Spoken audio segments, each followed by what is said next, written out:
Welcome to the LEC studio in Berlin, Germany, host of the world's 2019 play-in stage. Fans are hyped today, and Worlds is the arena where you can start your legend. Tonight, a new wave hits this historic tournament as Turkey's Royal Youth and the LCK's DAMWON Gaming make their debut. Hello, everybody. I'm Quickshot, joined by Ender and Spawn. It is day 2 of play-ins, and the band is reunited. Oh, it doesn't get better than this. 2 back-to-back days, but we got 6 new teams today, which I'm so excited to get into. Yeah, absolutely. And if yesterday was any precursor for how Worlds is going to go this year, you really cannot predict how these teams are going to be able to perform in this first play-in stage. I mean, yesterday literally had everything. We had a variance in play styles, we had upset wins, everybody was on edge for the start, and thankfully, day 1 delivered. I'm hoping to see more. Let's talk about some of the surprises from yesterday in Group A. Unicorns of Love taking down Clutch. Yeah, they just came right off the bat and were willing to attack Clutch Gaming in the early game. I think Ananasic really led them through this, but on that day, they were the better team against Clutch. Yeah, absolutely. And the preparation that they came into that game with was just incredibly impressive to witness. But the surprises didn't stop there. Mammoth were then able to get the better of UOL, and this group really just turned on its head. Yeah, it's just this circle, right? Everyone beats everyone, because at the end of the day, it was Clutch that took down Mammoth. So we come into tomorrow looking at 3 teams that are all tied 1-1 in the standings. So the question is, by laws of transitive properties, no one's the best. Who is actually the best? Because look, 1-1, obviously these teams will be playing tomorrow to conclude who advances to the knockout stage. We assume Clutch will be. We assume Absolutely. Clutch after their second game is a likely, but then who joins them? Well, I think the thing about Clutch was that they said they had the recipe for it, right? They were happy with the scaling option. They were going to make Mammoth and UOL play towards them, and we saw that the burden of execution was much too high for Mammoth to be able to get that done. However, I do think that Mammoth showed a lot of things, especially through their mid laner triple, that potentially allows them to get that upper edge over the Unicorn. Yeah, and I think just in terms of like team-wide fundamentals, I actually thought Mammoth outperformed the Unicorns of Love. But for me, I still think it'll be UOL to sneak in as number 2 in this group, because I have a lot of faith in their jungler, Ananasic. When he's on early game playmaking, he is going to carry. The Echo wasn't it for him, but I definitely think tomorrow he's going to come out. Oh man, you've got all these precursors. We're going to talk about Echo and Ananasic later on Countdown. Let's turn our attention to Group B, because things played out basically as expected. Splice went 2-0 on the day. I think out of all the teams yesterday, Splice to me were the best performing day 1 team. Yeah, absolutely. And they came into Worlds with questions, right? Dropping a playoff series versus Rogue, 3-2 versus Origin, where Origin were using a substitute jungler, but none of that seems to matter to Splice. They were able to come onto Summoner's Rift, take care of business, and Humanoid was a player to me that I thought actually stepped up and excelled, especially his game versus Esports Gaming on the LeBlanc, was able to completely smash Sayer in that mid lane, meant that that early roam to the bottom lane definitely was not on the cards, and Splice right now look like the best team we've seen at Worlds play-ins. All around, it just seemed like Splice was vastly superior to these other 2 teams. You know, they took care of Dead FM relatively quickly. Esports, even though it was a slower, more drawn-out game, it still felt very dominant from them. So I think Splice is going undefeated in play-ins. Yeah, and the thing is that there are young members on this Splice lineup, right, that should be feeling the pressure coming into Worlds, but it was actually Esports Gaming and Detonation Focus Me that were making a lot of these mistakes, and it was the veteran players, you know, Sayer and Oddie botching a turret dive on Seros in that game. That was one of the ugliest dives I think I've seen. That was the Karma bottom lane, right? Yeah, absolutely. And like, then on one hand, Seros did a great job sidestepping. On the other hand, a whole bunch of skill shots went wide. If you miss 5 Rise Qs, you're just a bad play, Trevor. But the thing is, it's interesting because Esports and Detonation Focus Me, to me, was kind of like the shakiest game of the day. There was a lot of individual misplays. And one of the things that we spoke about off air was the pressure that these teams and players are feeling. You have 4 games to make it to the knockout stage. There's so little room for error. It feels like Esports has the advantage and taking that second seed, but they will be playing a number 1 seed next week in the knockouts. Yeah, and both of these teams are veterans, but I think there is something to be said, you know, returning to Worlds on multiple occasions and the pressure to now get it done this year as you're the super team. And I think that holds especially true for Esports Gaming. However, if they just do slow it down a pace, you know, I don't think they have what it takes to beat Splice now, but it should be enough to take care of Dead FM. Another huge thing for me is we're coming in on a new patch. A lot of these teams haven't played since 9.16. We're on 9.19 now, and you have to come in. You don't have any any, experience. You don't have other teams playing. You're not a group stage team that gets all this information. So you need to come in with a good strategy. And I say you must play your own style, because if you don't, you might just have the wrong read and have to play catch up the whole time. But DFM did that, right? They played the KL top lane. They tried to play their own style. It still wasn't enough to get past it. Orangulis in the bottom lane was able to put on that carry performance. The thing that I love is that Clutch actually said in both of their interviews that we had throughout the day that they had a slightly wrong read. Game 1 wasn't super great. They pivoted for Game 2, and it was significant improvement. Talking about the patch, talking about the meta, 6 games, we got a small taste of what it's going to look like. We saw a couple of permaban champions. Let's start with Kiana and Pantheon not making their way into play. It's the flexible AD powerhouses on 919. Yeah, you pretty much always have to ban these two champions, especially on red side. I think we saw 6 Pantheon bans on red side yesterday, which is just insane. That tells me this champion is by far and away the best champion on patch 919. You think about it. The early lane pressure, the skirmishing power, the global presence in a metagame that is very fast and and it's very important to have strong matchups. If you can flex it to just about every role in the game, that has to be very high on everyone's list. And we've already seen that Kiana, whilst primarily a mid laner, also shares some of those traits, can go into the jungle. And I think that we've seen a couple of interesting top laners, like the Tristana, that potentially Kiana can also provide the assassin to as well. So potential a third lane that we'll be able to see Kiana played in. And in best of ones, both of these champions are going to excel. They're both lethality users. They both get out of lane early and roam around the map, be able to take over the game. I don't think in best of ones, this is when you try and see if you have a strategy that can beat either of these. However, in the best of 5 stage, that could be the case. The terrifying thing is, you have to have a strategy to beat it, but you also have to be brave enough to let it through, see how that goes. Like, I think back to the previous Worlds metas and patches, and when you have those 100% banned champions, at some point, someone tries it. We were discussing Mordekaiser several years ago. Yeah, I think we're talking like LGD. You say bravery, I say just trolling, but have to see. Difference of opinion. The proof is in the pudding, and we'll see. Let's move on to some of the other picks from yesterday. We've selected 5 of the most or the highest presence champions. Starting with Gangplank up in the top lane, saw him, a little bit surprised to see how much of him, and there was discussion around like blind pick tops and how good or bad they did, but let's start with GP. I think generally GP, because he's so versatile, is a very powerful blind pick top. He can just do about anything. You think about his laning phase, he's a very good weak side top laner because of the orange. He can absorb ganks, he can use his ultimate to clear out waves and prevent turret dives from coming through, but also his passive packs so much punch in the laning phase, he can go toe-to-toe in 1v1s against a lot of the strong lane bully champions. Yeah, absolutely, and I think that as long as he gets access to a creep wave, a lot of these melee matchups, he can actually stack up grass procs really quickly and start cashing them in and start getting the lane pushing in his favor. He also adds a lot to ganks with the level 6 as well. So I think that he's one of these champions that kind of is slept on, but we haven't seen the hard counters yet. We haven't seen the Lucian played into him. We haven't seen the Vladimir. I think Tristana would be another one of those lanes that would absolutely style on a Gangplank. So until we really see the hard counter picks to shut him down in lane, I'm not completely sold on the champion. I love that you say Lucian, and any astute viewers that were with us on Countdown yesterday will remember the 90-50-10.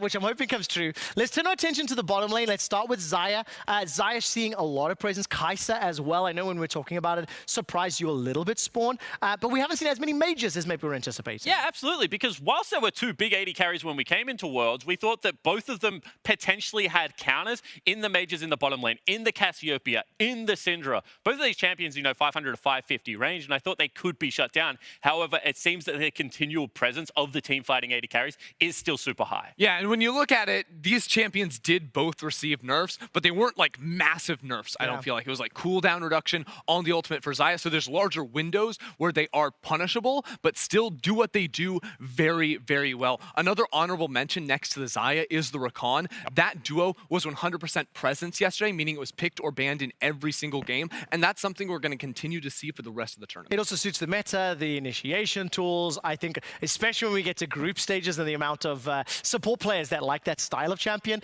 But look, you were promising me Syndra, you were promising me Cassio in the bot lane, we were talking mages, Jaime got locked in on game 1.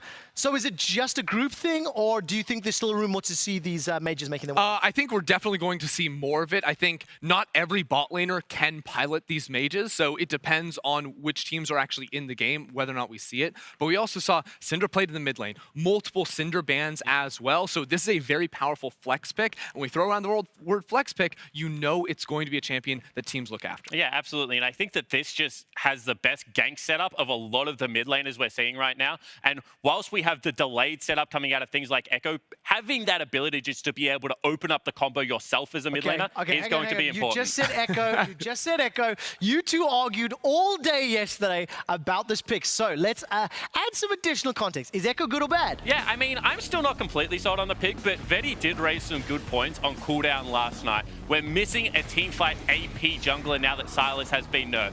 Echo can fill that void. His river control is very good. We haven't seen him play that style. It's been more gank heavy. So I think that these teams maybe have a slight misread on what his actual strengths are. And I was watching it run around in solo queue last night. It was doing a bit of work, but I still think in situations like the dives, you would prefer to have something like an Elise, like a Gragas. Well, it's interesting because I actually think these teams are also just not using it to the fullest extent, because you look at these situations, Anansic trying to dive top lane, the W comes out early. Yep. There's no setup for that W. It's a super easy ability to just dodge away from. It's a long wind up on that. So if you don't have like hard CC to help lock it down and make sure you can layer that spell on top of another one, then he's not going to be as useful. You also have to consider that he's very good at skirmishing and taking these chip fights, as opposed to the instant all-in engage, which when you have a lot of champions around him that are about winning lane and not forcing fights, he's just not going to find a good place in those games. And to be fair, it wasn't even like small misplays of, you know, they need a couple more champions. There were some turret dives where it was like, if you just ult earlier, or if you just run through the turret, you're not going to die in this situation. So Nerve certainly plagued Echo in particular yesterday. I do want to take a look at one particular performance on Echo, though, because while he couldn't master Echo in the jungle, on Rek'Sai, Anansic made Clutch feel the Queen's wrath. Ender, take a look why. Yeah, so I want to take a look at some of Ananasic's early game pathing in his game yesterday. The opening game where he took down Clutch Gaming in that game 1. Now, starting it off, we talked a little bit about compositions and how to play the Echo. I'm focused on the Rek'Sai in this case over here, because looking at these two compositions, you actually notice 3 winning lane matchups for the Unicorns of Love and a stronger jungle matchup in the Rek'Sai over the Echo. Now, I know that Clutch bot lane got the advantage in that lane. I think that came to some misplays on the bottom half of the map from Unicorns. But basically what this boils down to is that Lyra doesn't have a lot of options when he can play this game. So you'll actually see that once we get into it, the map is going to be split up by Anansic. Because he's on the stronger jungle matchup with the pushing top and mid lanes, he gets to decide to take his 3 camps, hit level 3, and then run straight into the enemy jungle here. Now what this ends up doing is, as he's seen on the ward on the top side running up into that blue buff side of the jungle, Lyra then must reply and go for the bottom side of the map invade. At the same time, Huni was pushing in that top lane in this matchup and lost his ward because Anansic was able to clear it away. This makes top lane basically unplayable. The lane is pushing out from Huni, and he knows that Rek'Sai is on the top side of the map, so it really disables him from doing virtually anything in that matchup. Now, the invade will continue here from Anansic, where he takes the blue buff as well as those wolves, while Lyra attempts a gank in the mid lane. Now, the gank in the mid lane doesn't actually work out, so Lyra will run up towards this topside scuttle crab to try and contest Anansic, but again, he has losing top lane. Mid lane, even though he calls Demonte over, it's not going to work out. So Anansic tries to go for this bot side invade, or bot side river control instead, and this is where things get a little hairy for him. You see Vulcan was able to make that rotation up into the river, and this is something that Anansic will do a lot. He is a greedy jungler when it comes to trying and picking up a lot of minions and going for these fights inside of the river, which can harm him, but in this case, he is able to escape and will go back to clear his own jungle. Now, because we're 5 minutes on the clock, both those topside camps have respawned for these two junglers, but they haven't gotten their recall off just yet. So it's a little bit more difficult for them to find the clear. And I would just like to give a quick tutorial on how to play the Echo here, because Lyra starts up the Raptor camp without his Q on cooldown, then tries to kill the big raptor. Stop doing that. You're going to end up dying. He ends up not being able to clear this camp. You need to use the passive healing from your talisman and hit all those targets. So wait for your spells to be up, use your passive, auto all those small ones so you can kill them on the first clear, and your time is going to be much, much easier in the jungle. Instead, because this happens, Anansic, who wants to go for yet another invade play, knowing that the red buff is spawning, actually just gets a 2-for-1 deal. The raptors have spawned, and now, for some reason, Lyra runs runs topside to pick up his Gromp Camp. Gromp Camp, being level 1 and never cleared in this game, gives him significantly less experience, and he's on the wrong side of the map for when this invade play happens. And this is a greedy invade play from the jungler Ananasic. You'll see that both mid lane was pushing out for Damonte. He'd actually walked down, and Echo could be in the area as well. So this play was actually something that could have been easily punished. And that's what I mean when he gets greedy. But when it works out for him, he will build up massive leads. You see another crab spawn. He's able to run to the top side and find a gank because guess what? He knows that none of Lyra's jungle camps are up and available. So Lyra must go for this play. It turns into a double kill now for Ananasic, and he's able to build on his lead even more because guess what's spawning? The blue buff in the enemy side of the jungle is going to be coming up. Ananasic gets all 4 buffs on the second rotation on the map, is able to go back into his topside jungle and clear away those camps as well.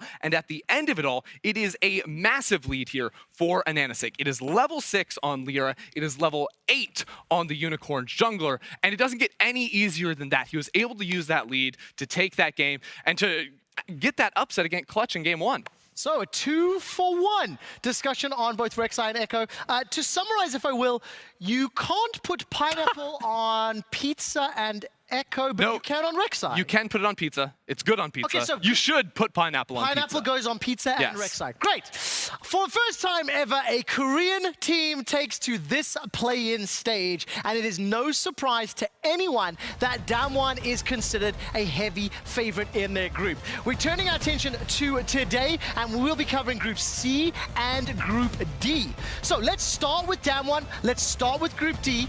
We assume they will win play-ins groups. We assume they will win play-ins knockouts. What I ask you two today, how far will DAMWON go in the World Championship? This is a really fun conversation, Trevor, because you consider you have 3 sort of favorites in the tournament right now. You have G2, Fun Plus Phoenix, and SKT. And after that, the field is a little bit open. And during the draw show, we actually thought DAMWON might be one of the dark horses of the tournament to make a deep run. I think you could actually put this team as making top 5 because of the way that they have such strong solo lanes and a very creative jungler in his early pathing as well. This is a team that will go far. So who's the other 5th team in there?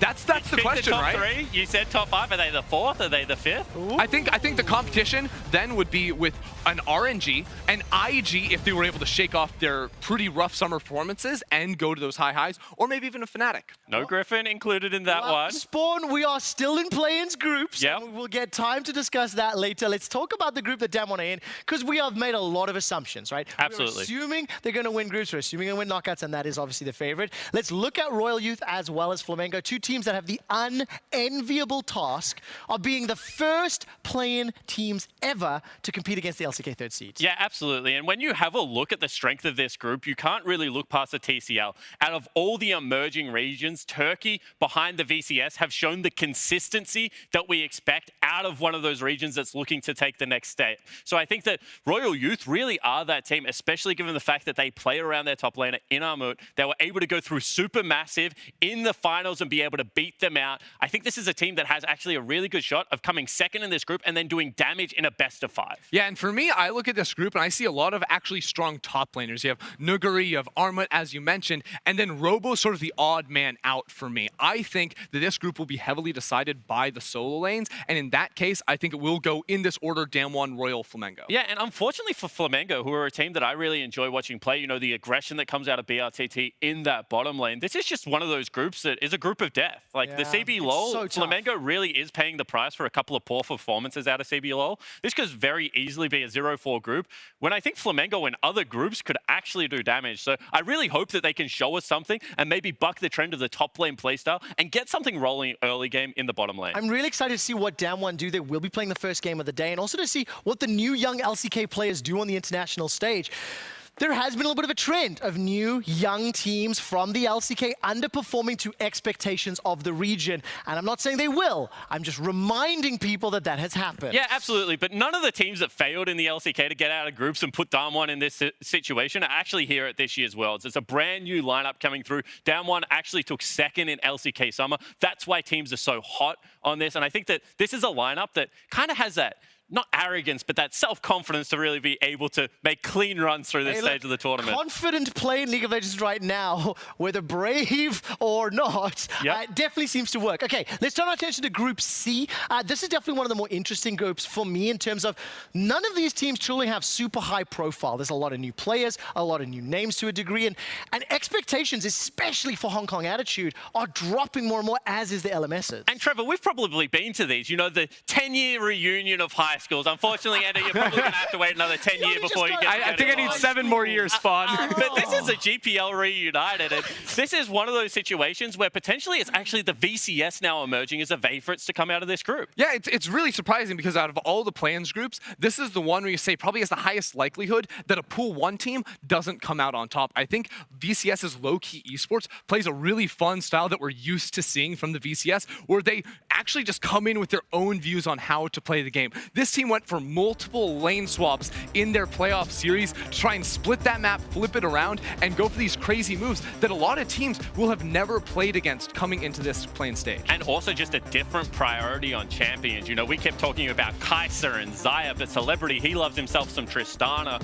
And this is a champion that is able to open up the map early. And I expect Lowkey to play for kills as opposed to that objective-focused game style. And if they go really quick, that is going to upset the LMS team. Now, of course, the expectation from us here on the show is that Lowkey are somewhat of the favorites in here. Let's touch on Hong Kong Attitude as well as Mega.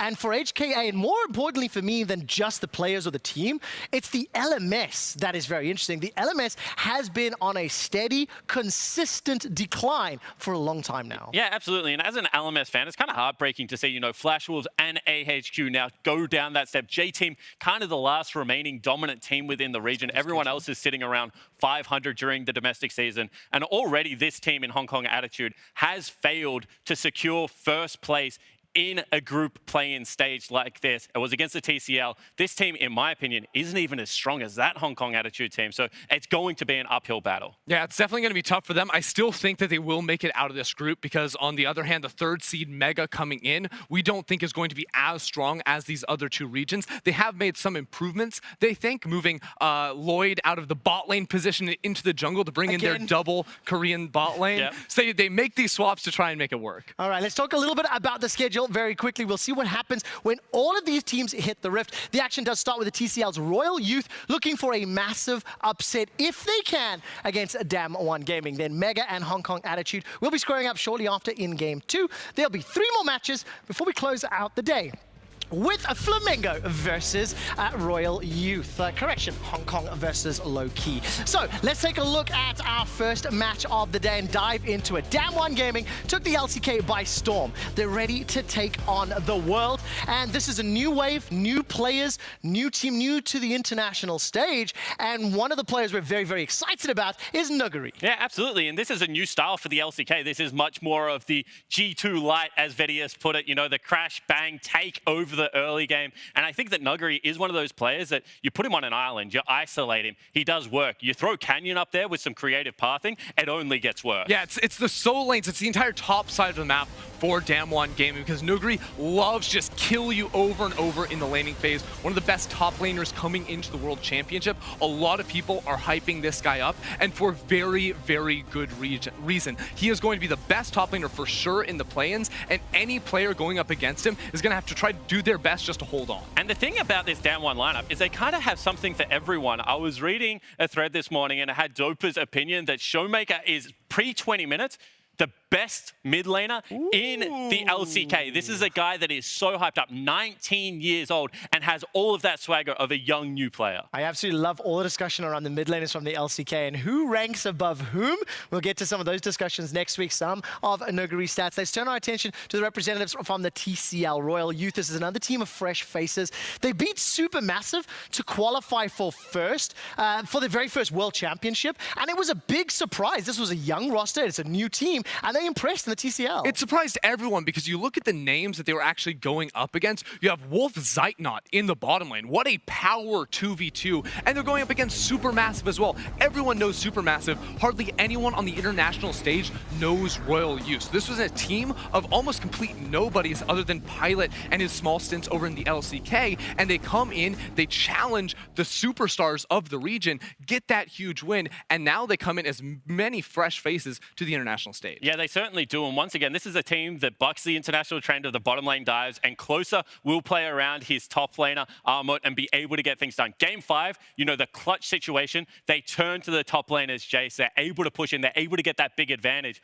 Pilot's still a good insurance policy. Nothing really changes with Jin Air 80 carries, but it really is early game focus around the top side of the map. Now let's talk about if it's going to be top side of the map, and we've got Armut versus Nuguri. Like, how do you guys anticipate this matchup to go, and how do you think Royal Youth could win this game? Reminder that DAMWON are obviously heavy favorites, but if there were a game plan to go into, you know, what direction do you attack? I mean, me personally, I'm looking into the top lane, as I said, in this group. Yeah. I think that the duo of Armut and Closer is a really strong tool that this team can utilize. And if you're able to get a counter pick for Armut specifically, we saw a lot of early picks yesterday for top laners. If you can save counter pick, put them in a good matchup, put jungle pressure up there as well, you can try to break open that lane. Yeah, and I just think that you have to kind of go for it in this matchup. We saw yesterday that Mammoth had one very aggressive top lane game and then played Karma into Huni because they wanted to try and shut down and nullify the lane, and it just did not work. Unfortunately, in the current map state, you know, with turret plates, with all the early game focus, you have to go fire with fire.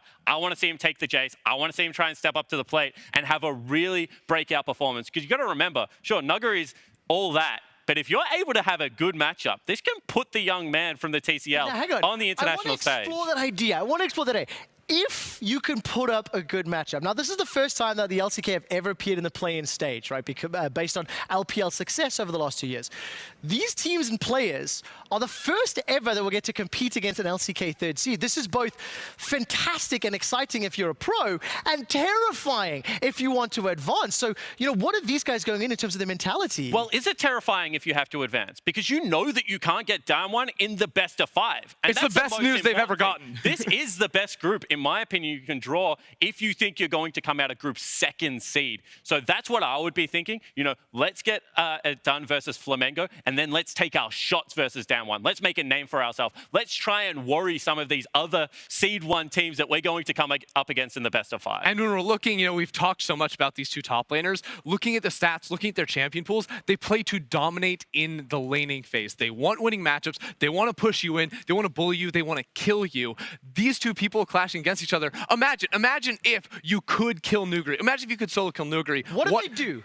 What do they do? Well, I would love to see it. I mean, we've seen it before. I just cast my mind back to like INTZ versus EDG. Revolta running into Clearlove's jungle, killing him over the red buff, yes, taking over the early game. This has happened before. I'm not saying it's going to happen today, because I think DAMWON's much better than that iteration of EDG. But if you can do it, you've made it. I know. It would be amazing if it happened. It would be beautiful to watch.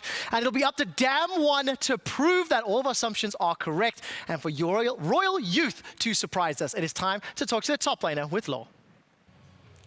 Thank you very much, guys. Law here, and joining me for this very first interview is Armut from the Royal Youth. Thank you very much for being with me today.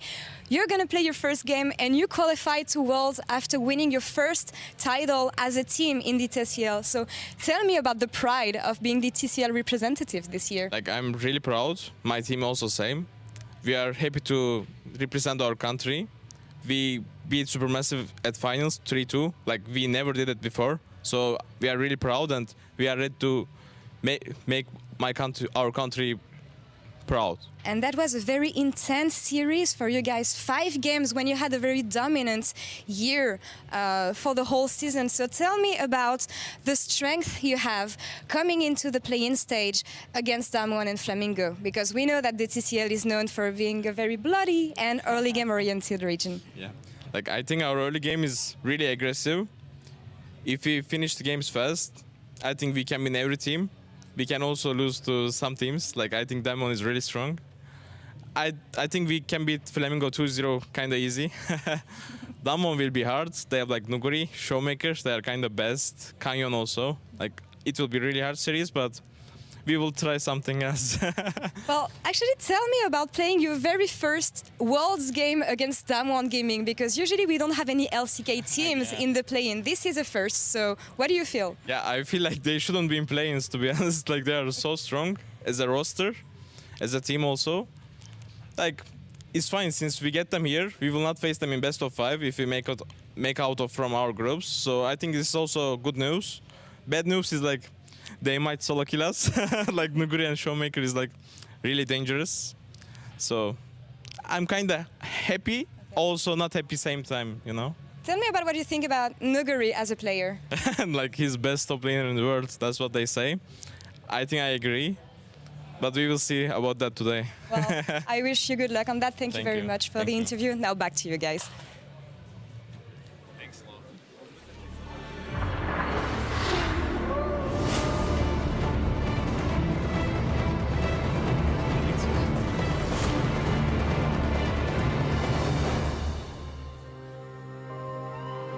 Lights on, lights out.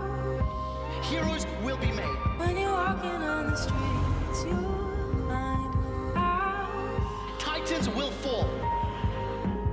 I wanna play by my own rules.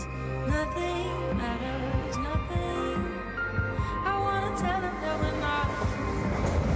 I wanna tell them that we're not fools. And at the end of it all, we'll have our champion. It's time for the moment we've all been waiting So for. I decide to stay, but fear already knows me. This is Worlds 2019. We're kind of region that likes to play really aggressive. We don't care if they're like, oh, we're in a team, like they're really good. We gonna only play our game. I always end up playing against Supermassive in big stage. I want to make people remember Royal Youths more than Supermassive. I think their time is gone. Now it's our time. Someone may have just punched their ticket to Europe and will be our third seed at the World Championship. 저희가 아무래도 신입 팀이다 보니까 경기 수가 그렇게 많지가 않거든요. 그런 큰 무대도 그렇고 그래서 아마 我是很想再遇到 FLICKR， 然后再把他们送下去。所以这次我们已经准备好，就不会再输给 FLICKR。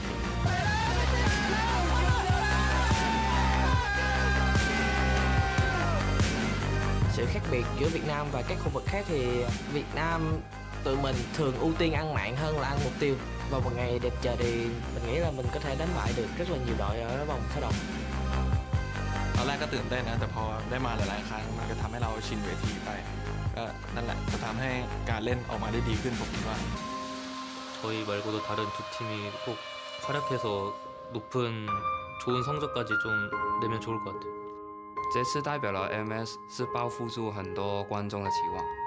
Maybe this is the last shot, and that's why I'm giving like my blood here.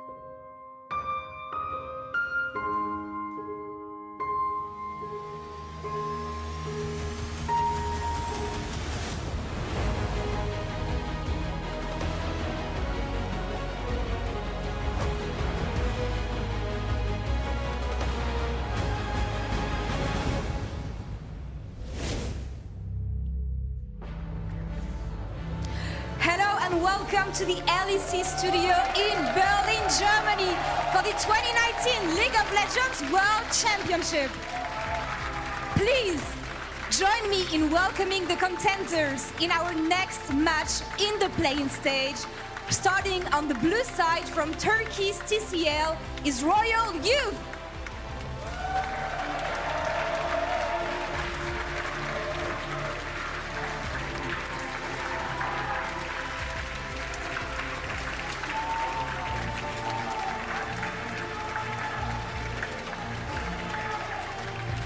And on the red side from Korea's LCK, DAMWON Gaming.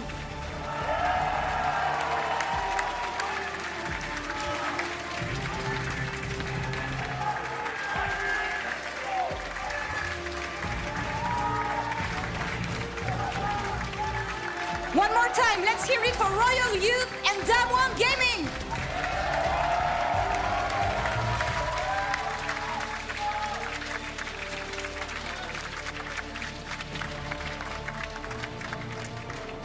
Thank you so much, Law, and welcome to the caster desk for game number 1 of day 2. And we've got a spicy one, Frosco, so thankfully I needed to have my next LCK prospective caster join me on the desk. Is this tryouts now? Yeah, You had absolutely. Ejim and now you've got me? Yeah, no, we might actually take both of you. Okay, a perfect start, Yep. Trev. Mm. No, I'm super stoked to be here. I'm actually a little bit nervous. It's been a while. The energy in the room is quite electric, and I see a lot of CB LOL fans just kind of scattered all throughout the crowd. Brazil certainly with a lot of representation, but we're not going to see them until game 3 here. We need to start off with Turkey versus Korea. And that's a weird thing to say. We're in the play-in stage, Frost. Like, I've casted play-ins before. I didn't have an LCK team to cast, and now we're here. It's kind of like the overarching narrative, I feel like, a lot of these teams in these last 2 groups is about new starts and about redemption. Yep. And kind of shouldering the expectations of teams that have kind of failed in the past. And unfortunately, or I guess fortunately for us because we get to see them, it's now an LCK team for the first time ever in play-ons. And if you guys haven't gotten a good look of what DAMWON are, if you haven't been listening to the analyst desk, the short and sweet of it is that we are going to see a very explosive, very different LCK animal and incredible soul laners in Showmaker and Nuguri. Yeah, these guys are powerhouses. If you ever want to learn how to play laning phase, by the way, just watch a pro view of Noguri. Just take any of them and just watch how he stutter steps, which minions he goes for, when he goes for trades, because it's probably the optimal way to play League of Legends. And that means that a lot of pressure is then on the other side for Royal Youth. I don't think anyone is going to pretend that this isn't a lopsided matchup. That said, the TCL time and time again do show that they're one of the strongest emerging regions in the play-ins, so expectations are again still very high. It's not super massive, but it is the guys that took them down that went through guys like Wolf, so he's probably like, you know, if I can take down former SKT Wolf, maybe I can get a shot at these guys. That's exactly right. It was a huge final as well. 5 games in order to get Royal Youth here, but 5 games for DAMWON as well, narrowly being able to take down Kingzone Dragon X. In our qualifier already, lots of bans coming in as the Gragas and the Alistar have been taken away, and the Pantheon and the Karthus to be removed on DAMWON's side. So I really want to focus in on one ban in particular from Royal Youth, and it's that Alistar ban. Thank you, someone finally banned Alistar away from Beryl. Beryl, the support of DAMWON Gaming, is a phenomenal playmaking support, and when he is on Alistar, he is one of the best Alistars I have ever seen, and I keep asking, why does no one ever deny it away from him? So Royal Youth are like, we are not taking the chance. Pilot is our late game insurance policy. Some generic Green Weeks fans may remember the name, and he's like, I'm not dealing with that Alistar in the lane. And he was one of the original Jin Green Wings as well. Actually was a sub behind Captain Jack, a name that we all know for his cleanse skills, but that was a very long time ago. This guy is a tried and true Jin man. And of course, that comes with a lot of farming, a lot of Sivir.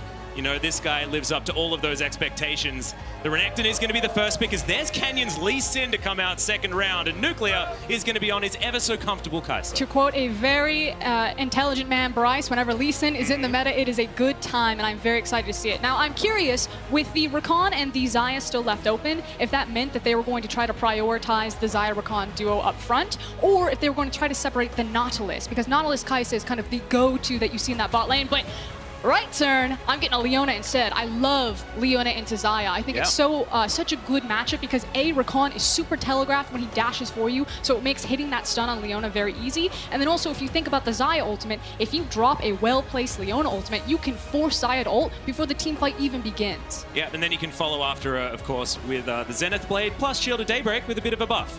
On this patch as well, we are now into the next ban phase, and Qiyana and Akali went all the way through here. Of course, Akali being changed a lot over the last 3 patches, but this is Showmaker. This guy had probably one of the best plays in the LCK on that Akali, still been spamming it in solo queue, and yes, those scores are disgusting. If you see them, the Elise is going to be taken off the board, and once again, we've got Renekton priority, and then Elise sort of slips through. I think there's a lot of scary mid laners that are still left open. Ryze, Cassiopeia, you just talked about the 2 assassins in Qiyana and Akali, so I think there's a lot of options. In terms of who I'm going to back, it is going to be someone like Showmaker, who has this reputation of being either the second best or even best mid laner, depending on who you're talking to in the LCK. Well, Talia is going to be taken off the board. Of course, Canyon rating this pick extraordinarily highly, currently smashing EU West players with it in solo queue. And it was very popular over in Korea before we made our way here. It was in the promotion tournament that Talia really jumped off the page. And the Quinn is going to be taken away from Noguri. Okay. I mean, you may as well just ban something against the guy, right? Because his champion pool is about 1 million champions. It could also be a reflection that Oh, God, Renekton... are we getting it game 1? We are. Okay. That Renekton is going up into the top side, and so trying to really pinch the ranged carries that can go up there like the Quinn and the Kennen. Well, that is Noguri or Showmaker's Vladimir locked in. Noguri, the most famous Vladimir on this team, but Showmaker often picks it up and also manages to hard carry on the pick. But it was all about Noguri. This guy was the man that came up with the 20% CDR from your items that you rush, and then you can smash people from level 9. Everyone's been copying this guy with how he plays the Vlad. And I think with this Qiyana being locked in, it does mean that we should get an AP jungler. The AP Echo has slipped through, has yet to find a win at plans, but otherwise you have an abundance of physical damage that is coming out of Royal Youth's composition right now, so I think they really need to mix up their damage profile with this last pick.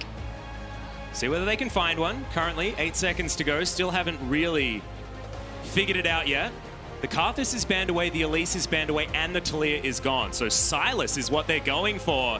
And we've heard a lot of talk about the Echo and why it hasn't been successful. My personal opinion is that people are trying to play it as if it's Sylas. So you may as well just pick Sylas, even if he has been nerfed into the ground.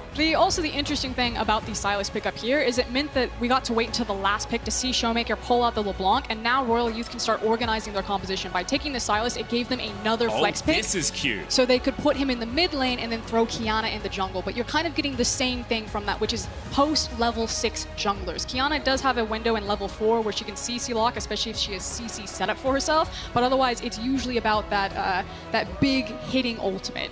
Yep, I like it a lot. Got a little bit caught by the fact that we were looking for more AP, and you may as well just put it into the mid lane. So Sheol is going to be picking that one up. Interesting note as well came over from the LMS. Did Sheol into the mid lane and has only recently joined this Royal Youth squad. And if you have questions about his name, it actually just comes from his actual name. His name's Chongyol, back in Korea. And so not all that imaginative, but we'll see whether he can get things done here on this Sylas. Was a lot on Corki and Azir duty during their final, so good to see him on something with a little bit more agency, as Royal Youth will be up against DAMWON Gaming in their first one. A tough ask, of course, and against Noguri's Vladimir. We'll see his keystones, of course. There's been some information floating around about the amount of times that he takes Kleptomancy. Don't know whether you should necessarily take it into the Renekton as Vladimir, but he's done worse things. I got a spoiler alert for you. He took Klepto. Oh, God, of course he did. So the Klepto King is here, and we are about to take the Rift. Again, we expect this to be topside-centric. A lot of spotlight on both of these solo laners. And can Royal Youth solo laners survive DAMWON Gaming? Are we about to see someone speedrun the play-ins? Yep, we'll see what DAMWON can do. Here we go on to the Rift for game number 1 of day 2 of play-ins. It's Royal Youth taking on DAMWON Gaming.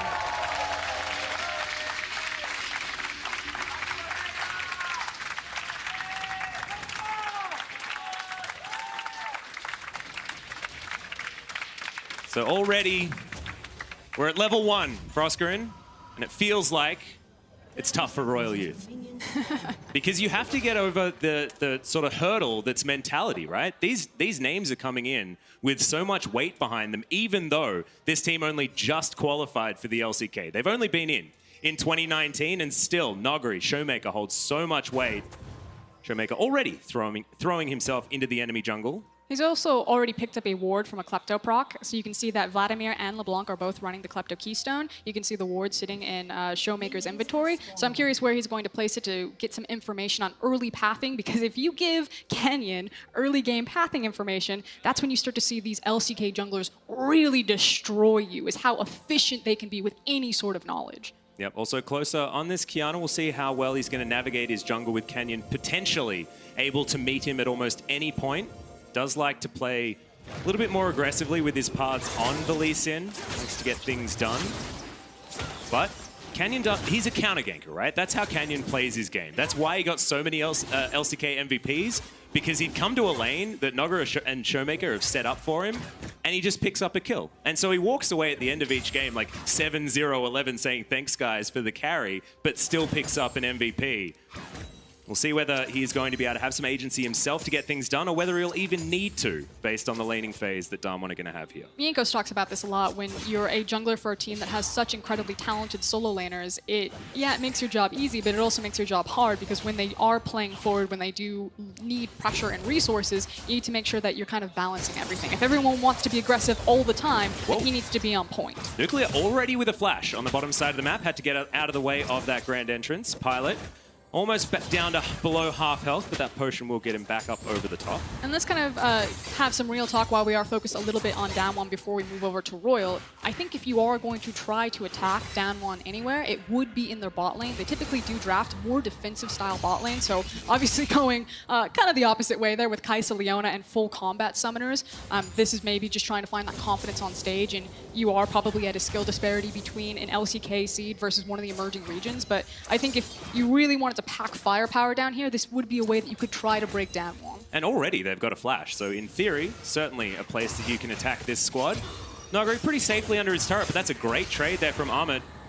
And Nuguri does like to play with his health bar a lot, especially on the Vlad. Certainly can do that with the Hemomancer, able to transfuse his way back up to health, but does need to be a little bit careful, and that is not necessarily the way Nuguri plays the game of League of Legends. Showmaker being very aggressive here, but melee versus range, it is going to be a tough matchup here for the Sylas in the earlier stages. Yeah, and you can already see the pings down into the river, so Royal definitely catching out that Canyon is underneath. And you can see that Seal? Yeah. How would you? Shiol would be how you technically pronounce it, but you can just do what feels best for you, Frosco. I'm gonna follow your lead as the Korean expert here. Shield standing on the top side of the map, so definitely recognizing where his weak and strong side were. Yep. Shield, of course, not playing in Korea so much. Had a brief stint in the LSPL over in China, and then moved over to the LMS for the majority of his career. Now he's here in Turkey, trying to make them proud against his home region. And as we do now kind of turn our eyes on Royal Youth and what our expectations are for this team, it is really a top-focused team. Armand and Closer are kind of the duo that came to this team together, and so you'll usually see them spending a lot of time together. Shield and Closer don't necessarily have the same synergy. Shield is an excellent laner, but I think especially when post-lane phase breaks, if you keep your eyes on him, his lane assignments are sometimes fumbled. He's not quite as synced up with the team, so clearly mechanically very sound, but I think is still kind of suffering from some growing pains and finding his footing with this squad. And I think that Royal Youth need to get some things done in this early laning phase, because as you can see, this is Kleptomancy on both of the solos from DAMWON, and they're still winning. And that's bad. That feels really bad, as there's the flash in. They are getting something done here as Nuclear, no flash, no life. First blood for Turkey on the bottom side.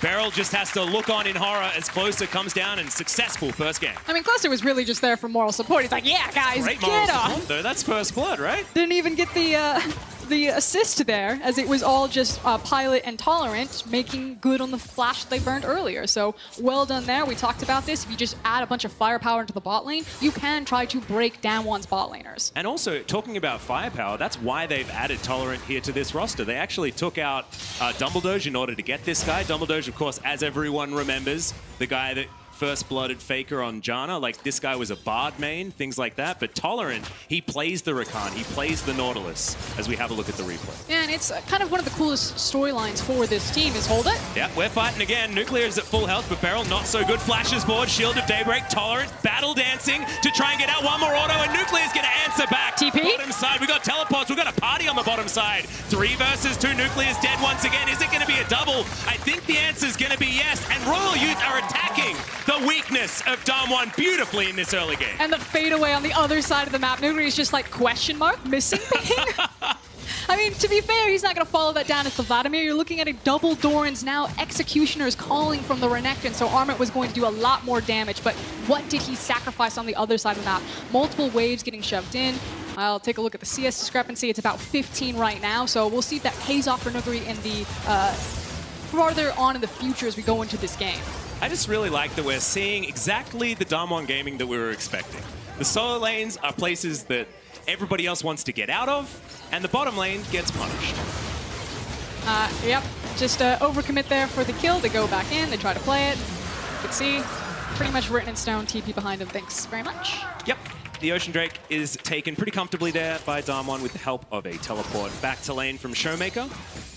And he's going to move on forward also. So 12 CS going to be the lead for the LeBlanc. Remember, that is Klepto that's going to be expanding that as well. So despite the fact that we have a few extra kills going over to Royal, it is still going to be very close as far as gold.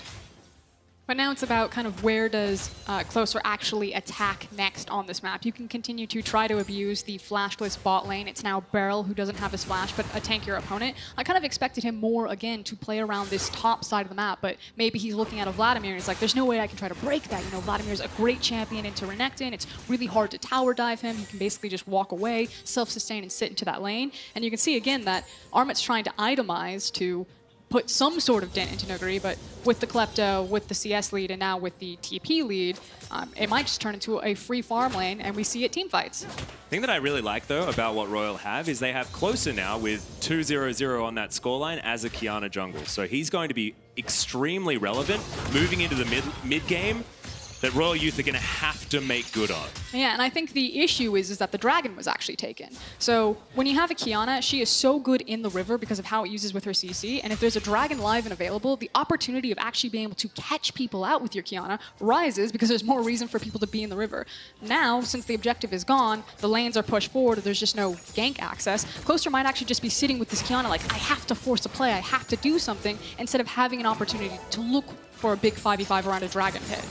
And is it going to be too dangerous to go for the Rift Herald, which is also near a river, just a more northerly one? A minute and a half until Shelly makes herself known on the Rift. Canyon looking for a potential gang in the mid lane. Pulls on cooldown here as Noguri throws down a defensive Hemo Plague. Tides of Blood in. We'll see whether he actually turns it around as we've got a second kill for DAMWON in the mid lane. As Canyon locks that one down. I think that may have just been a Q landing. And if you've been watching Showmaker on the minimap, basically the entire lane phase, he has been living underneath this tower, just constantly diving forward. I know LeBlanc is technically an assassin champion, but I like to think of her more so as a poke champion.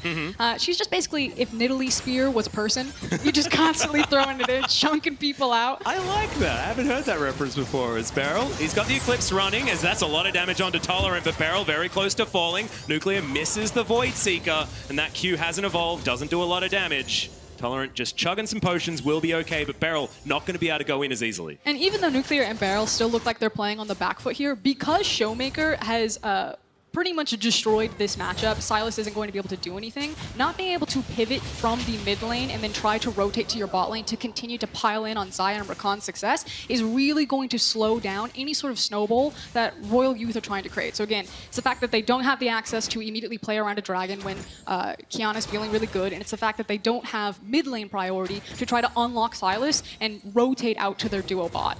So until this Rift Herald spawns and they break the lanes, which you can see that they're pulling Pilot and Tolerant up now, Royal Youth were kind of in this situation where we feel strong on Closer, but we can't attack with him.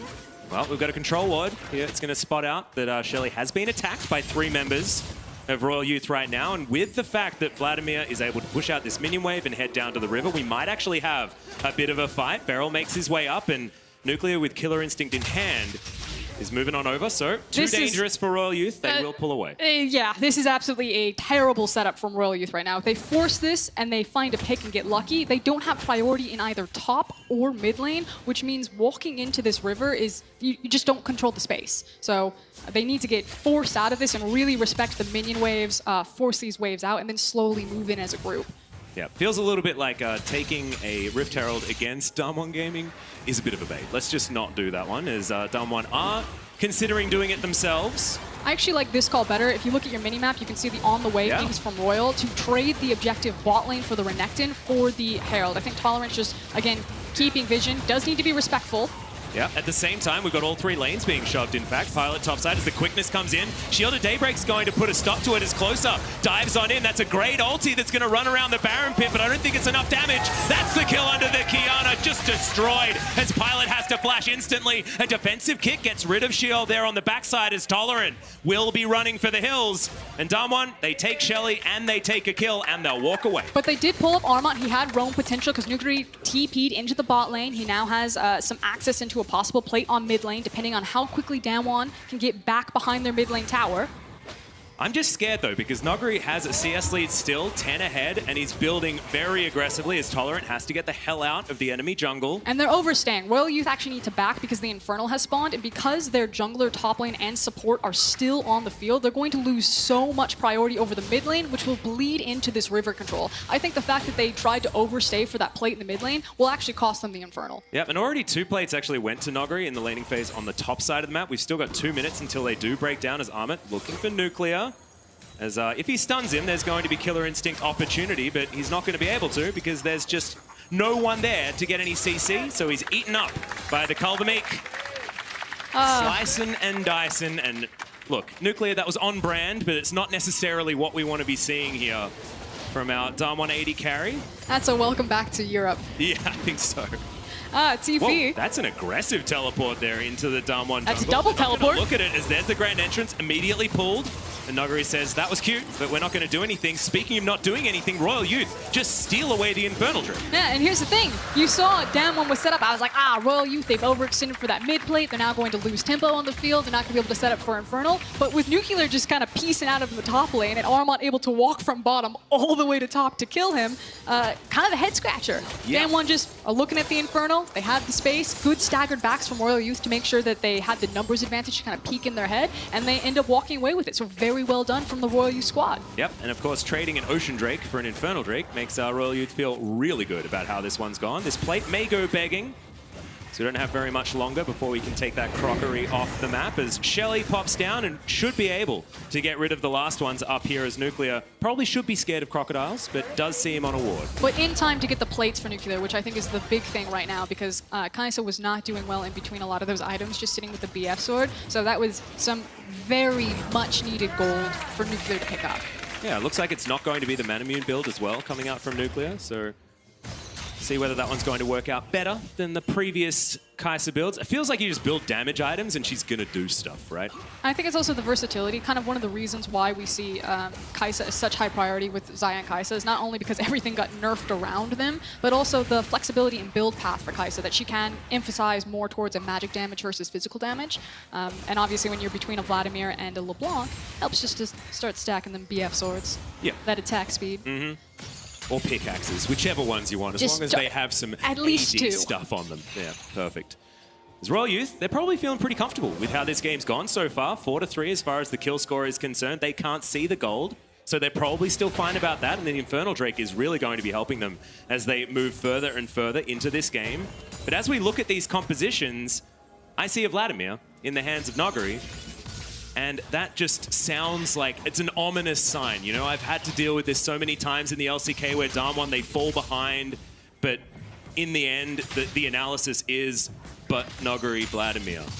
When I watch DAMWON team fight, I kind of think of it as a divide and conquer style of team fighting, that even if all 10 players are kind of stacked in a single area, you're basically looking at Nuguri, you're looking at Showmaker, and just how much those 2 players on specific key champions like you're talking about with Vladimir mean in the scheme of things. And I think with these types of mobility tools on virtually every single champion, save for the Leona, it's really difficult to try to contest with the LCK representative in a team fight. But really fun to commentate. So when you come on over to be action happening everywhere, for good old Pubba Smithy, you'll certainly enjoy some more DAMWON gameplay, and a lot of our other teams also just as good. You know, had to say goodbye to Jin Air, but otherwise everything's fine. Well, it's perfect that you have to say goodbye to Jin Air because say hello to Pilot. Hello, Pilot. Pilot, formerly of Jin Air, came over into Royal Youth. He's kind of their late game insurance policy. Now, they basically don't feed resources into Pilot. Like, this game, he got ganked, but that's actually pretty unnatural. Obviously, a pretty well thought out strategy from the Royal Youth. I like the adaptation. Camp to be like, we're against DAMWON. Where can we attack them? Let's try to attack them in the bot lane. Very well thought out there, but this guy is so good in team fights, and they have a very traditional kind of front to back 5v5 composition. Well, here's Canyon doing what he does best, ganking for Noguri on the bottom side of the map. We'll see how aggressive Noguri is going to go to start this one up as the Q misses, and Canyon just walks on by. He says this is absolutely fine. Noguri says that he still wants it, and will get the Dominus out of the Renekton. Yeah, but credit to Armont right there. He cleared out the minion wave, made sure that they couldn't look for the safe dive, and he's buying time for Royal Youth on the other side of the map. So cross map, Royal Youth out trading. I don't know what he was doing. Flare used for vision, maybe? Oh no, it's just because it was running out. It was hijacked. Silas has been out for so long that it gets a little bit perplexing. Okay, that's absolutely fine. Xiao just getting the run out of that particular ultimate. Damn, hijack confuses the heck out of me. It's a bothersome ability for a commentator. You're like looking for Leona. Where I is know, she? right? Where is she? She was in the mid lane. I think it was against the minion wave. It was just, Yeah. you know, There something you go. extra. Just insert random excuse here, basically. I got you. Yeah. I've missed this. Okay, Nuclear and Beryl in the mid lane. Showmaker has eclipsed the gold that had been closer earlier on, but he's fallen down by about 1,200. Is that really fair, though, when two people are running Klepto? Look, Klepto's, it's going to get a nerf, all right? You heard the stories about Nogariz. We've got an ultimate into the wall. Looking for the one-shot and closer. Finds it all too easy onto Canyon, and that's not all they're saying here as Beryl goes down to about half health. Showmaker trying to return the favor as Nogari does get forward. Big stun there. Finds the backline as Beryl goes golden, but there's a Vladimir now here. Kiana gets a second kill. The Hemo Plague onto 2, but they've moved out of the way of the Vlad. And DAMWON, they just lose a couple of kills and don't get anything for it. Yeah, so well done there. Shout out to the bot lane from Royal Youth, Tolerant, who set that play up, or excuse me, Closer, who set up the play, and then Tolerant and Pilot following it up. Beautiful callback on the feathers. Massive damage on 2. Pilot's like, I wouldn't have gotten Jin relegated if I was still there. This is the best you got? And now he has a 32 CS lead as well, so he's really giving it to Clear here as we check out this early game fight. I believe a supreme display of talent as Canyon was baited by the ward. Yeah, that was definitely the namesake. Yeah, Kiana's a fun champion. She comes equipped with everything. Assassin potential, CC, cup holders. Oh, the Blade Caller was just beautiful onto the 2 members of DAMWON, and they just didn't have any opportunities to answer any damage back, especially when you don't have Phase Rush on the Vlad. I mean, this is the most greedy Vladimir that you could possibly have, so Nogari doesn't have all of those tools yet. Will have Spellbinder in this build eventually, but doesn't have it yet. But you can see it on Royal Youth's faces, because now you can start to taste it, Max. Nogari's got a Nomad's Medallion, Frost. Max. What's happening? No, you can start to taste the upset. Oh, yeah. Are you nervous yet? No, I'm not nervous. I really like Royal Youth. Don't worry, I'm a happy-go-lucky guy. My glass is always half full, Frosco. So, kind of going back to Royal Youth, the cool thing about this team is that collectively, they never really were standout stars. They finally had their finals appearance, they took down Supermassive, but they've kind of been mid-tier players for a very long time, and no one was really expecting them to amount to much. So to be kind of on the cusp, where yes, still got down in gold, but definitely looking very proactive, taking bites out of DAMWON Gaming, like, that is a Cinderella story in the making for this TCL team. Well, Big Flash out from Pilot. Decides to invest that one because, of course, the ultimate just not off cooldown yet. So 3,000 gold is almost the lead here for DAMWON.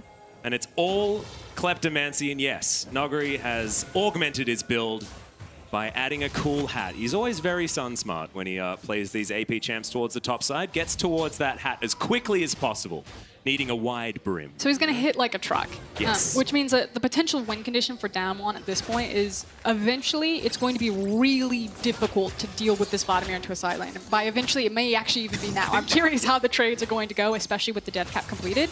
And so that means that as Royal Youth are kind of getting stalled around this mid tower, as Nuguri chooses, either I can try to 1v1 hard push bottom, or I can keep pushing it down and then cutting in towards that mid lane and then forcing a fight with the numbers advantage as someone like the Silas is walking down to pick up the wave. And these are kind of the windows that DAMWON are looking for. So Royal Youth need to really be on their toes and recognize, okay, anytime we don't see Nuguri in that side lane, we need to be so respectful and back up because DAMWON are looking to strike, to pounce. Well, at the moment, it's Royal Youth that are looking for it. The quickness was used, Tolerant just running forward.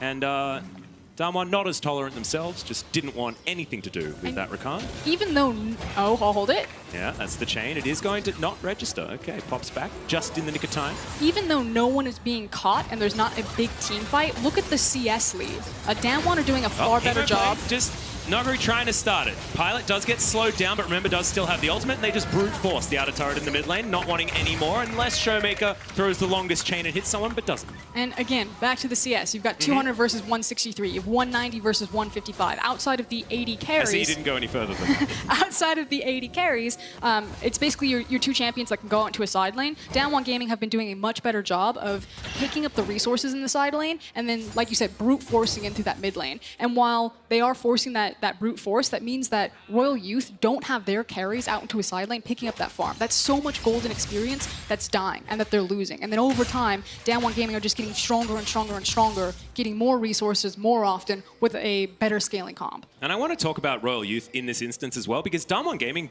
do this to basically every LCK team as well, especially after Rift Rivals when they really started to hit their stride.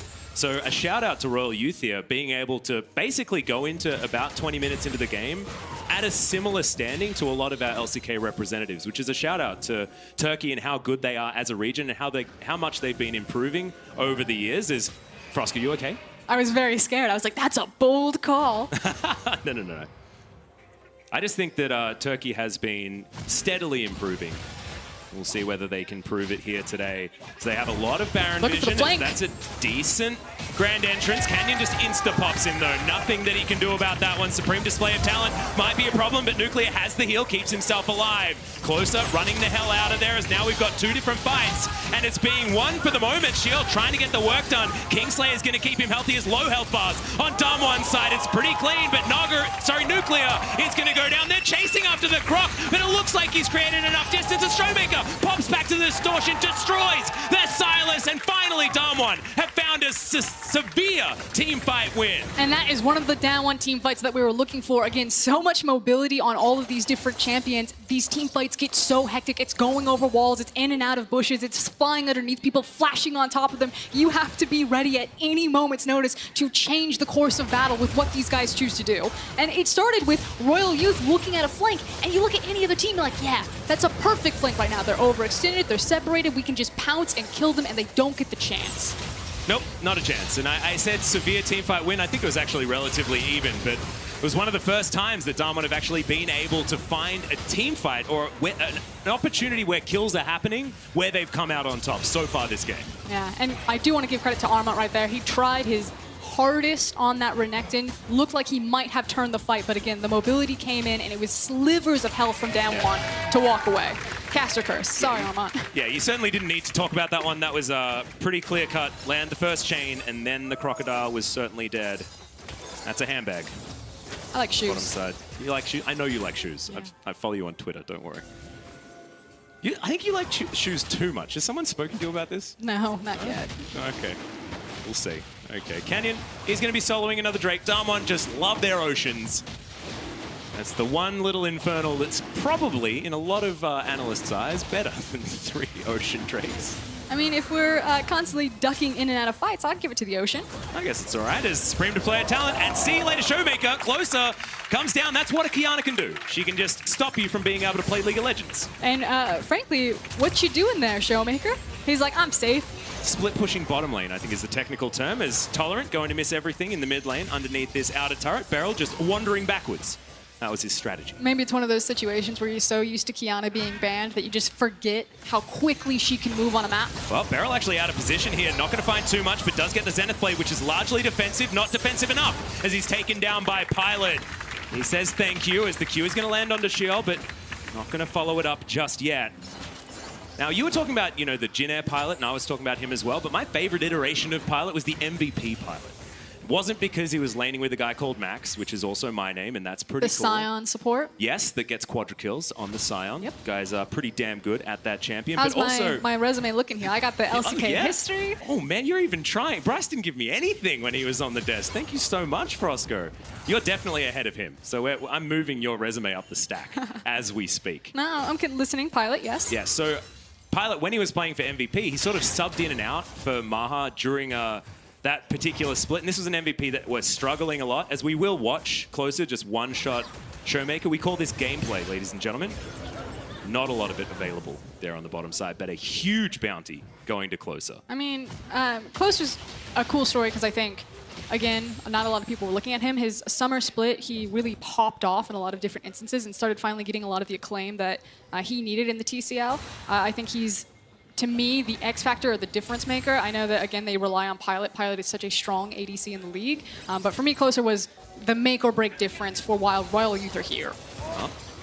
That is another pop. Canyon eventually goes golden as we've got a huge ult into the wall once again, but Kiana's dead as the supreme display of talent goes down. Hemoplague into the backline, but Beryl's already dead, and Pilot with a double kill, but Nogri at full health. Keep your eye on him. All of the damage still up for DAMWON as Nucleus flashing into 3 people, but is still going to survive, and DAMWON are angry. They don't want to lose team fights like this, but it's an even one in the end. And you can see those windows where Royal Youth are like, we've got it, we've done them, we've beat them, we can transition into a Baron, but then it's like the final boss to show up and do this. For Pilot. Nope, not going to find him.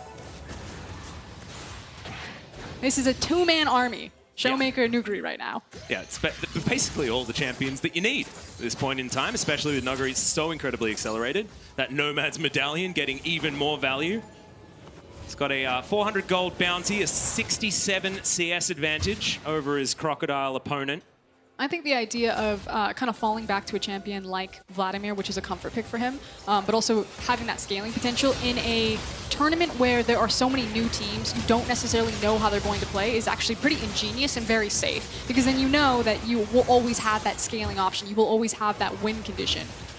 I just really love that Royal Youth have done their homework with how they played the early game and with who they're focusing and who they're really trying to capitalize on, because Canyon out of position immediately, Royal Youth pounce. And yes, it was an even team fight, but that doesn't matter at the end of the day, because this is a matchup where you are considered the underdogs anyway. And if you can just keep playing it out, try and get Pilot to a point where he can theoretically carry, especially on a Xayah who has so many defensive options, certainly is a way that they can win this game. And you're also then that much closer for Pilot to really start popping off. Had to diverge into the Hex Drinker, obviously, because Showmaker and this Vladimir are massive problems. But outside of kind of that stepping stone, he is approaching that 3-item. And there are so many wards. And there's Magi Soul Stealer on Showmaker. He just wants to create a library. He's already got his Morellonomicon. He needs another book. Where's an Amp Tome? Needs to sell that Control Word, I think. Just get as many books in there. He needs to be a studious mid laner. I do. But that's a pretty aggressive decision, given the fact that he just got one-shotted by Closer earlier on. I would say it's a confident decision. Yeah, confident. I think that's the word I'll use. I think that's the nice word to describe what it could potentially mean, but we'll go with it for the moment. That's also a really confident distortion over the wall. Yeah. So the vision and the vision denial is so important for Royal Youth, because we saw how explosive Closer's damage is and their potential to just blow someone up. And that relies on denying the vision so you can get the jump on someone. Surprise, the trap was here all along. But if they're unable to contest the waves and then lose priority over the area and then DAMWON Gaming come in, like, you're losing so much gold placing all of those control wards, and then you have to do the terrifying thing like this where you're walking into fog of war, just, oh, I hope they're not in here. Yeah, and at the moment, you've got Noguri destroying minion waves on the top side of the map, and he's got a Void Staff now, and moving towards this mid lane. Amit probably not wanting to go up against this gentleman whatsoever. But I think this is actually a really good example. Showmaker. I'll hold it. Tolerant, going to get out of the chain range as he does get tagged. This is a really good example of how Royal Youth are a bit tunnel visioned and a bit fixated on the fight. Like, they know we want to make the pick, we want to stack all of our CC, we want to immediately blow someone up, but they're not thinking about the setup. And it's DAMWON Gaming who are just going back into mid lane, getting priority, shoving it out, and then moving in and clearing out the vision. And because Royal Youth aren't taking account of their lanes, they're losing control over things like an Infernal. They're losing control over all of that money that they invested into wards. And it's really draining on their economy right now. The thing I'm seeing out of DAMWON, though, is almost lax play. It's like they're relaxed, like they're on a holiday. Like, because it has been relatively slow. They've been losing things in the early game, but what they're relying on is just being better macro players as the game goes on, and you can see that by the fact that they just shut them out of the Infernal Drake.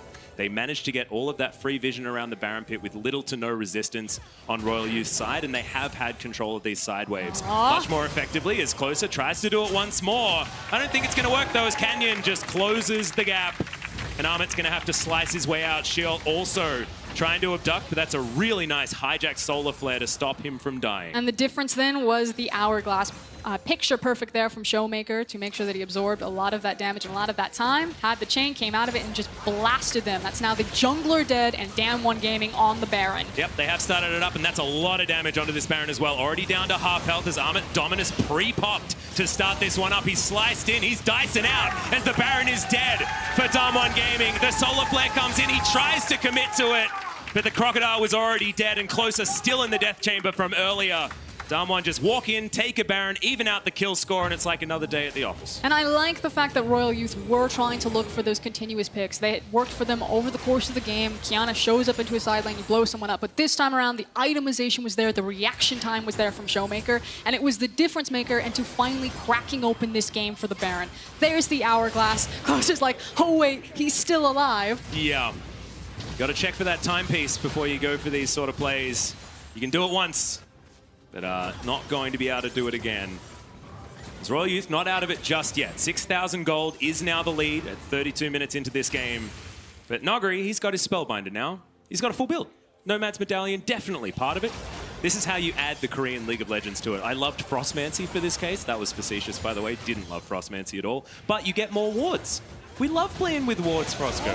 As we've got another team fight as well, and that is a very dead Showmaker. Didn't check the time. A little bit overly ambitious there and didn't actually have his timepiece available as there's the Feather Storm. So much damage, but Nuclear dive bombs into the backline and gets himself the triple.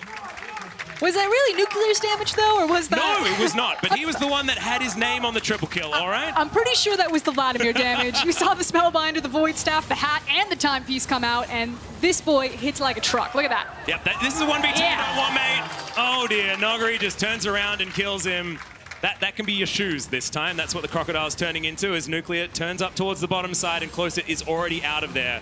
1 kill away from an ace as the inner turret is going to be falling bot side and mid. And now the inhibitor turret going to be the next one on the chopping block. And what felt like a very back and forth game in terms of the fights, the fact that Royal Youth did not go silently, that they kept trying to stand up, take their shots at DAMWON Gaming, got a couple of cheeky ones in there on the bot lane, but eventually, like you said, DAMWON just fell back to their macro, fell back to their micro, and are now just brute forcing this game away from Royal Youth. Yeah, it's looking pretty scary. 2 inhibitors go down, and now all of a sudden, that gold lead has ballooned to the tune of 11,000, and no longer do we have the advantage with the Infernal Drakes because that was evened out. Tolerant still actually looking for more as that's a solar flare. It's going to land onto Pilot. Can they kill him before he can? Yes, they certainly can. 4 members down here, and you don't go chasing up a very dark lane when there's potentially DAMWON Gaming members waiting, and now it looks like they might be just trying to go for the end of the game. Only 1 member down, but it is Pilot. He's certainly a lot of the damage here for this squad. Did have those 3 items that we talk about so often. And now the siege is on. Tolerant tries to find the CC, but he's not going to be able to. Nogri goes into his pool, but Tolerant's still alive for now. Nexus turret not so lucky. Still, 1 more does remain, and Canyon makes his way back in. He's got a GA. He can actually use that to try and get aggressive onto this last remaining turret. They want a style. Oh, yes. As in he goes, he's in the fountain, tries to get the 1-shot onto Closer, but can't actually do it. The Nexus turret not going to be so lucky as now the Nexus is that focus done when it took longer than a lot of people expected, but they will be able to win their first game at Worlds. This team qualifies in 2019 and game 1 down at World Championships.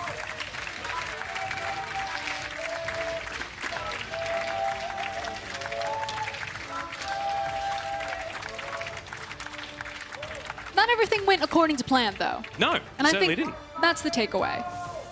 I definitely agree with you that it felt like when you were watching them perform that it did feel lax. It didn't feel as focused or as tight as we saw in the regular split or in the LCK playoffs. So I'm curious kind of what the final form of DAMWON looks like. And if they're maybe experimenting a bit. It was a very different look from the bot lane than we typically see. They usually like to go more for that defensive option. Yeah, they also looked like they were having fun, though, right? It looked like a DAMWON Gaming that were comfortably playing the laning phase and taking double Kleptomancy in their solos, Vladimir into Renekton, which is something you wouldn't necessarily want to do. And yes, they dropped a couple of kills, but did it ever feel like they weren't going to win? I don't think so. Well, they never really fell out of the gold lead once they had it. It's because they kept taking gold from their opponents, actually just pickpocketing the whole time. Klepto ruins stats. That's all I have to say. Yeah. On the other side, though, Royal Youth, I think we got a couple of really good looks from them. Yeah. I think the team fighting looked really solid. I think you are starting to see some of those holes in some of the fundamentals in terms of, you know, prioritize the lanes first and then move into the setup versus getting a little bit too tunnel focused on, okay, what does my champion want to do? How do we play out this team fight? Let's set up for the team fight. And then you kind of get caught in your setup.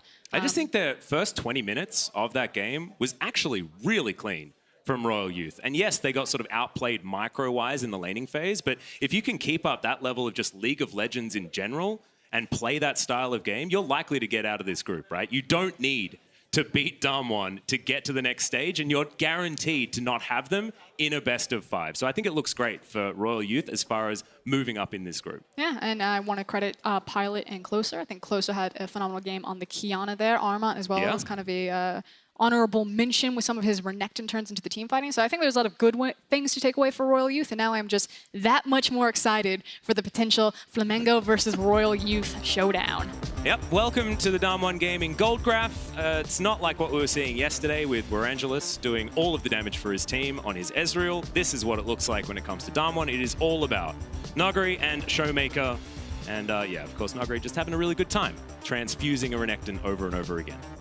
And we take a look at some of the highlights there. I think this is where you really got to see the Vladimir damage. Now, it was Nuclear that picked up the triple kill, but look at Nuguri on the bottom of your screen, that mini-map. He's coming in, and when he comes in, he's going to hit really hard.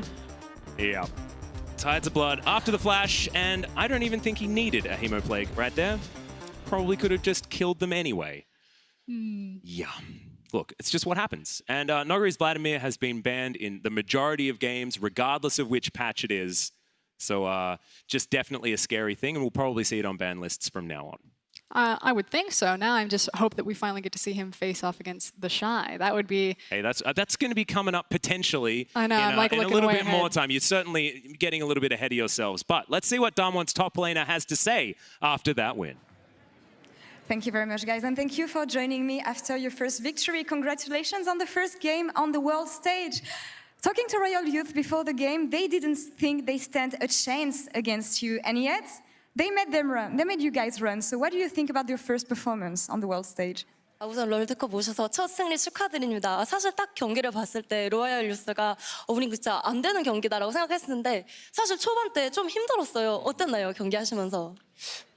일단 약간 저희가 좀 생각했던 것보다는 좀 뭔가 고전 약간 좀 킬 교환도 되고 약간 그런 장면이 있었는데 저희가 약간 좀 좋아하는 픽도 가져왔고 좀 자신 있는 상태여서 질 것 같진 않았어요.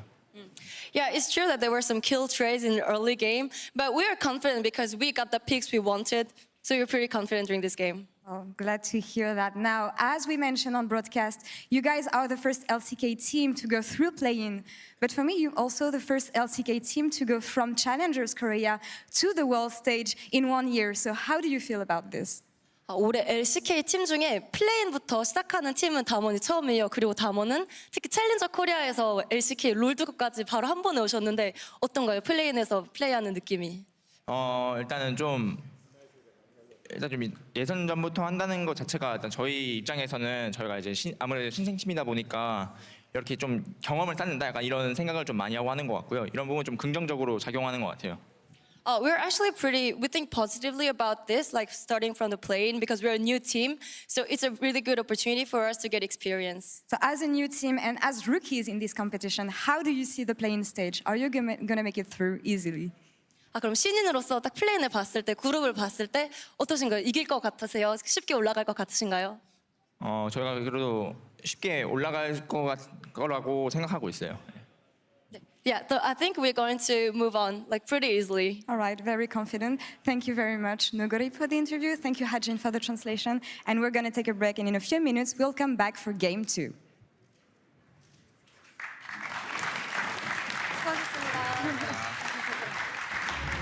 Thank you, guys. Thank you very much. Flash, no life, first blood. We've got a party on the bottom side. 3 versus 2. Nuclear's dead once again. Is it going to be a double? I think the answer's going to be yes. And Royal Youth are attacking. Kingslayer's going to keep him healthy as low health bars. On DAMWON's side, it's pretty clean, but Nuclear is going to go down. They're chasing after the Croc, but it looks like he's created enough distance. As Showmaker pops back to the distortion. A little bit overly ambitious there and didn't actually have his timepiece available as there's the Feather Storm. So much damage, but Nuclear dive bombs into the backline and gets himself the triple. Now the Nexus is that focused on when it took longer than a lot of people expected, but they will be able to win their first game at Worlds.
Welcome back to the State Farm Analyst Desk for our next game, Mega Esports versus Hong Kong Attitude. The LMS third seed is back in the play-in stage, but they do come in with far less fanfare. There is a lot to prove, and in fact that's true for a lot of teams in this group, as this was one of the groups that had lesser known teams and players and regions, and you have to think, maybe this is where some of the surprises can come. Yeah, I mean, this was sort of the group that we said it's sort of wide open as to who actually comes out first. So I think for Hong Kong Attitude in particular, this first game needs to be a statement win from them if they want to try and like put their name on the bill to come in number one. Yeah, absolutely, especially given how previous Worlds performances have gone for the LMS. And this team in particular, you know, we've gone over it already, but the 2017 failure to come out of the group in first place did mean a top of best of 5 and crashing out in the play-in stage. This is a team that wants to regain a group status and be able to do it for the LMS. And in particular, I do think the story of Mission is interesting because he was on this team in 2017 when they went to Worlds last. Then in 2018, they actually traded him away. They brought in Chawei, much more of like a legendary mid laner in the LMS, but he came back in 2019 after they weren't able to go to the distance last year and now make it back to the international stage once again. Yeah, absolutely. And then the other Crash, the other person you have to look at on this team is Crash. He's a very proactive early game jungler, does like to get down into that bottom lane, however, can appear to be very desynced from the rest of the team at times. I know you don't like the drafting around it. I don't like his decision making when he has those drafts. Sometimes it's just a little bit wonky for Crash. Yeah, for me, I'm like, he is a good early game jungler, but a lot of times they don't actually draft lanes around him that he can play through. They'll put him on like an early proactive Elise, but then give him 3 losing lanes. And those are the games where I'm like, well, if I'm in his shoes, I can't, like, no one can do anything differently in those games. You say that, but you can also just not wander up to random dragons and start hitting them when you have a castle in the mid laner with no priority. But I think this is one of those players in Crash and Mission that if they get aligned, if they get on the same page, they do have good map impact early. Well, we have to see how they play today. It's quite interesting because when we talk about Ananasek and we talk about some of his bolder moves, it's slightly different words, but it kind of sounds like similar types of styles in terms of decision making. We'll see what impact he has. I want to get back to that a little later. Their opponents today is going to be the representatives from the LST. It's Mega Esports. Now, this is a team that will pack a lot of very familiar names in terms of their player roster, if the team itself may not be too well known to our world's audience. Yeah, absolutely. Bangkok Titans, Ascension, now Mega, whatever you want to call them, Rocky, G4,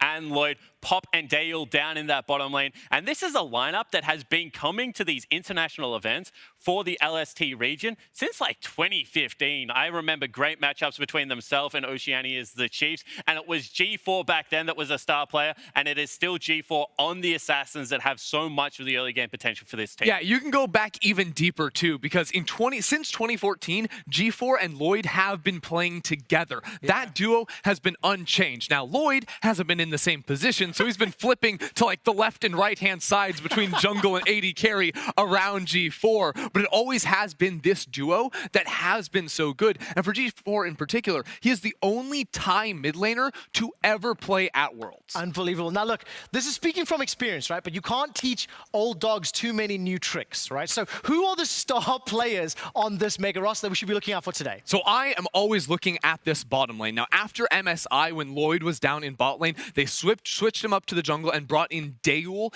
into the bot lane. This lane actually gets relatively little jungle attention early on, but you will be hard-pressed to actually go back through the VODs and find a lane that this duo has lost at all in the LST. They have been absolutely fantastic, and in particular, when they're on like self-serving champions, like the Ezreal Yuumi in particular was one of my favorites, they will just take over games single-handedly. Yeah, and Pop is one of those players that has very explosive moments and looks for his times in games to be able to take over. Pretty rare from the support position, but is able to get it done, and is certainly one of the star players of this team. One thing I love about this particular group is the teams within the region and how much history there is between them.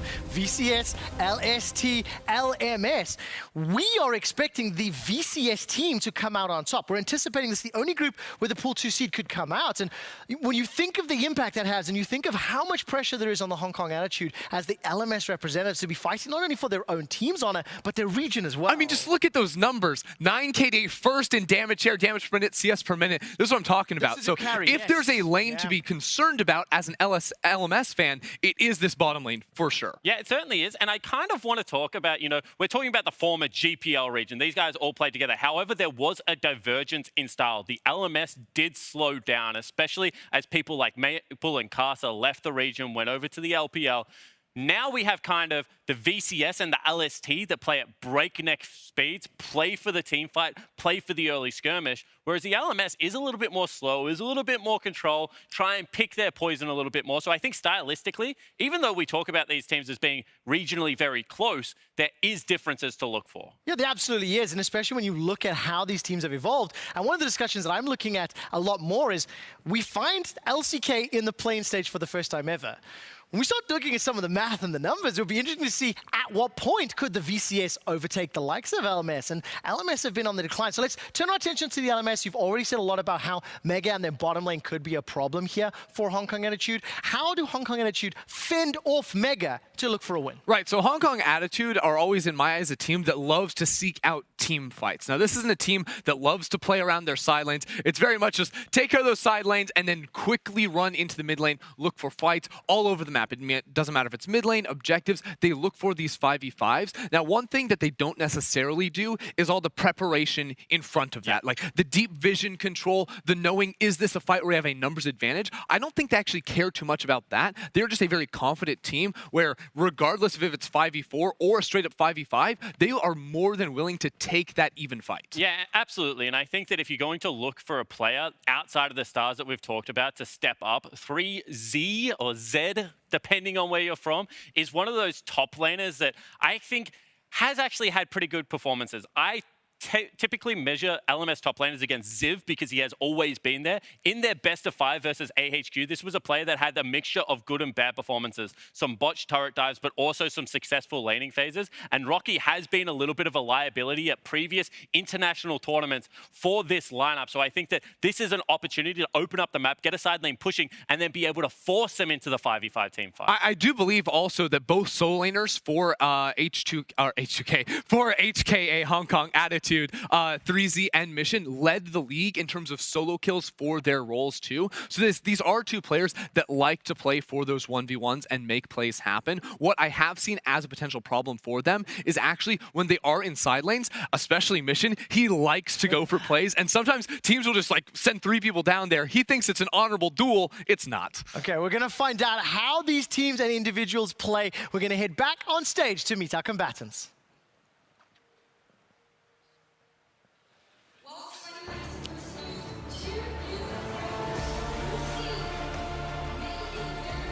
Nice. I appreciated that. Microphone is not on.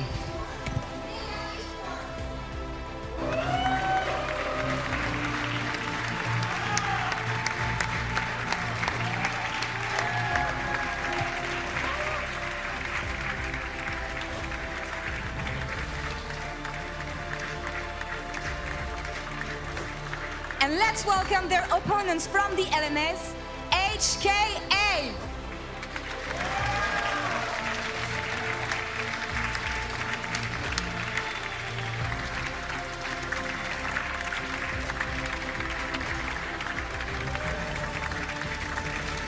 Now one more time, give it up for Mega Esports and HKA.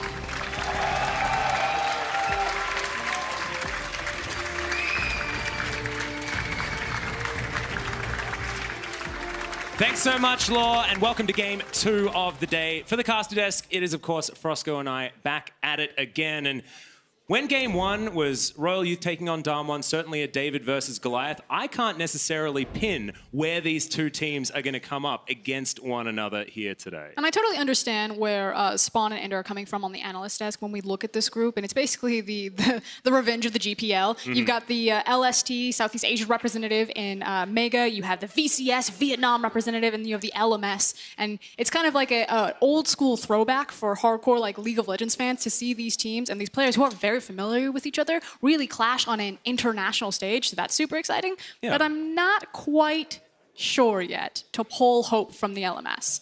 I think when you have access and scrim potential, there's a lot of friendliness between the LMS and LSPL, LDL, LPL, whatever you want to call it, and that kind of access to scrimming those types of players. I think sometimes at this level, it's just good enough to be the better mechanical player. Now, I'm not 100% sold on that, but I'm not ready to say that HKI are an underdog here, that VCS or Mega are just going to get blown out of the water, but I still think HK are the favorites. Yeah, I think so too. I think you sort of have to go in with that mindset and then be ready to pivot, you know, based on how these teams are going to go. Because I think that a lot of people don't necessarily know where these regions are going to stack up against one another just because of how much turmoil there has been. And of course, change going to continue happening as we move into 2020. But I'm just excited to see some of these old names back. And of course, iCast, you know, Pop, we're talking about Pop on the analyst desk there as well. And a little bit of a fun fact, I commentated him in the Kesper Cup earlier in the year. He was on a team with Doran, now playing top lane for Griffin, of course, and with Plex there, who's over in the LPL. Really talented players and was the first KEG team to actually win a game, win a match in the Kesper Cup, which is huge news. And Pop is very talented, although very young. I agree. I think Pop just needs a bit more experience underneath him, but a player to certainly watch. Now, as we head into Draft Select, for our brand new viewers who have never seen these types of teams, Mega are your Thai team. They came through the LST as the Thai representative, and they have the Thai trio in Rocky, Lloyd, and G4 on the top side of the map, and then a Korean duo in Daewoo down there, whereas HKA, obviously our LMS representative, have never been to an LMS finals, but we're the team that finally put the nail in the coffin for the Flash Wolves. They went through the Flash Wolves in the regional qualifier to be here. They are the only major pool seed to never make it, or to actually be denied making it out of play-ins. So there's a lot of yeah, some pride on the line here for HKA. And speaking of things on the line, on the top line of your screen, as you can see right there already, most of the bands coming in, Gragas, Olaf, and Kiana, very jungle-focused on Mega's side, as the Pantheon, of course, going to be taken away. The Elise going to follow up as five junglers, in theory, have been taken off the board, with the LeBlanc from the mid lane going to be the only one to buck that trend. And I am in complete alignment here. Take away everything from Crash. You heard Ender talk about this guy on the analyst desk. While Crash isn't necessarily always set up for success, I think that he is kind of the consistent shining light on the HKA squad for me. He's not necessarily a dueling-oriented jungler, but when he sees his opportunity, he'll take it. But he is just a very solid, mechanically gifted player. Yes, certainly was. I don't want to remember back to too much information about Crash. Of course, was on Longju before he decided to go to a whole bunch of different regions. And didn't necessarily do the things that we wanted Crash to do when we were so excited about him, but already so many picks coming in. Renekton going to be yet again the first pick option here. No ability to pair that with an Elise, and it is going to be still early game. The focus on Mega's side, of course, something that we were expecting from this squad as the Thresh comes out as well to try and combat that Rakan that's already been locked in. And Crash, he has got that mechanics check in the Lee Sin already locked away, and this Xayah would certainly be something we'd be expecting in the hands of Eminem.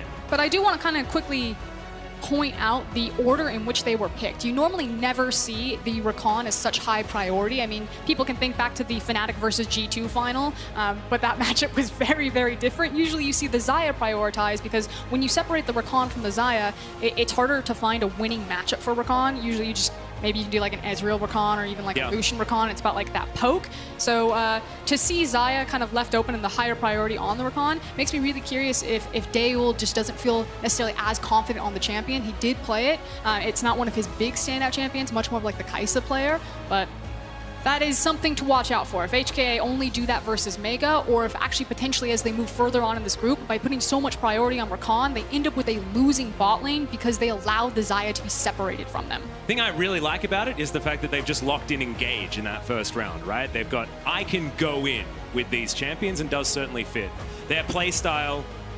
As Ezreal going to be taken away from Dale, of course, a player that I have a bit of history with, of course, commentated him promoting into the LCK with ever 8 winners, and then was promptly taken out again very quickly. That was actually with Keen, of course, a pretty storied top laner over in the LCK that unfortunately didn't make it once again to the World Championships.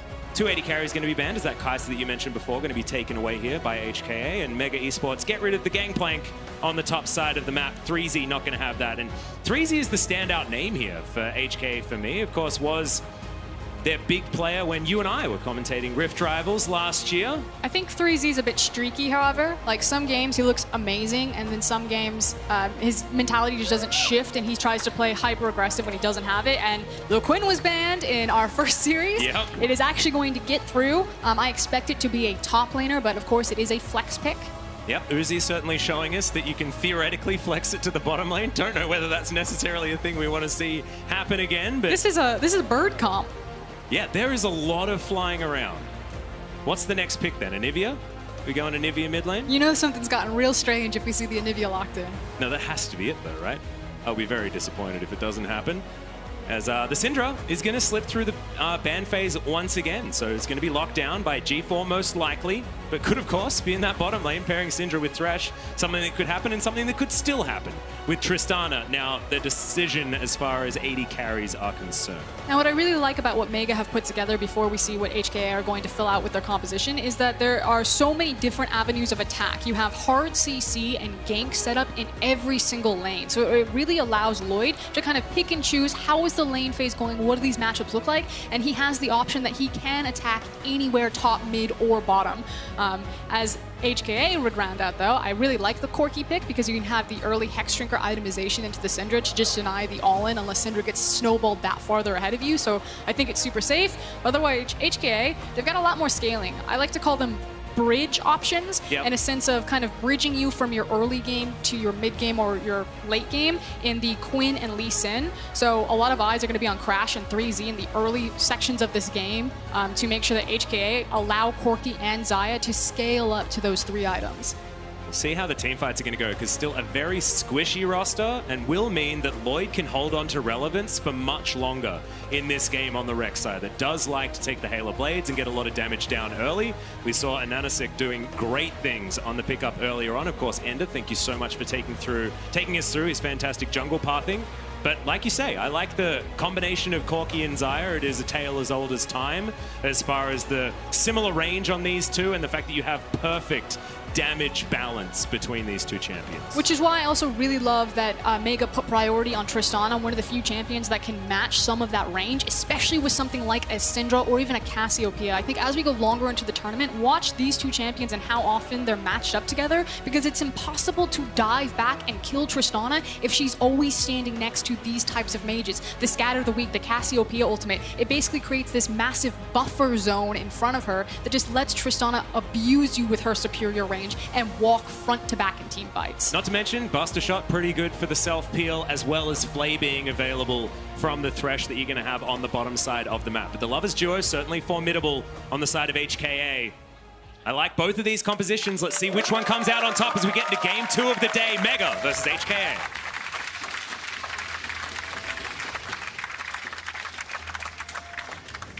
I think this is going to be one of the question answers today. You know, what... A question answer. Question answers, yeah. I like a question. I thank goodness It's like I the speak for a living. The 2-in-1 special. This is going to answer a lot of our... Man, now you threw me off.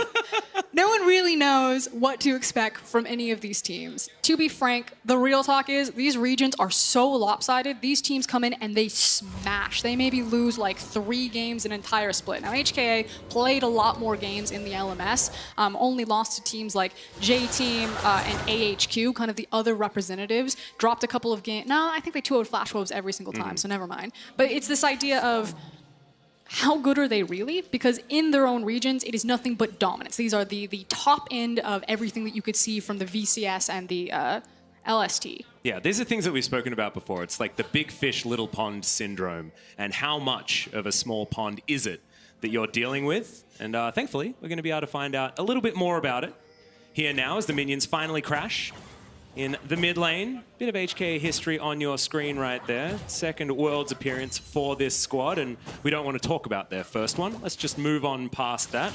But that was with Mission on the roster, and now 3Z finds Rocky. And looking a little bit like a crocodile poacher here towards the top side of the map. Can be a rough matchup, especially early for the Renekton. But this actually might be indicative of the rest of the meta that we see through not just play-ins, but also into Worlds. If Renekton continues to be such a high priority, he's going to get knocked down a bunch of pegs against these ranged top laners. We saw it in the previous series where the Quinn was banned, the Kennen was banned when you had a priority pick on Renekton, and now you're seeing why. Yes, he's super dominant in lane, but against ranged top laners, like you say, they can really abuse him. Well, G4 going to miss the scat of the week there onto mission. Also sidesteps the sphere that goes down. Taking fleet footwork on the Corki as opposed to one of the other multiple keystones that guy is versatile to bring with, so taking a lot of respect into the matchup. How are you feeling about the teleport instead of the cleanse, though? Of course, sometimes cleanse almost necessary into the Syndra, being able to avoid the follow-up sphere for the extra combo damage.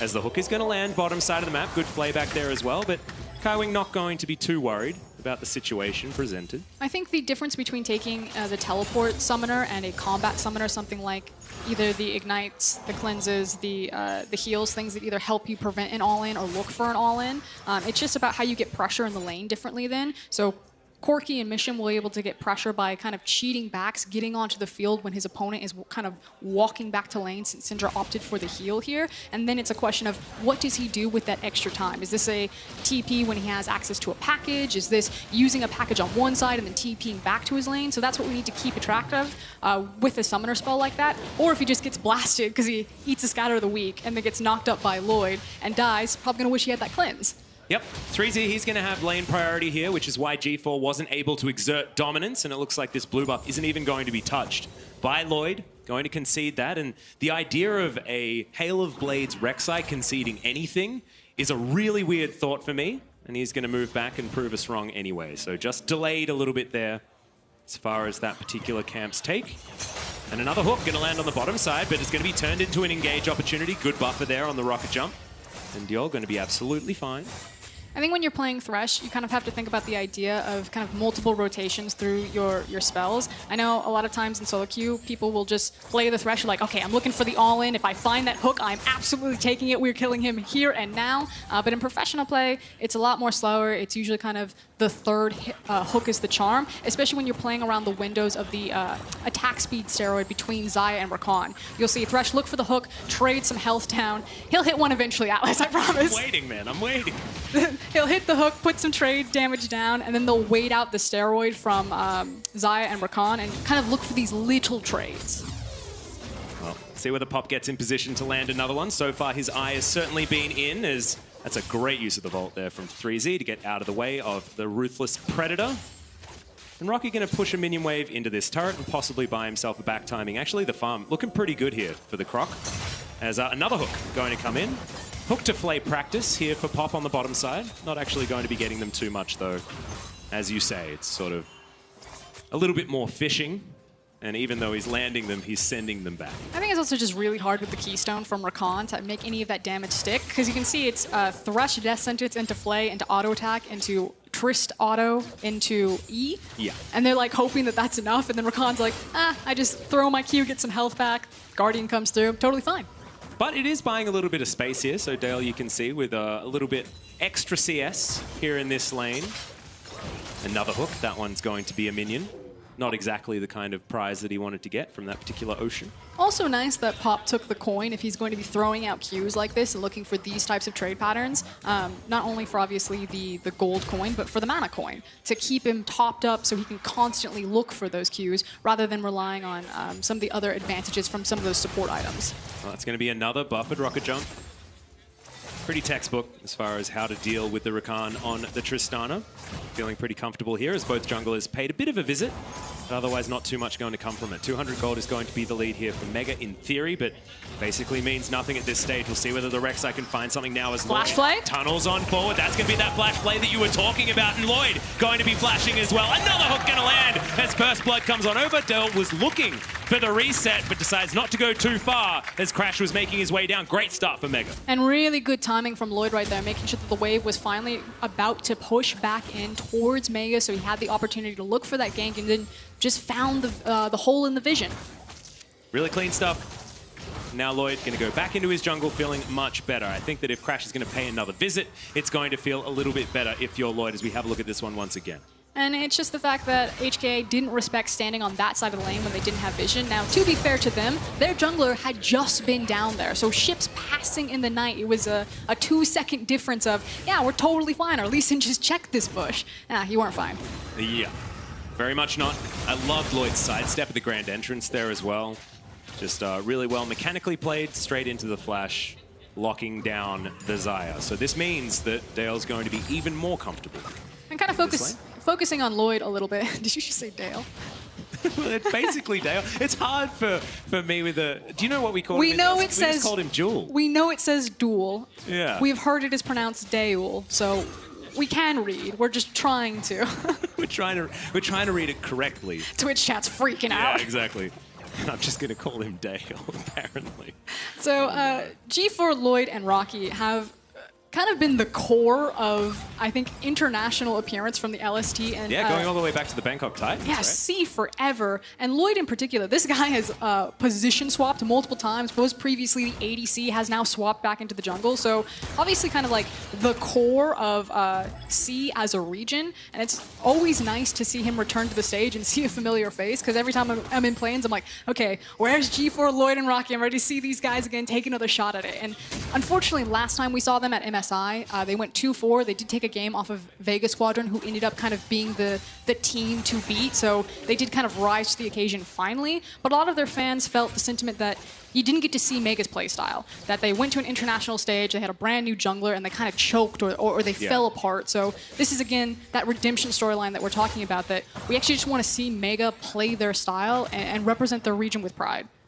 Well, if you're an Oceanic viewer, throughout the years, of course, you will recognize G4's name, but probably not with as much happiness as you there, Frostgrim, because he's denied our teams so many times. I was with you on that cast, Chiefs versus Bangkok Titans. You cried. I did. It was devastating. That was our year. What was that, 2016? Yeah. Oh, it was tough times. It was really tough times. And after a 2015, that was also very difficult for us in that particular office, but I digress. Package delivered to the mid lane, as Mission just going to be eliminating minions with it. And G4 handed over a blue buff. Plenty of time to talk. We talked about some of the itemization choices that Corki could have as a possible pick into Syndra as we see her rise in prominence in plans so far. And he's opted not to go for the Hexdrinker and said, yeah, he does have the health crystal and the component of the Phage.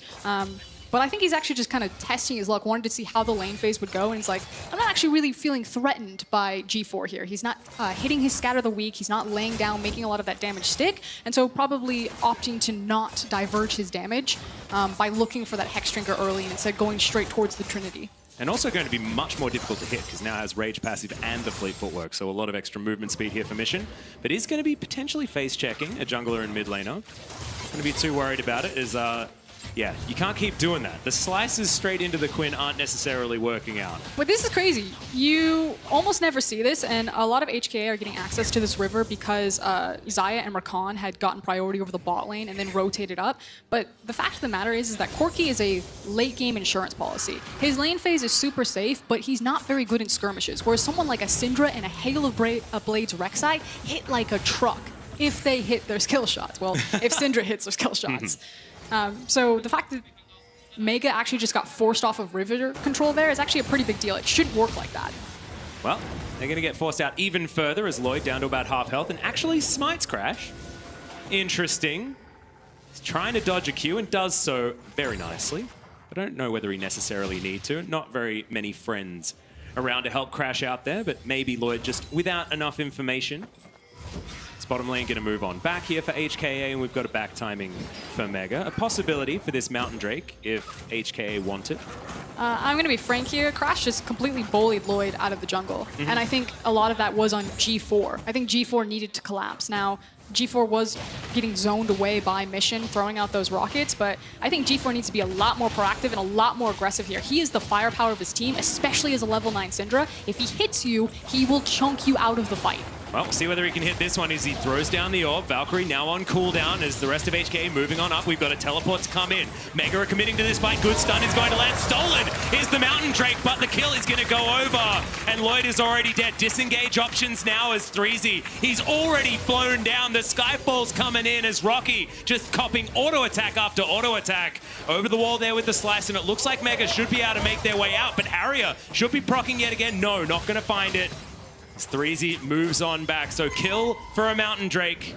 There are arguments for good on both sides. Yeah, I'm going to give it to Mega right there. This Drake, so important, obviously, for its early access into Baron, potentially. But because HKA were able to force Mega behind their tower, they're going to try to walk this directly into the Rift Herald, while Mega are trying to scramble to get back in position on this map. Here comes the TP. Yep, another TP into another pit, this time on the north, as we've got a flash, but the hook is going to land. The Scat of the Week was good this time as G4, they're trying to deliver it to him, but Pop says, nope, we're not going to do it this time. Can't risk a Valkyrie coming off cooldown as Shelly is going to change her attention over to Lloyd.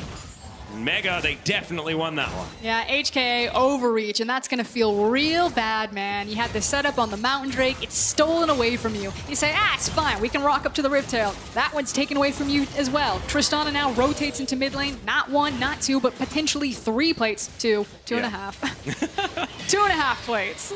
Not going to commit too hard, of course. Running out of minion wave is the problem there, as Lloyd not going to be bullied out of the way of this Rift Scuttler and takes that one comfortably after taking down the Scuttler's mother in Shelly.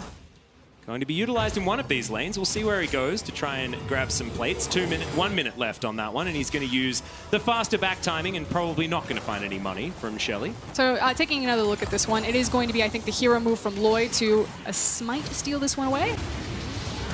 That was a attack, I think. It was. It's fine. A bunch of flashes on the back end of it. Unfortunately, not a lot of the CC training, but this is kind of where things went from bad to worse for HKA. That teleport in particular, Mission definitely needed his team to plant their feet and defend him, because that's a one-way ticket. Yeah.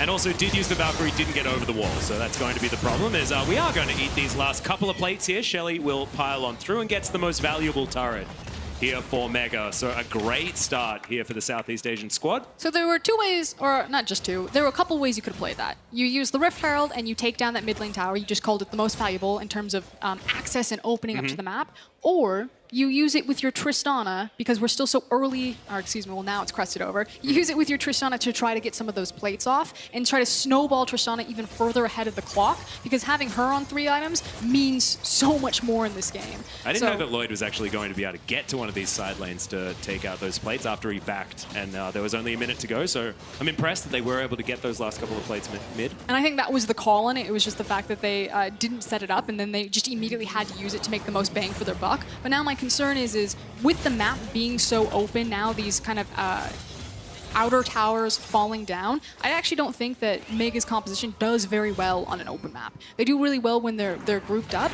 and Rocky unfortunately hasn't gotten the type of lead that he's needed. He's 30 CS down, so if they want to sit in a 1-4 formation, I think Rocky will just be punished by 3Z on this Quinn. So I'm curious how Mega are now going to kind of navigate this open map state.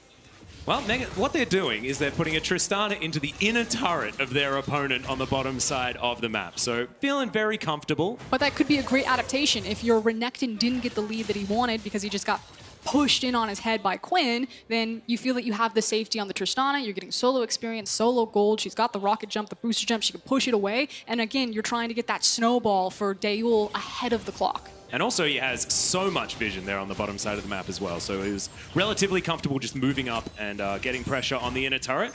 Isn't going to press his luck though as he moves back towards the mid lane just to try and eat some more of those red dots. Crash. Looking for this Rift Scuttler, does get it. Lloyd is going to just smite him to say no. It is going to be, luckily, for HKA going their way. And 35 seconds now on that Infernal Drake, and that is why that Scuttle vision is so important. We'll see whether HKA can actually put up a fight for this one. It's 2 very important Drakes as our first rolls. And as we come into this potential Drake fight, I do want to highlight a key item, the stopwatch actual pickup from Mission here, because that could be the difference maker if the Syndra ultimate is able to completely burst him out, or when he uses that stopwatch, as well as now having the completed Trinity Force. So I think that window, if this is a 5v5 around Infernal, is kind of the moment to watch for where this game is going to break. Does Mission survive the team fight and output all that DPS on the Corki, or does he just get blown up? We've currently got a Zeal instead of a rapid fire cannon as well, but Pop already taking so much damage there in the mid lane. Gets the heal out from Dale as well, as we've got a fight on two fronts. Lloyd taking a bit of damage. Looked like he didn't notice as he starts off on these Raptors, and now HKA. They're going to poke the Dragon and see whether they can actually secure this one. Remember last time it was stolen away from them, and they're not going to opt in for that situation yet again. But you can see they didn't set up their lanes correctly. HKA, they assist ping on the mid and the bot wave. Mega have priority in both bot lane and mid lane, which will give them a faster access and rotation into this river. They can now try to clear out this vision, potentially set up a trap, start the Infernal. Not maybe my favorite call, but I think they'll get it. Yeah, they are certainly going to get it. It was right under the noses of HKA. Of course, had vision of the area with the Rift Skull that we were talking about earlier, but very cleanly done by Mega. They just pushed HKA out of the way and grabbed the very coveted objective. So now Mountain and Infernal as we move towards that ever-present Baron buff coming up in 2.5 minutes. And you'll hear us talk about the word fundamentals a lot in the play-ins, especially when we're looking at kind of very different teams with vastly different tournament structures and just kind of levels of international experience. And that's kind of, again, a perfect snapshot of what we mean when we're talking about fundamentals. The fact that HKA didn't attribute time to their waves to give them access to walk into the Infernal. So Mega did the right thing. They were just patient. They waited for the waves to pull HKA out of the Infernal pit and then took the Drake for free rather than trying to force the fight, which, great play. Yeah, pretty nicely done. 18 minutes now on the clock as we're looking for another objective. 3Z, he thinks that it's going to be Rocky, as doesn't land the blind, but this is a Crocodile that just can't really move out from underneath his turret. And also a potential win condition now for HKA. They've been playing on the back foot. They don't have the gold lead right now, sitting in between a lot of different item breakpoints. We talked about that bridge where you need 3Z to really 3Z pop off. looking for the solo kill. The flash comes in. He outplays him. No! Oh, he never even hit him, so it's an execution. So in theory, that's good news for 3Z, but man, that was so close and then so far. Round two, up top, let's go. Yeah, we land the stopwatch really nicely as G4. He's like, I got no buttons left, can't do anything, and he's going to be dead. The rest of his team turn up, but they're way too late. Still a 3v3, and it looks like they want it as Dale's going to use his rocket jump to close the gap. It's Crash! Oh my God, Pop, that was a hook. To end all hooks is now Kaiwing. He's trying to offer something, but doesn't get there. Pop is holding this team together, I swear. That was the glimpse. That was HKA like, okay, we've got it. We got the win condition. We have Quinn in the side lane. Ah, that didn't work. Okay, top lane. We got top lane. Ah, that didn't work either. And now it did a little bit. And now Mega, again, winning across map. Armit. Rocky just shoved that wave all the way into 3Z's tower. He's now made his back. He's feeling much happier, much more healthier than he was. He was starting to really feel that CS discrepancy. It's still there a bit. But let's have a look at it one more time. Take us through what happened, Frosco. Okay, so Rocky's not going to hit him, and 3Z is going to chase through the tower. He flashes, matches flash for flash, doesn't get the auto off, and then the final tower shot and the minions. And Rocky didn't even need to use Color Meek or anything like that. Didn't need to do anything fancy. Just wandered around underneath the turret. I liked it. This is that stopwatch you were talking about before, used to perfect effect. And then G4 had no buttons to save himself, but Pop comes in. Wait for this hook onto Crash. It's really nice. Yeah, good CC follow-up. Not necessarily predicts the flash, but obviously recognizes that Lee Sin's probably going to instantly flash. Mm-hmm. Having a look at the gold, Dale's still looking fantastic. Stop laughing at me, okay? I've got an Australian accent. It's difficult to pronounce things effectively, and I live in Korea. So Dale over here on Tristana. Yeah. But he's 1.4k ahead. This is a Trist that's feeling real great at 20 minutes into the game. Yeah, he's almost completed his third item. Mm-hmm. That's a lot of critical strike. That means that to win this game, again, we talked about the win condition potentially for HKA. Look at these firsts. Well, that were not they were not his stats. I watched in the LCK. Let me say that. A He lot has of certainly Mega improved. in summer, and it's just Mega punching down. But the crazy thing is Mega weren't even considered the favorite team to be here. It was a team called Win. Mm-hmm. But when it came to their playoff format, Win actually got upset by one of the weakest teams in the LST, and then Mega just steamrolled through. Yeah, it's like they sort of, there was a turnoff that Win took, and it wasn't a great one. It's like, you know how you look for that shortcut, and then unfortunately it's actually just a brick wall? Like, damn. Well, maybe, you know, better luck next year, 2020. Maybe the vision's going to be stronger. Rocky's hugging his tower. He's like, I've got it.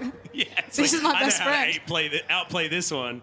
Just needs to hit an ability on him this time. That's all he needs to worry about. So what I would like to see HK actually do is decide that Xayah and Rakan will be okay in this mid lane to hold it and wave clear, and actually team crash up with 3Z and try to continually punish Rocky. Now maybe they're a bit gun shy because that dive didn't work very well, but I still think that's an opportunity of avenue for them to attack, because if you're just forcing waves back and forth, you got a Xayah, they got a Tristana, like, I'm gonna call it execution based on who's going to outscale there. So I think that they could be looking for side lanes to attack, which you can see that Mission is getting some work done. He is certainly attacking a side lane. He is very, very deep.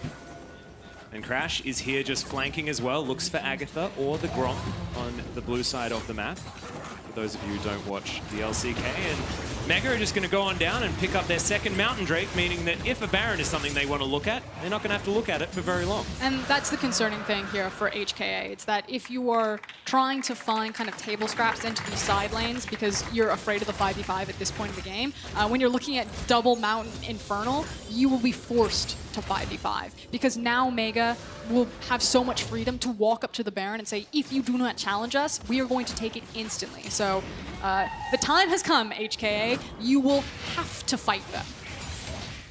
The thing I'm scared about, right, is that this is a really squishy composition on HKA's side, but it's not necessarily a burst composition. So how are they supposed to navigate team fights if we get to a later stage of the game, even if they do theoretically have a lot of scaling DPS on this squad? I mean, I think right now so much responsibility is put on Mission, actually, especially if we're fighting around this Baron pit. Corki does super well with his long range, that as long as he has the vision and no one gets on top of him, he can really kind of be that one-man army to dissuade people. And then from there, it's Quinn and Lee Sin looking for divide and conquer. Separate people, try to find some of that. I mean, I agree with you, it's not necessarily burst, but just to separate someone out and kind of pick off the weak. Okay, so a little bit like a try and poke them down, try and get them into awkward positions, get the straggler, and then move on through the rest of the team with a man advantage. But it is so much harder to execute versus Mega's composition. I've seen this movie before, Frosker, as we've got the Vault to come in. Rocky taking a lot of extra damage here at the beginning, and 3Z says, nope. Not doing that one again. But now Mega are in the situation where, again, this is the only place that HKA are feeling confident and are winning. So do you save Rocky? Do you pull him out of this? Do you try to force the 5v5 on the Baron, have confidence that you have that double Mountain? Or do you continue to let your Crocodile just get smashed by this bird? I actually think that you just all in on the Baron right now, right? You've got two Mountain Drakes, you're going to kill that thing so quickly, but HKA have a different thing to say about it. Pop is going to go golden, as now HKA running for the hills as Rocky teleports his way forward. And that has to be, that's the trigger. Rocky just pulled the TP. You can see Quinn is going to town. Yeah, completely committed on the outer turret on the bottom side, so this Baron down to about half health. We're trying to get there. Flapping our wings as we're trying to get forward, but Lloyd has to go golden. G4 flashing over the wall. Crash gonna get out of the way. Quinn's here. Of the week, and finally 3Z is going to arrive, and that's because they peeled away from the Baron, trying to find kills that they didn't manage to get. Mega are in trouble. Like you said, they were trying to find kills. They couldn't find them. They burned all of their cooldowns. Mega tried to go all in. They tried to be bold. They tried to be confident. They tried to force the Baron, and it burns them really hard. This is exactly what HKA needed to continue to stall out this game, to continue to buy time for Corki and Xayah. Yeah, I really thought that 3Z had overstayed his welcome there on the bottom side of the map, maybe greeting for an outer turret when he could have been defending the Baron, but they made the right play. Crash was there threatening to try and steal away the Baron. Just do it, boys. Yeah, someone start the Baron. Let's start trying to find some of these objectives. And you can see Mega. Mega knew. They started their backs. They stopped them. They're trying to stagger them right now. But this is so far this game is being defined by indecision. Yeah. These intense split-second moments. Do we do the Baron? Do we not do the Baron? And both teams have fumbled it. So someone has got to step up and make their mark. Well, Crash is going to miss the Q. There's Eminem. Off the hook. Lands again. Damn. That's a targeted ability for this Pop guy, I swear. Really nice stuff. Eminem, though, only has to blow the heal, so still holds onto the flash and has that Featherstorm available pretty soon. As this Trist is getting bigger and bigger. Level 13, drawing a bead. And that range is just extending. This team fight is looking scary because Mega can just fight front to back very comfortably with this composition. So Mega are in a situation where they're playing now without teleport. So as soon as Rocky is down there, they're playing without a numbers advantage. So They have an opportunity where they're going to get another crack at setting up this Baron, but it's going to be harder to do now because they don't have access to the Renekton, and then they're running out of time. You can now see the experience difference between 3Z and Rocky. We've been watching him just punch down on Rocky all game long. So this is your window, your shrinking opportunity. 3Z will eventually break this. Mega might be forced to make the decision on the Baron again. But it was certainly a Rocky advantage throughout most of this game. Only recently, 3Z has been able to get him with the out farm, close to 60. This Crash just going to tag that Baron to check whether anyone's doing it. Finds out the good news. Not going to need to go in for any steals just yet. Okay. This is on repeat, pretty sure. I wish Crash would actually just walk down there, or even better, Mission, because he's got TP. But this could certainly happen. If Crash is going to be bottom side of the map, the Baron should belong to Mega. As Sonic Wave now on cooldown, not going to find the stun once again, is G4. And that means Mega are going to pull away.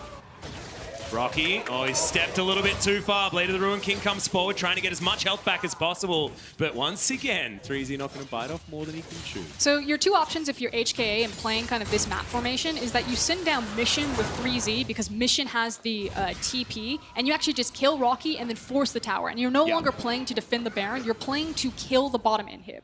Or you send Crash down there. And you think that the poke damage from the Corki is able to dissuade them from the Baron. I do agree with you, because it's double mountain, probably better to leave Crash there to look for the potential steal.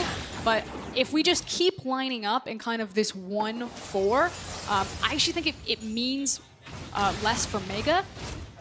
Like, I still think that HKA's composition harder to execute, but I feel like they will be the superior, more experienced team, especially in these types of scenarios. So Mega is getting hard stalled out here. They cannot figure out how to break this problem of wanting to get this objective, and they are unsure how to continue to move their advantage in this game without Baron. My main takeaway from that is the fact that they have a lot of options of things that they can do, and they're not doing any of those things. And we just like something to be done, you know, some sort of decision to be made in this game, because just slowly but surely farming out side lanes isn't necessarily good for either of these teams. Because HK, I like that you talk about their composition and how it's played in the late game, because it's a finesse comp, right? Like, you don't have a front line. You need to use your poke damage, you need to use your zoning tools, and you need to use your flank potential in order to make it work, but there are only very select moments that you have to carve out of this game, and they're not necessarily doing that either. So there's certainly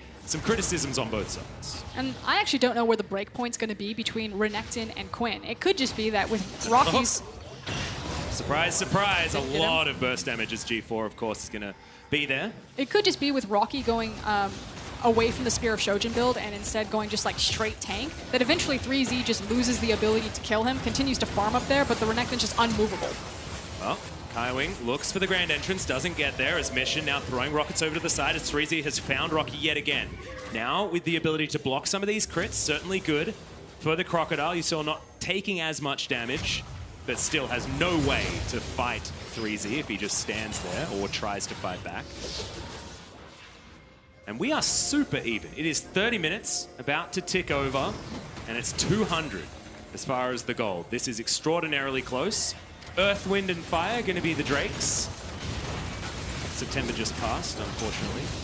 We were, what, right on the clock for the Elder? How close was that? Yeah, we were real close. And 5 minutes now, and that one is going to be available. Let's see, there's a lot going on, but also not a lot going on at all. Everyone's trying to, like, jockey for position. That flash is actually really important, though. Again, we talked about it over the course of the game, how important Mission's responsibility is as like the primary damage dealer, and such a range advantage. Not having access to flash means that he obviously can't be as aggressive in his positioning. So we'll keep our eyes on Mission and see if that turns around to burn him. Also doesn't have rapid fire cannon yet, so doesn't have that extra range on his auto attacks that can be pretty important here for the Corki. Love Corki, just power spikes everywhere. 1 item, 2 items, 3 items, 4 items. Just power spikes across the board. I also just think the range on Corgi is pretty unfair when you're dealing at like the highest level of League of Legends, and I think that's why he's been such a staple pick for so long. Again, super safe in lane, great late game insurance policy, and then just having superior range on compositions. At the highest level, it could just, you look at who has the bigger range, you're like, that team wins. Yeah, well, We've got a Tristana with a Bloodthirster now, so the poke from the Corki not going to be as important if he is going to find Dale in the back line. And 10 CS is the lead here for Eminem, just slightly. And he's also got his trio of items that he really likes to see. So as far as itemization, both of these teams very happy. And there is no gold in this. Someone needs to make a decision. I'm sure someone's going to at some point, Frosco. Who's your money on? My money's on Daewoo. I feel like this game is going to... He was already doing it. That was too easy. This game's decided by Mission or Daewoo. Does Daewoo just get to hit people, chunk them out, walk out to a tower and force them off? Or will Mission use his TP and help out his Quinn bottom, please? Well, 3Z is taking inner turrets on his own, so maybe doesn't need too much help at this stage. Rocky just gave up. Yeah, well, I would too, to be honest. He hasn't been having a great time. Okay, here comes a potential package flank. Yeah. I don't think he's going to do that one. The Corgi taking on a little bit of a walk here. Make sure you get that exercise in if you're going to be playing that skin as Lloyd. He's barely missed by that one. He's playing middly right now on the An inhibitor turret fell down. 3Z now going to try and kill the Crocodile and should be able to do it very comfortably. And if he doesn't kill the Croc, he will kill this inhibitor. There's now the slice, the dice, the vault. And no, Rocky, you're not doing nothing. And 3Z's just abusing this matchup. And the problem is Mega can't make a decision, and therefore there's nothing to be gained elsewhere on the map. Yeah. It's almost a flame horizon from 3Z as well. I'm really glad that we highlighted it. Of course, 3Z being a player to watch. I think if you were to talk to someone like Raz, he was certainly really up on 3Z in 2018 Rift Rivals when he was there. And I believe Marchi at the time. Hipster Raz. Hipster Raz, the guy loves it. Okay, we're making the decision now. Like you said, Mega have run out of time. They're using the TP. They're going all in right now. They don't have the bottom inhib. This is it. Right, we're going for a 50-50, boys. 2,000 help now on the They got it! Stolen by Crash. HKA. Can they win the team fight afterwards? Crash is going to go down very, very low, but Mission destroys Lloyd. Rocky goes golden, but then goes into the death chamber. A double kill. Now for Mission, Pop's going to go down. And the Zaya grabs one of them as well. Eminem picks it up. And now HKA, they're going to look at the enemy base and go, oh, what happened to that? It's already been destroyed. Exactly, they're going to TP down. This is going to be the end of the game. Mega got stalled out on the Baron for what felt like years. The indecision there, how were they going to attack the map? And it was HKA with better fundamentals on the day, on the back of 3Z, split up the map, stole the Baron, and will now steal the game. And I love this as a lesson, the price of indecision. Mega, they had the mid game, they had the control, they didn't use it, and now the Nexus will fall on their side of the map. HKA successful in their first game at Worlds.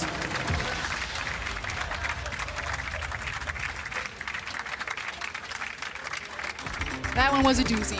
That was a doozy. Certainly unexpected with how the mid game went, but it is a great lesson to take away. You need to make plays. If G2 taught us anything, it's make decisions and be on the same page about them. Then it doesn't necessarily matter. Like, any decision that you're all on board with is generally better than a good decision that is made only half-heartedly or by only some of the team. So Mega just needed to pull the trigger and they didn't. I also think it's putting a magnifying glass on how much top lane is going to mean in these play-ins. When you have guys like Nuguri and Huni, who have just been, well, Huni kind of coin flippy. I mean, if you but go to can second be game, just look at second game, you're fine. These monsters, because this game was finally cracked open by HKA through their top laner.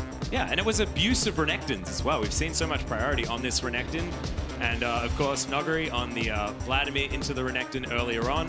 Renekton just didn't have the range to deal with him, even though the matchup is a little bit better. Quinn versus Renekton, though, is awful just all the time. You're just never going to have any real moments to get ahead in that matchup. And despite the fact that Mega did get the game to a position that they wanted it, they just weren't able to make anything happen. And then by just war of attrition, 3Z walked into their base and killed inhibitors. Just watching the guys walk through. Now, yeah, I agree with you. I think that there are definite tape to go back and watch. They got a little bit lost on the stage. I think they'll find their way. It'll be fine. I got a little bit lost, to be honest, when I was here for the first time. I was really excited. I thought I was about to get a high five. Hey, that's true, maybe. Oh, we missed out. We were too busy talking about their victory. I think this is a series where both teams will go back, watch the tape, and it's pretty clear kind of where some of the errors were in terms of Mega really tightening up their setup on the Baron, finding that confidence, maybe some more time on the international stage to find their footing. This isn't the first time that this team has felt a little bit shy of the spotlight. Yeah. And HKA, you know, maybe a warm-up game. They're not AHQ, they're not J team. This is the third seed for the LMS, but yeah, let's have expected a look a at the bit more. 50-50. This is Crash. Maybe living up to a name that he sort of had when he joined Longzhu, wasn't able to live up to it, and finally finds a beautiful Baron steal in order to win the game for HKA. It was that one moment. Sometimes you got a coin flip and Mega got to a position where I actually didn't mind that play, honestly, because they were at a point where they couldn't handle the pressure from the Quinn, so you just have to go for it. And that is a cliff being fallen off. Oh, look at Rocky's damage dealt comparatively to 3Z. Mm-hmm. That is... Wow. That hurts. Can we have I want the multiplication stat of how many 1.5s go into 21K? A lot. That's certainly an out-damaging, but you can understand why, right? It's not like, oh, this is hilarious and he didn't do any damage. It's the Crocodile was dealt with in a way that was unanswerable, honestly. And it was also, again, divergence of itemization. Rocky was like, I'm losing, I need to build tank, when traditionally we do see that Spear of Shojin. It feels like kind of the two-item Renekton, when he does have access to Spear, actually becomes a really strong team-fighting monster rather than just a laning duelist because of his ability to get multiple iterations of the stun off. So I think you kind of go back to the drawing board, maybe some head-scratchers there. I kind of understand what he was thinking, but I think you just have to double in on looking for 5v5 at that point when Daewoo is so far ahead on this Tristana. Yeah, didn't actually matter at all in the end, though. And honestly, I think that when you've got a position in the game where you have to be making the moves, if there are nerves involved, it's far more difficult to win a game. So we've spoken about that on Analyst Desk a lot in the past. Yep, but that said, congratulations to HKA. Now, hopefully they just continue to clean it up, wet their feet with through plans, find their confidence, and then find their momentum as they look towards a group stage berth. Yeah, for the last time for the LMS as well, so certainly a historic time. But for more on HKA's win, let's hear from their support. Thank you very much, guys. And K-Wing, congratulations on the first win on the world stage here. That wasn't an easy one, apparently. So tell me about the expectations you had coming in today. 首先，恭喜你们来到这次入围赛第一次拿到一个胜利这样子。那你可以跟我们讲一下，就你们目前来到入围赛的一个预期是什么样子吗？ 我们的预期是小组赛、入围赛会全部赢，然后就进16强。Our expectations is to win all of our games in the play-ins and then make it to group stage. Okay, so tell me about this game before. They were on top the whole game, and then the Baron still happens, and you win the game. So talk me through the last play that got you the win. 你可以跟我们讲一下，因为这场比赛其实你们很多时候是处于落后的一个情况，直到最后一个打巴龙团战的时候才有办法逆转。那可以跟我们讲一下最后那个团战发生了什么事吗？我觉得前面是因为我们有一些地方是打不好，所以才导致到这波落后。然后那个巴龙团是因为我们看到对面果断去开巴龙了，然后我们就觉得拼死一波了，就直接需要开团。 So we were behind in the early game because we made a lot of mistakes. And the Baron play happened because we saw Mega forcing the Baron. And when we saw that, we decided that we had to give it a shot. That was our only opportunity. That was a really smart play, and that got you the win in the end. You are one of the returning players here in the play-in stage. Last time you played was 2017, got eliminated against Fnatic. So is there any player you're looking forward to face again, or you would like to take revenge on this year? 你也是 HKA 就再度回到世界赛赛场的一名选手。那时候在17年的时候，你们其实是被 Fnatic 击败的。这次回到世界赛，你有哪一个选手你特别想要面对的吗？选手吗？可能也是 Fnatic 的下路吧。我想再跟他们打多一次。 I think it has to be Fnatic's bot lane. I want to face them again. Well, hopefully you can face them again. Thank you so much for the interview, and thank you for the translation. We're going to take a break, and coming back, it's going to be Game 3 of the playing stage. See whether the Rek'Sai can find something now as Flash play. Tunnels on forward. That's going to be that flash play that you were talking about. And Lloyd going to be flashing as well. Another hook going to land. between a lot of different item breakpoints. We talked about that bridge where you need 3Z to really 3Z pop off. looking for the solo kill. The flash comes in. He outplays him. No! 2,000 health now on the stolen by Crash. HKA. Can they win the team fight afterwards? Crash is going to go down very, very low. But Mission destroys Lloyd. Rocky goes golden, but then goes into the death chamber. A double kill. Now for Mission, Pop's going to go down. And now the Nexus will fall on their side of the map. HKA successful in their first game at Worlds.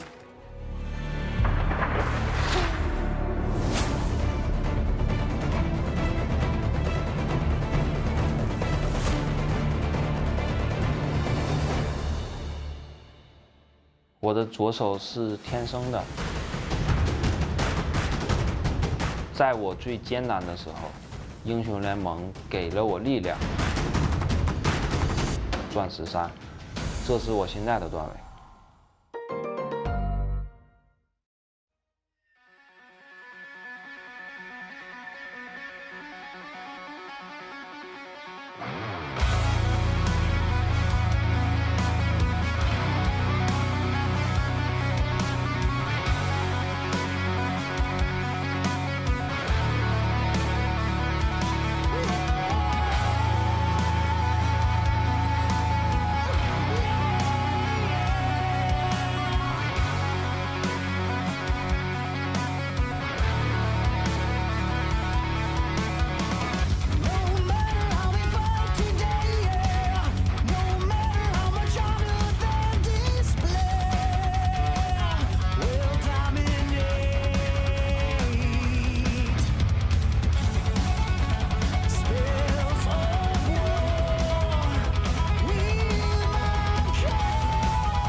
Thank you for meeting us back here for Game 3. Korea's DAMWON Gaming versus Flamengo Esports from the CB LOL. It's been the first time we're seeing a Flamengo, and while Brazilian fans might be sweating over the caliber of opponents, it does not downplay just how excited they are to see their super team compete, especially when you consider the road Flamengo took to get here. Oh yeah, and these fans have been waiting for so long because ever since Flamengo came into the CB LOL, they've played 3 splits now. They made it to the finals in all 3 splits, but for the first 2, they lost Game 5, went full 5 games, and they fell in Game 5. It was just this last summer that they finally won that Game 5 and were able to make it here in the first place. Absolutely, and the CB LOL as a region is a very proud region with some great history behind it. Everyone remembers the kaboom that happened. However, he really remembers it. It is scrubbed from memory. Kaboom never happened. However, in the last 3 Worlds, Trevor, they haven't done as well. They've only been able to take up the last 3 international tournaments. Sorry, they've only been able to pick up the single victory.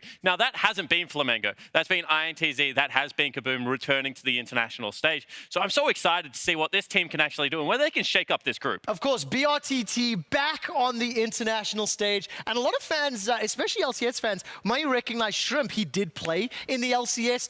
And after what Flamengo saw from DAMWON earlier today, I caught up with BRTT very briefly, and there's an air of confidence and acknowledgement of how difficult the game is, but they're looking forward to this matchup. And especially when you examine the bot lane performance from Nuclear. I think BRTT and Lucy, as sort of the power couple on this team, are going to feel very good coming into this matchup, because in a lot of Flamengo's wins, it is that bot lane duo gaining these early game advantages and then punishing poor play in the bottom lane. I think that after seeing this Game 1 from DAMWON, they're thinking, hey, we can maybe do this ourselves. Absolutely, and I think that if you get rid of the Xayah and try and force Nuclear onto the Kai'Sa, you have options in the Draven and in the Lucian to try and really go at that duo lane. I think that it will be fairly telegraphed what DAMWON want to be able to play in that bottom lane, and that could be an area that Flamengo looks to attack. I love the champions, too, that BRTT will pull out, like the Draven, but also Lucy, known for these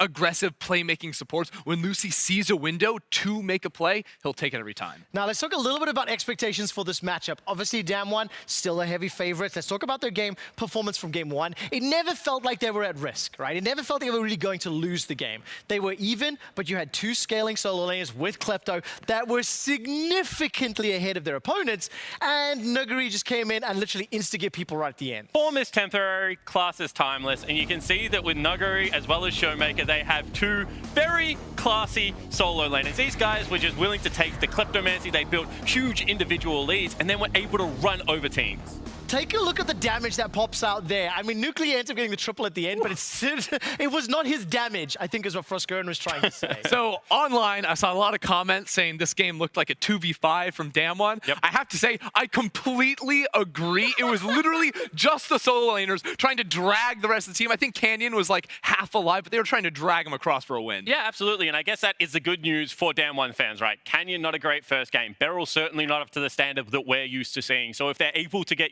one more person included in the play, it will become slightly easier. By the best of 5, you're hoping you got 4 or 5 people online, and then you should start rolling if you're DAMWON. Let's talk a little bit about expectation setting here. Now, Flamengo specifically with BRTT, knowing their playstyle as well, when that bottom lane gets ahead, they are able to unlock victories, at least in the CB LOL. This is a much more difficult task, but BRTT is looking up to the challenge. Yeah, and the thing is that I think that they can win this bottom lane. But I don't know how well Robo and Goku are going to stand up in the solo lanes. So I'm expecting a very similar performance, but potentially not even the same level of solo laners as we saw from the TCL lineup. So it's one of those things like, is there hope? Is there an area you can attack? Sure, but unless you can deal with Nuguri or Showmaker, take one of them out of the game, it becomes so difficult. Yeah, I fully agree with you. Just in terms of, yes, there's a clear plan for these guys, but you have to hope you can get some favorable matchups for Robo to hold on up top lane. I think for him, a really solid champion has always been that Aurelia. On other stuff, he has looked much less confident. So I come into this game, I think,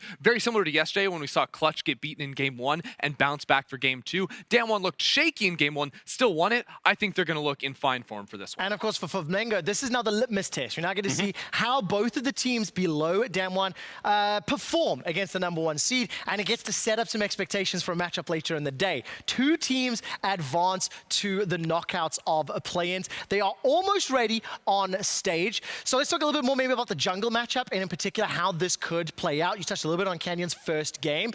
You know, what do you want to see him shake up coming into this matchup? Well, I just want to see some of that Canyon flair that I'm used to when I go and watch the LCK, because I genuinely think he's one of the smartest, most creative pathing junglers out there. This is a guy that will see a dive opportunity a minute and a half before it happens and then skip some of his buffs just so he can run up to a lane and make that happen. So it's these types of plays that you can't prepare for. You don't see coming until, you know, you're in the heat of the moment in the game that no teams are going to expect. I think that's where he can pounce. Yeah, and that's where I think that Shrimp can follow suit of something we saw yesterday be quite successful in the Skarner. It's one of the quickest junglers, and it deals with explosive solo laners really well. If you can just grab Nuggery at the start of the fight, or if you can just grab Showmaker and make them useless, or make them invest some of that well-earned gold into a QSS, there is an area that you can help rebuff some of these attacks. Do have to cut you off, and I thank you very much for wrapping up just in time. Spawn, let's head on stage for Game 3 of the day.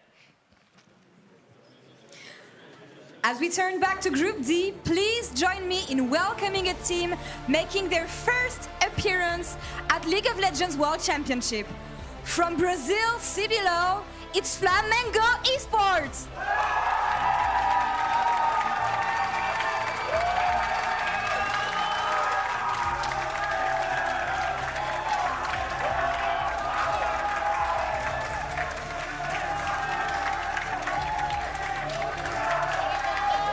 One more time, guys.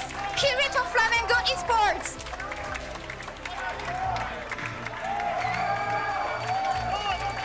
Back, ladies and gentlemen, Game 3 of the day in DAMWON. They didn't necessarily look like the dominant force that we may have expected, and our Brazilian representatives certainly have a lot of fans in the crowd today.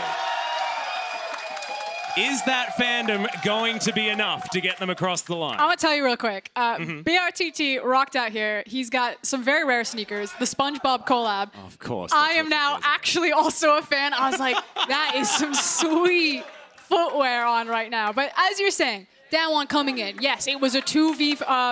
Is that what we're gonna call it? Just 2v5, okay? I think more absentee rather than defecting. It was the rest of DAMWON.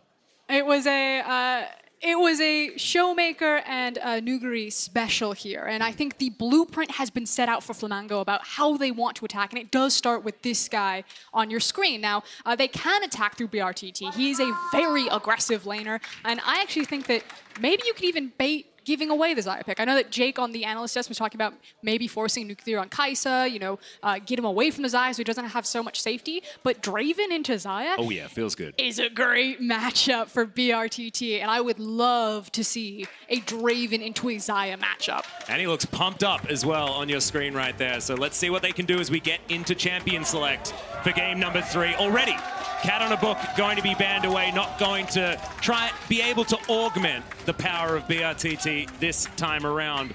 The man has been synonymous with Brazilian League of Legends for so damn long. Fantastic to see him on the stage once again as the Draven is banned. He's, when the LCK 3rd seed pays you respect. Well, I mean, to be honest, they've banned a few Dravens so far. Nuclear's like, he's a Draven player, I'm not dealing with that. Yeah. Ghost, our resident Draven player of the LCK, yeah, that was what DAMWON decided to get rid of when up against Sandbox Gaming, and it's going to be the same here up against Flamengo, who are taking away the power picks on this patch, and then Canyon's Gragas going to hit the bench. Of course, in Korea, Gragas, the priority, gigantic on 916. But that's the priority on a Renekton first pick. And we've been talking about it a little bit throughout the day, that it feels like teams are misplaced. Damonte and Clutch really kind of got, I'm going to say, soft-flamed by their priority on the Renekton. We just saw Quinn taken into it and how abusive it can be. So let's see what DAMWON have in store with this pick, or if Nuguri or Showmaker are just so much better at piloting this champion. Already, I like how Flamengo's composition is coming together. A lot of space control, a lot of zoning capabilities with the Nico and the Thresh, often paired together as Canyon gets his hands on his favorite champion at the moment. It is the Taliyah. And speaking of favorite champions, of course, Nuclear going to go towards the Kai'Sa if he can get it. It's not going to be the Elise combination with the Renekton, but we've seen in the past that this combo is about as punishing. Yeah, there's still so much potential for getting around the map as quickly as possible, setting up that dive. You don't necessarily need your jungler to take the damage when you have a Renekton, pending on the matchup there. So my eyes are on Robo. What is he going to find? Is that going to be the Nico in the top lane for him in a ranged matchup to try to deal with this Renekton? Or when he sees the Taliyah and the potential of a dive coming in, is he going to look for something that's, okay, you're going to dive me and I need to be ready to take that type of aggression?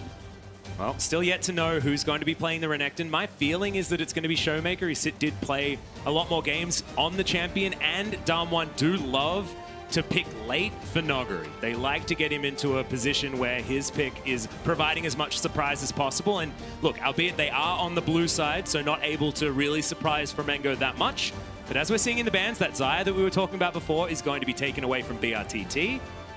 Barrel's Alistar might make it through, however. Yeah, that could be frightening. That being said, I mean, how Yeah, worried that's what are I you thought. about it? I'm very They're worried. pretty worried. They're pretty worried. I think you have to respect ban Alistar, especially at this stage in the World Championship. Again, we'll probably see Barrel pull out his Alistar at some point during this championship. He is amazing on it. He certainly is. I think that Barrel's Alistar is not necessarily a laning phase ban. And I think that if Flamengo are going to attack DAMWON, they need to attack the laning phase, which is what my argument would be for leaving the Alistar available. Because I feel like if they're getting to a point where, you know, DAMWON are comfortably team fighting, then you've probably got pretty close to losing anyway. This is probably going to be BRTT's pickup right there. Okay, so I did want him to go for something with a lot more firepower in the lane phase. He had a couple of different bans thrown at him in the Draven and the Xayah, so I was like, he's got the access to things like Lucian, like Caitlyn, like Ezreal. Now the thing is whenever Caitlyn's in a game in Europe, they decide to split the map and force vertical jungling. So Caitlyn has to play weak side, and she doesn't get to abuse her long range and how dominant she is in the map. I'm unsure if DAMWON will look to do the same thing, but typically Caitlyn as a pick doesn't work in the LEC because of that strategy. Well, this is most likely the rise in the hands of Noguri as Barrel's going to lock away the Pyke. We've got Pyke Kai'Sa against the Thresh and the Caitlyn on the bottom side of the map. Certainly spicy, but that range advantage is certainly going to be there for BRTT. And it could also mean that Barrel doesn't have to sit in that lane phase. You know, if things start going sideways in that 2v2 bot side, Barrel can be like, see ya, mate, just hard farm this one out. Caitlyn's going to push it into you, and he starts roaming around with Canyon. Well, that is an Aatrox, and that is still going to be locked in. Flamengo valuing the comfort on the champion, regardless of what the numbers may say on 9-19. And of course, if you look at the recent nerfs to Aatrox, it was his wave clear that was particularly hurt. Lost a lot of damage when he's using that Q on the minions itself. And that means that he doesn't just get to force you under a tower and kind of chunk you out with those Qs. Still, if he lands triple Q on you, it is going to hurt. But against something like a Ryze who can root you up and kind of maneuver around you, I think this is going to be a really tough matchup. Yeah, could be really scary here as we expected. Showmaker is looking like he's going to be on the Renekton. 21 seconds. And that is going to be confirmed. So DAMWON, I like this composition a little bit more than what they showed us in their first outing. Felt a little bit like a show match with the fact that Showmaker got to play on his LeBlanc, with the fact that Noguri was on his Vladimir. This time this composition looks a lot more fluid because the gank assist for Canyon is outrageous. Just set up and lock them down. You got the CC from the Renekton, the CC from the Ryze, and Canyon can just rock in, flip them back, and have so much damage to get away from. Now, I want to talk about zone control right now, because BRTT is on the Caitlyn, one of our longest range champions in the game. You said at the very beginning, when you see things like Nico, like Thresh, there's so much zone control for Flamengo. On the other side, DAMWON actually have some pretty short range champions. Kai'Sa mid-range ADC, Ryze mid-range, and then Renekton as the melee champion. So I'm curious, how do DAMWON actually break through that zone control? Can Flamengo keep their ADC safe? Can they keep DAMWON away from him and allow these team fights to go through longer, to walk through? I think it's about Flamengo getting vision so that they can deny flanks from DAMWON, if it's going to be me. But ladies and gentlemen, here we are, our third game of the day. DAMWON taking on Flamengo.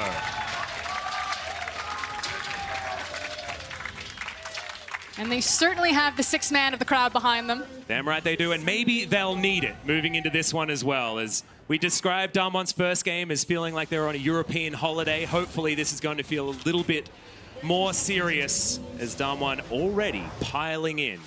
I mean, if they want a The enemy vacation jungle? in France, they definitely need to tighten things up. Yep. Again, we talked about that blueprint that Royal Youth were able to run through at DAMWON and really punish Nuclear and Beryl in particular. So we'll see. I talked about the split map that usually happens onto Caitlyn to force her to play weak side so she can't be really abusive. You do see an immediate invade and a lot of vision being placed around, figuring out where Shrimp is going to start on this Rek'Sai. So my eyes are on Canyon's pathing and what he's going to do with this information. Yeah. Expecting a red to Krug start, which is, of course, the fastest way to get towards that level 3. An understandable thing, as you can see, a potential interesting situation if you're looking at the vision, but it's not actually BRTT up there. There have been some lane swaps across the world, but we'll see. A delayed invade. And we may actually see the split map, but it's actually DAMWON who are allowing the potential for Caitlyn to play strong side. Now, this can do two things. Yes, you can say that BRTT, if this actually is vertical jungling, because it could also be that Canyon rocks across mid lane and then just secures his own red, or level 2 ganks Robo in the top lane. Who's which lane, guys? As that is level 2 already, the flash, and that had to be respected. There was no way the Robo was going to survive if he had have been hit by that seismic shove. So already, Canyon, level 2, steals away a red buff and immediately basically wins lane for Showmaker, who's in the top lane. Yeah, but the sacrifice might be that Shrimp, you can see he is sprinting towards the other red buff. We'll see if Canyon lets it go, decides that, yep, he's just going to farm the top side. Okay. So the map is split now, where DAMWON own the top side of it. So BRTT will be aggressive on this Caitlyn. You can see he's already zoned away Beryl and Nuclear. Now the thing is, though, is that DAMWON don't play through the bot lane. If Nuclear and Beryl just have to kind of take the short end of the stick, then that's actually fine. DAMWON can say, okay, you can have that free lane phase. That means that we get a free lane phase for guys like Showmaker on the top side in this Renekton matchup right now, which we believe that we can just snowball harder. Great hook is going to land there onto Beryl. They're going to commit for it as well. So much damage. The flip back onto Lucy, but Beryl is just going to play it safe. Doesn't even use the flash and eats the Grey health. He's going to be okay. Up to 50% already. Which then puts emphasis that if Lucy and BRTT find opportunities like that, it has to count. They need to make sure that if this is the advantage, if this is the trade that DAMWON is giving them, that they need to find advantages down here. So with this slow crash, I would actually love to see Shrimp either threaten for plates or even potentially threaten a dive if these slow crashes keep getting built up.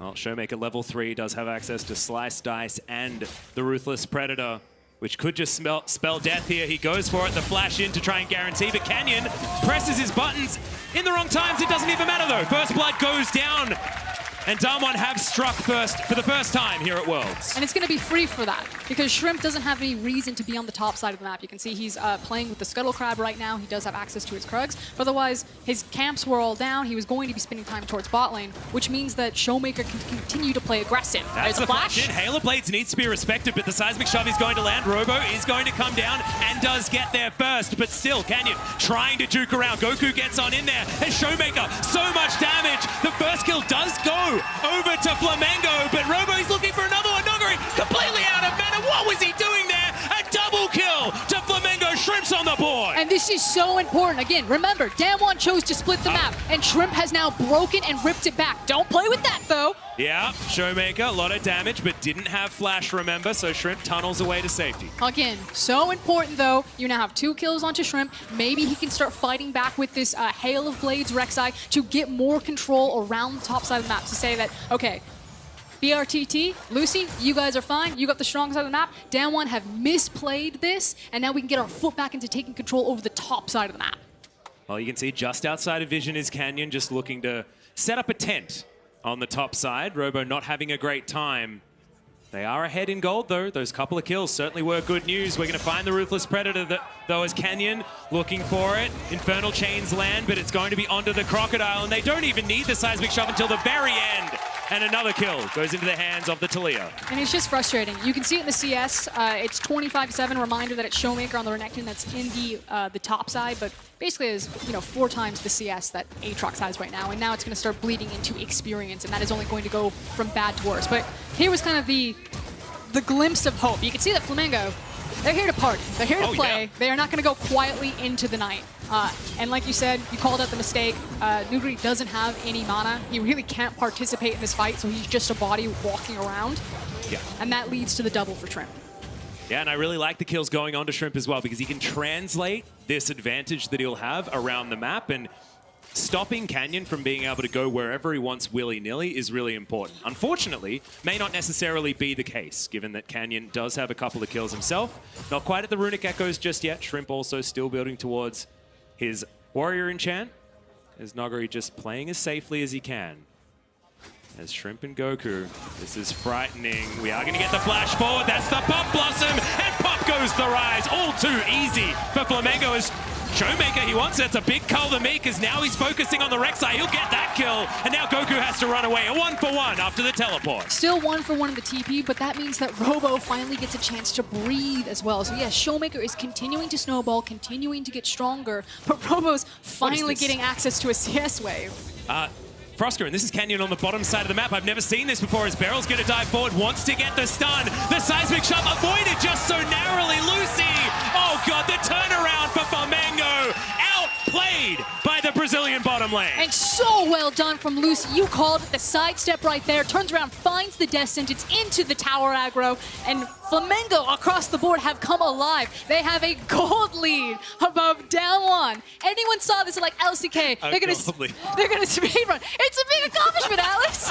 It was 100 gold, Froscar. Come on, that is not the stat that we wanted to focus on. The fact that they are answering this team that is so happy to go toe-to-toe in the early game is just beautiful from this Brazilian squad. And you'll have DAMWON sweating at this stage because they were confidence plays that were answered with the same level of confidence as Noguri.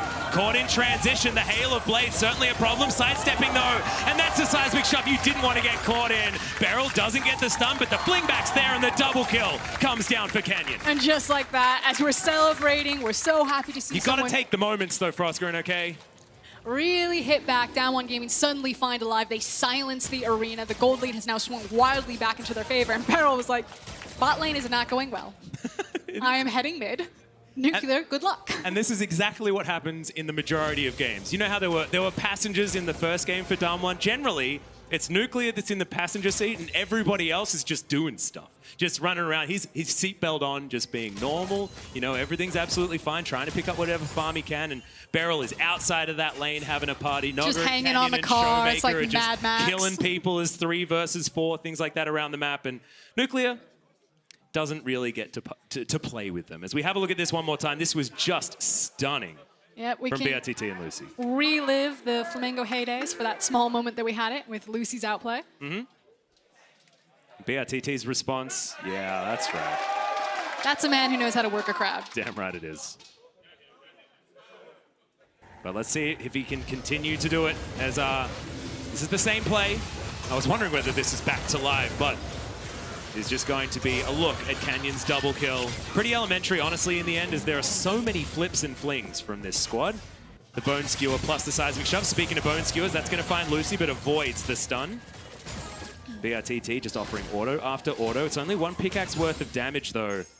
This is the problem. I mean, we always talk about Caitlyn being very strong in the laning phase early game, but then has this huge trough as you try and get towards damage relevance, and then you're back up again in the late game. But we are going to get towards that trough, and when it's BRTT that has it, that can be a problem because he is such a powerhouse for this squad.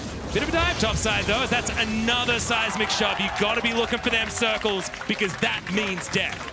And it means that Flamengo needs to be able to trade something. And unfortunately, DAMWON Gaming are going to have the option to consistently look for these top lane plays because the only objective that they would trade bot side is something like a Cloud Drake.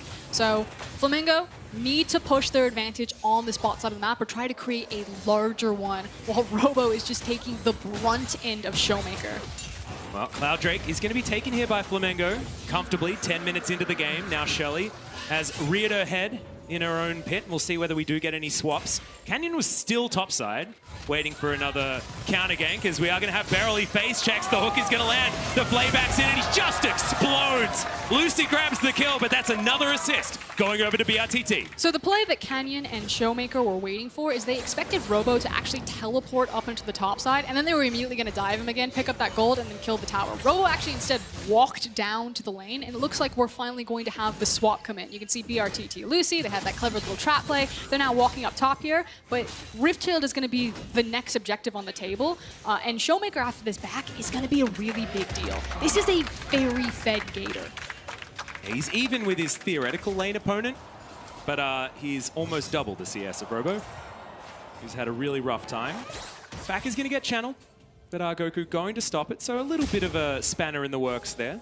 And it just means that Flamengo have to be now very creative about how they want to contest this Herald if they do.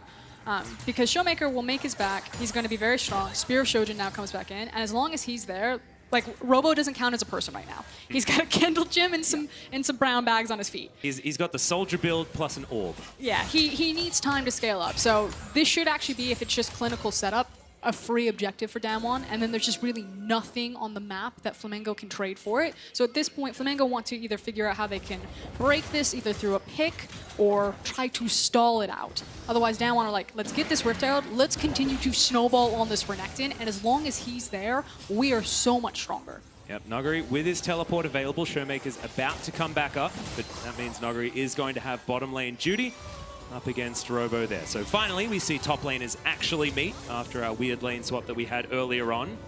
And it's 2.5k the lead. You can see the kill score is very even, but that first turret blood going down and all of the plates that DAMWON have been able to take and the lack thereof on the side of Flamengo is really ballooning this one a little bit out of control. Still not out of the woods just yet on Flamengo's side, and they will have opportunities as this game goes on because, like we were talking about before, the way they play their composition, the way this composition is supposed to work, there are ways that they can attack the low range of DAMWON like you illustrated earlier on. Yeah, but that means that BRTT, again, needs to be ahead of the clock. And if you look at the total gold, he is very far down in terms of what the itemization has. You talked about the fact that he didn't get any plates in return. So this still feels like a very heavy win for DAMWON Gaming as far as this early game is concerned.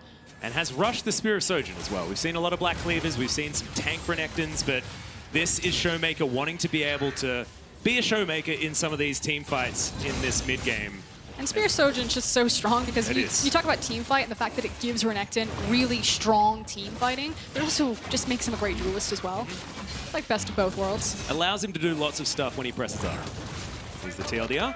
And Shelly gets her eye poked out and will now get taken down. Canyon will have his choice on where to put it, and I have a feeling that mid lane could be an opportunity as Beryl goes underwater, looks for Goku, but doesn't get him, dodges out of the way and is going to survive as Shelly is just plugged into the river and will now set up for a charge on this outer turret mid.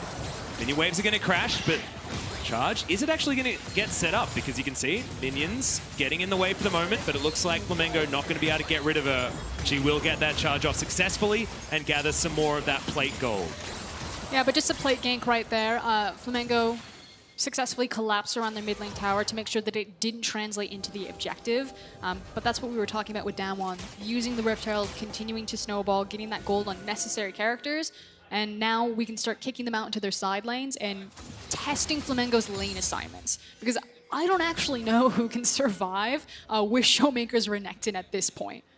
Especially Noguri slowly but surely is building towards his Seraph's Embrace. We'll see what he goes for next, but he has decided to just rush that item. But we know that the last time I saw Noguri's Rise, he just sort of sat in a side lane and destroyed his lane opponent as far as the farm is concerned and things like that. And then at about 25, 27 minutes, won the game by himself. And I think that's kind of going to be the formation from DAMWON, at least what they're looking to do here. It's going to be... Okay, Pop Blossom comes in. Immediately the flash from Noguri, though, as he's trying to turn it around. 1 versus 2. This guy's a madman. And Flamengo are just going to run for the hills. It's going to be a setup where you have Noguri and either Canyon or Beryl with him, and then Showmaker with either Canyon or Beryl. You have kind of these 2 roaming pieces in your Talia and your Pyke, and then your 2 solo laners. And they're just going to force the lane assignments from Flamengo. And Flamengo are making the right call, trying to look for those picks like that, you know, using the Nico ult, trying to find the flash, trying to catch anyone out. But if they don't capitalize on it, they are still slowly losing the map.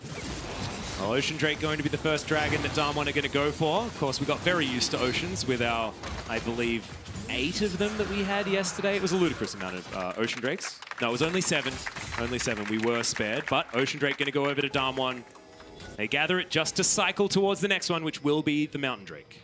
And now we're entering this trough for Flamengo, where their only options were to look through picks with this this Nico and her CC setup. Gonna try it again. If you don't succeed, bring a friend and try again as Nogari, 4 people around him, and he should get taken down, but Seraph's had completed. He survives for a little bit longer, and now Showmaker jumps on top of Shrimp. Pop Blossoms there, finds no one as Beryl looks for the reset, but doesn't get it. The Void Seeker comes from the back end, and Nuclear locks him down as Showmaker is underneath the turret, feeling comfortable, but now Robo's turned up. If he gets some of these kills, it's going to be so huge, but he can't find any. Finally, the root comes in, and Goku locks down Beryl. And that is exactly what Flamengo needed. They force the play again. They say, this is our only option. We have to throw everything in the kitchen sink, and they find it. Oh, BRTT caught out. No, it's okay. Land. But were we expecting, Frosker, and I'm sorry to cut you off, were we expecting this game to be this heart racing? Because DAMWON, once again, very, very even when we're trudging through the mid game. So here's my thing. When teams like to fight a lot, which DAMWON does sometimes have that reputation, you can't just have like a timeout, like a gentleman's agreement, and say, no, can we just slow down a little bit? Like if a team wants to step 2, the only option that you have is actually to match. And it's kind of why when you watch like the G2s and the Fnatics, the FPXs, like when you have an LPL team in a game, it's probably going to look really bloody and really messy, but that's just kind of the nature of it. You don't get to play slow against that type of style. So I like the fact that both teams are willing to get dirty and throw some punches here. Yeah, if you can force that style, it is certainly worthwhile as Robo does dive on over. Nogari and Canyon certainly forces to be reckoned with, but not going to go 2 versus 2 in this instance. And Goku's going to successfully save his top laner. 0, 3, and 4 on the Aatrox, but he has been able to claw back a few more of them minions. Now the thing is, oh dear, while plays like this are working and they are killing people into the side lanes, it's not necessarily translating into objectives for Flamengo. It is a proactive play that doesn't turn into a tower or a dragon or a baron. And it's also expending a lot of cooldowns, a lot of teleports, and a lot of flashes. And so, unfortunately, it means that you're missing those vital cooldowns when a team fight that DAMWON happened to win is around an objective like a tower, a dragon, and a baron. And I feel like that's been the story of this game so far, that Flamengo are finding these windows, they are winning some of these fights, but it's not at the right time to maximize what they're taking away. I feel like DAMWON want to start a fight at the moment because there are no flashes. On Brazil's side, Nuclear, the only man on the map that does have one available.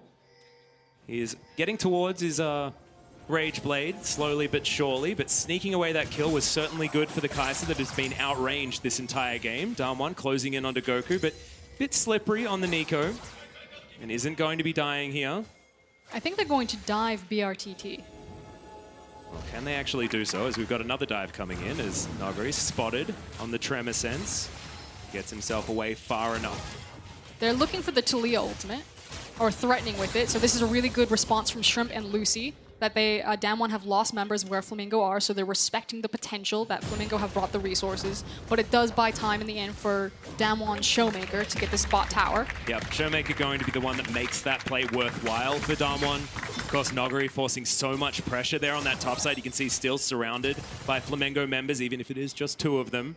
But it is going to be just that transition through the jungle, but it is a focus on the top side. Canyon just moves to the bottom lane. They're going to destroy an inner turret and possibly threaten inhib at this point in time, because there's a lot of damage here available. And this is the formation that DAMWON are going to continue to throw out. Again, it's pairing up either the support or the jungler with this Renekton somewhere, or with the Rise, and attacking the side lanes. So Flamengo are trying to find places that they can hole punch into DAMWON Gaming's side lane setup. So again, they need these team fights, but it needs to mean more. They can't just find these scrappy fights, kill a couple of people while their map and their gold and their minions are being eaten up, and DAMWON are again continuing to create a larger and larger gold lead. And it feels like a bit of a gentleman's agreement between these two teams. You can see topside vision all completely owned by Flamengo. They've got red wards, even littering the blue side jungle of DAMWON Gaming themselves, but that whole top side is well known to them. Bottom side of the map, however, is all about DAMWON Gaming. And we'll see who that's going to benefit, because 20 minutes has ticked over,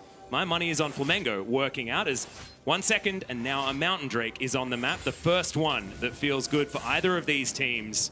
2.6k, something like that is not a gold lead that you can really hang your hat on as Beryl going to be face checking, gets snared up immediately, but that's a great bone skewer as Shrimp goes gold and wants to take the Latin but can't. Great timing on the shove there as Lucy going to be taken down so damn low and Nuclear dives into the back line. Blast Cone is god tier, and I don't think it's enough as just the edge of the Culvermeek there from Showmaker locks down the kill. Good side step, but the root's in and BRTT is going to be taken down. Pop Blossom under 3 members. It's a big one, but the death from below is going to be in and Showmaker locks down the Nico as well. The flash from Nogari is so beautiful as he navigates the fight. And now they move back to the Mountain Drake. Just so well executed from DAMWON right there. They are so powerful. Even Nuclear, who really struggled in that lane phase. Look at BRTT's itemization comparatively to that Kai'Sa. Kai'Sa, normally a 2-item power spike champion. The rapid fire wasn't completed in the last fight. BRTT completed it upon death. And that's the reality of Flamengo. They could fight in that window, but it was such a vital dragon of the Mountain Drake. So they attempted to do so anyway. And this is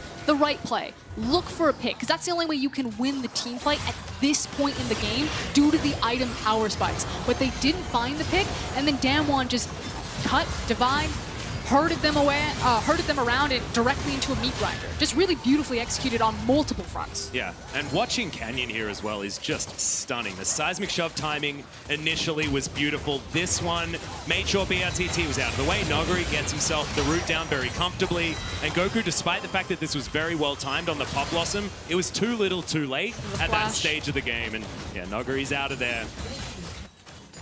Still closer than DAMWON would have wanted, but at this stage, they've now extended it to a 6,000 gold lead. And I mean, I don't want to make old references, things like that, but if you look back at old Worlds when teams are trying to take on the Titans like SKT in their heyday, it was this feeling of, yes, we're making plays, we're trying to get stuff, but it just never feels like enough.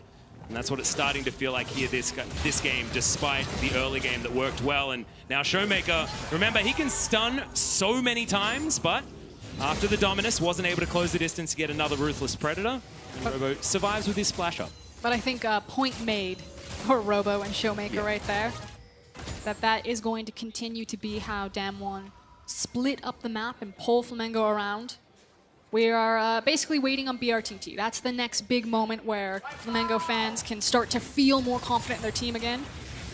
And it's going to take a while. I mean, I feel like Caitlyn is either a 3 or 4 item carry. You really do need to invest to try and get her there. Unfortunately, I think because Renekton is so far ahead right now and he's able to get some of his defensive-ish itemization out, that it's actually going to be a 4-item Caitlyn because she's going to need access to more DPS than just the 3-item.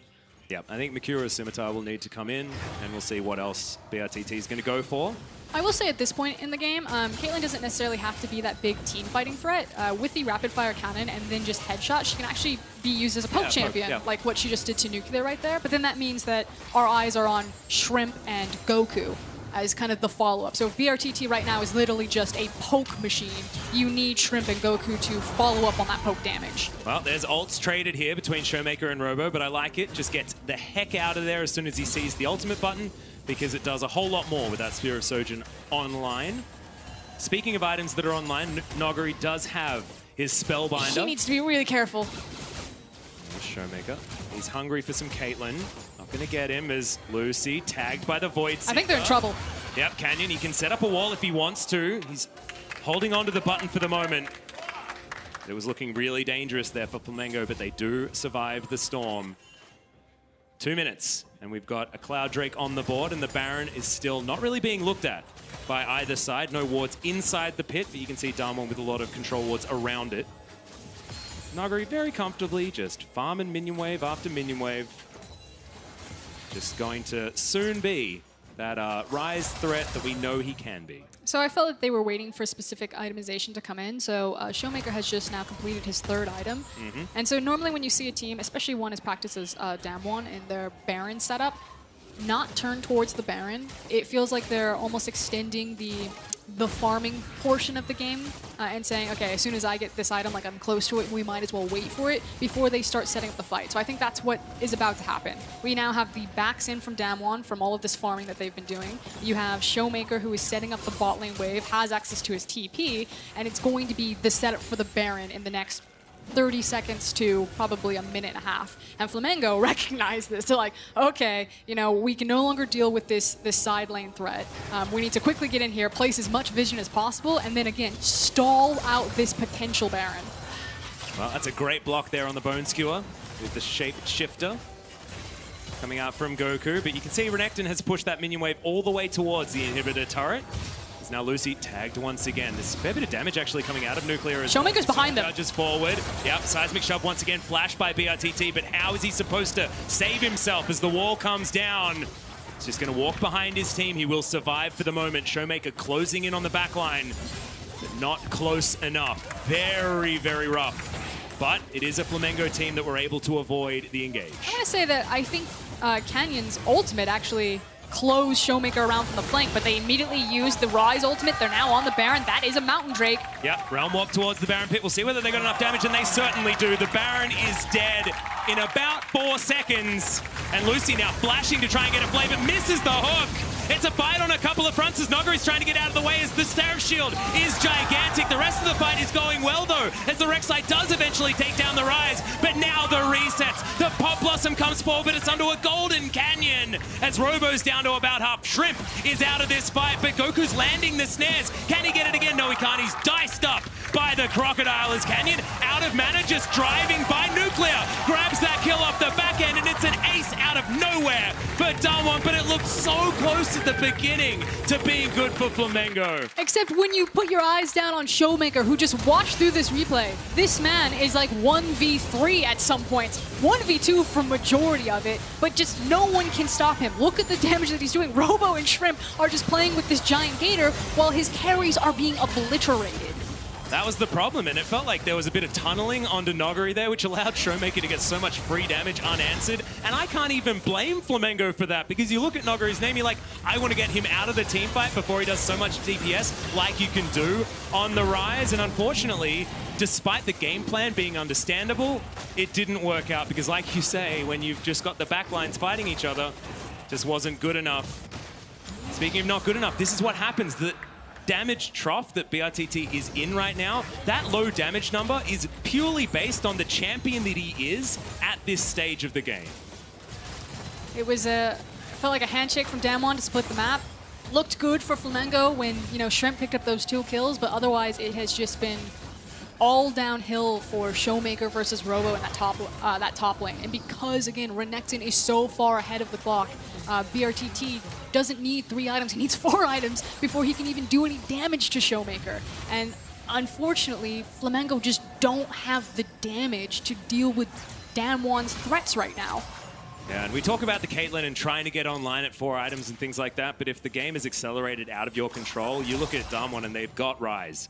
Massive late game damage, and Nuclear is the AP Kai'Sa already has those first 3 items that you need in the Nash's Tooth, the Rage Blade, and the completed Muramana.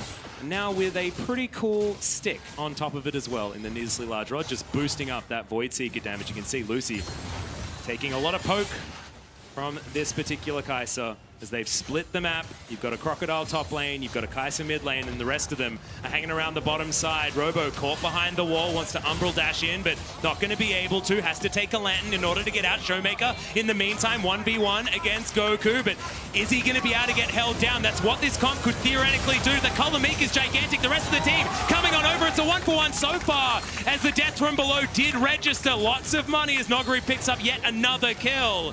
But the towers are crumbling, and it's too little too late from Flamengo. There's 1 inhib, looks to be followed by 2 more. DAMWON could look for the end here. Yeah, Lucy just dies as an afterthought as Robo now snared up Nogari underneath turrets. He loves it here. That seems like his natural habitat. Getting towards the fountain, the pullback beautiful by Beryl, but Robo does have some of the damage still available. Gets one of them. It's just not enough. Flamengo on their fountain. Nuclear now playing gatekeeper as Nexus turrets are getting destroyed. There are 4 billion minions as they're on the fountain. Robo is taken down as the minions are tanking up. The button laser, as now Goku's going to fall. Nuclear's going to use his flash because he may as well. And finally, the Nexus gets its due. DAMWON 2-0 on their first day.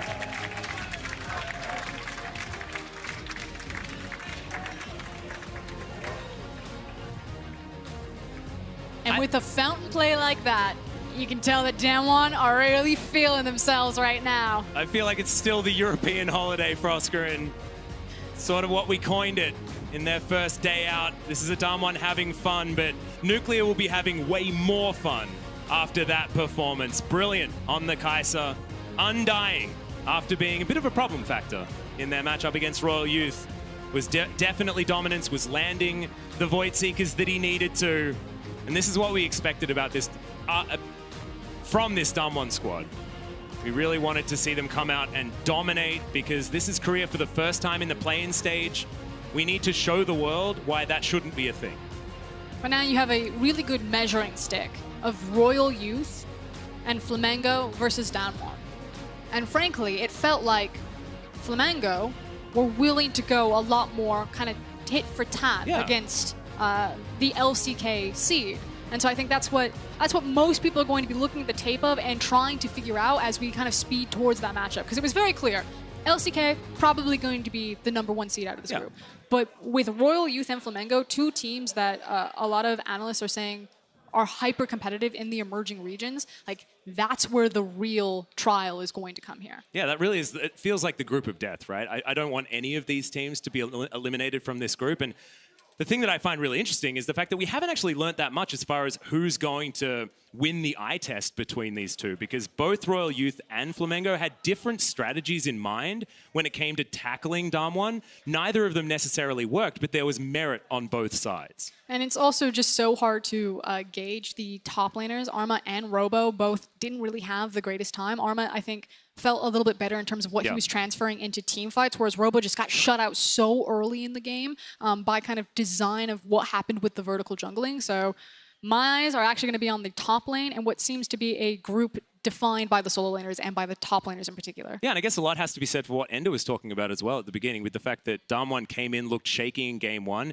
It is understandable that they would look even more formidable moving into their second match here at Worlds. So in theory, if both Flamengo and Royal Youth looked about the same, then Flamengo need a few added props, especially after the draft phase, because I felt like DAMWON's draft this game was really, really nice. Yeah, I think back to the drawing board, it's pretty easy to maybe not go for the Caitlyn. I understand like trying to find a dominant lane phase, and not that BRTT can't play it, but I would have loved to see him more on something like a Lucian and have a lot more aggression in the lane phase. Well, certainly more opportunities for Flamengo. To learn more about how Canyon and DAMWON snowballed top lane, let's check in with Ender at the State Farm Analyst Desk.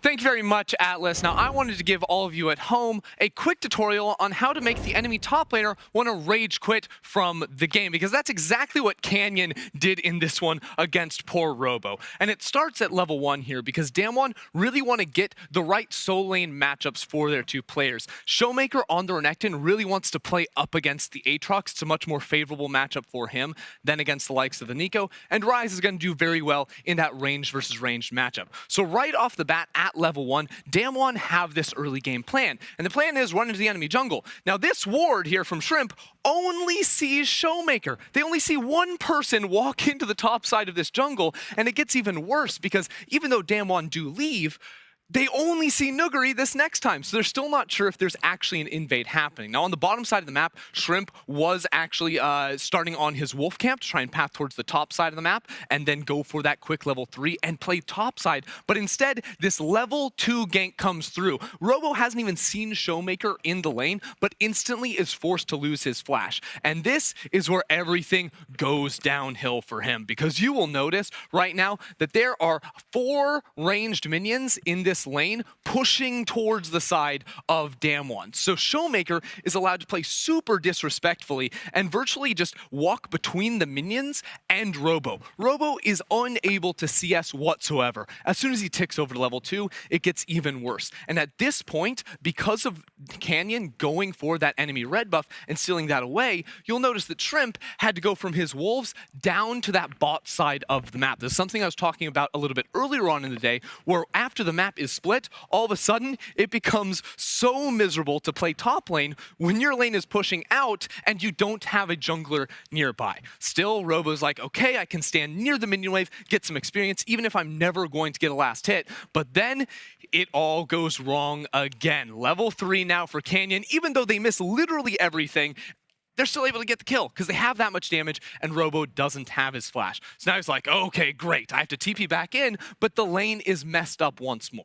Now, I will say at this point, DAMWON do make a bit of a mistake. They go for this fight in River and Showmaker still hasn't recalled. The lane is pushing in, so it is Robo who's able to get this rotation down into the River first. And also, Nuguri doesn't have any mana on that Rise that he's playing in the mid lane. So this fight goes a little bit awry for them. They definitely lose out on this, but coming out of the play, they're able to turn it around once again. So bad play from them for sure, but Robo's lane still miserable. And guess what? Those wave clear nerfs, they're hurting right now because he can't actually bounce the wave in time. It takes him so long to kill those minions that the next wave is able to arrive. And now guess what? Even with a ward in the River, you still have a lane that is permanently frozen against you. This is great lane management from Showmaker, even though he's in the top lane, and it sets up for yet another kill. And at just 5 minutes on the clock, Showmaker is now up almost 30 CS and 700 gold. He still hasn't even recalled yet. Robo has died twice. That is absolutely miserable. I wouldn't even want to play in that game if I was Robo. And it ended up being Canyon and Showmaker, that duo, helping push that game forward and get that win. Now, because of his early pathing and carry performance, DAMWON's jungler is our Oppo player of the game, as he and the rest of their team look to be on their way towards the World's group stage. Now, when we return, Lowkey Esports and the VCS, they make their World's debut, so don't go anywhere.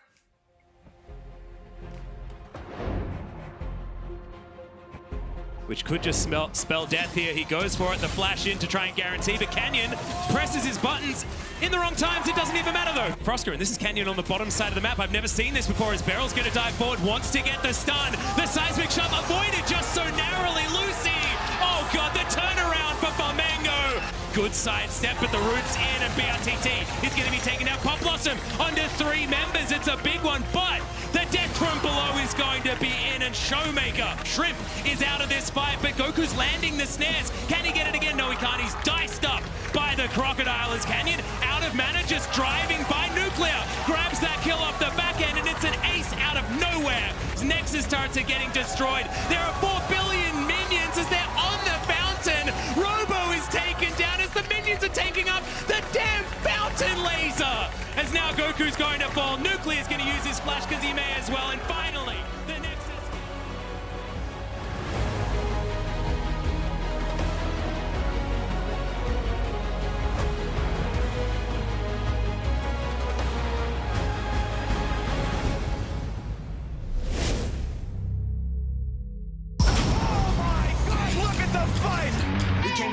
We came to win. We lost before, but never again. Back on our grind, you know what it is. We gotta win.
just in time for Game 4. What just Mega happened? Esports from the LST versus the number 2 seed from the VCS Lowkey Esports. Hey, that Are was you in okay? all caps in my teleprompter. No, I literally read it was not in all caps. It was in all caps. He's lying to you. He's lying to all of you. I am super excited because I love watching teams from the VCS, and now they're coming up against a Mega. It's the first time we've seen Lowkey Esports. Let's talk a little bit about this team.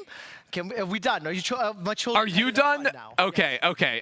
Thank God you're done. Anyways. How much of a chance does Lowkey have in this group, Ender? I think Lowkey has quite a good chance. Lowkey's story is kind of a fun one too because they have quite the reputation. These guys are the bad boys of the VCS, Trevor. Listen, they've got this reputation because in the playoffs, they called out GAM. GAM, the first seed, got to choose who they faced off in the semifinals, and they basically said, pick us, we're gonna smash you. Then guess what happened? GAM were like, okay, fine, we'll pick you, and then GAM smashed them. It was a very fun series to watch, however. There were 2 lane swaps in the first 2 games. There was a 5-man invade onto the red buff of GAM, and then a completely wonky game 2 where literally this team just played 2 lanes the entire game. Honey just grouped with his bottom lane, and they just played 2 lanes when he was on Rumble. Obviously, it didn't work, but I like the creativity that comes out of the VCS region. And it's the creativity, but usually it was like, it's GAM that's known for the creative picks, the creative lane swaps, all this. But in this series, it was actually Lowkey with these lane swaps, putting Celebrity and Venus in the top lane, trying to go for early kills. Now, they weren't able to actually execute on it all too well, but this is a team that's not afraid to try out new stuff. And they also play different picks. I mean, Celebrity is a huge Tristana player, so they're willing to buck the meta trends, try and play for some good early turret pressure, and push these advantages. It was very telling in the package earlier today where they said, we're the only team that kind of doesn't play for objectives, we play for kills. Yes. That might categorically be the wrong way to play the game. However, it is a very fun way to play the game. I truly wish we had more time to dive into it, but let's quickly introduce Mega. They have already played today. Let's talk a little bit about the game because we expected them to lose. They came in, and then after watching the first 20 minutes, they should have won that game. Yeah, absolutely. When you're playing Rek'Sai and Thresh and you burn 4 summoner spells bottom lane, you should just camp that lane. You should set up a 5-star luxury hotel and just be able to exert pressure over the map. That didn't happen. They split towards the top side and everything just fell apart. Yeah, it frustrated me so much because they had all the vision set up, just keep hard camping this bot lane, make those guys want to leave the game. And then it extended, right? Like, they did fine. They kept it even, and then it goes into this mid-late game situation where you're against a Quinn in a side lane that is just hard smashing your Renekton, and you're like, okay, what do we do against this? We can play for the Baron. We have double Mountain. That's a good idea, but they kept trying to roam Renekton up when he didn't have TP and try to like force it way too fast, and they continually got punished. They absolutely did, and unfortunately for Mega, they put themselves in a position where they made a play for Baron. The coffin lid was placed on top, and HKA knocked the hammers in. Can Mega bounce back? Let's find out. We're going to hit the stage with Law to introduce Lowkey. It's time to meet the final team competing in Group C of the playing stage. From Vietnam's VCS, please welcome Lowkey Esports.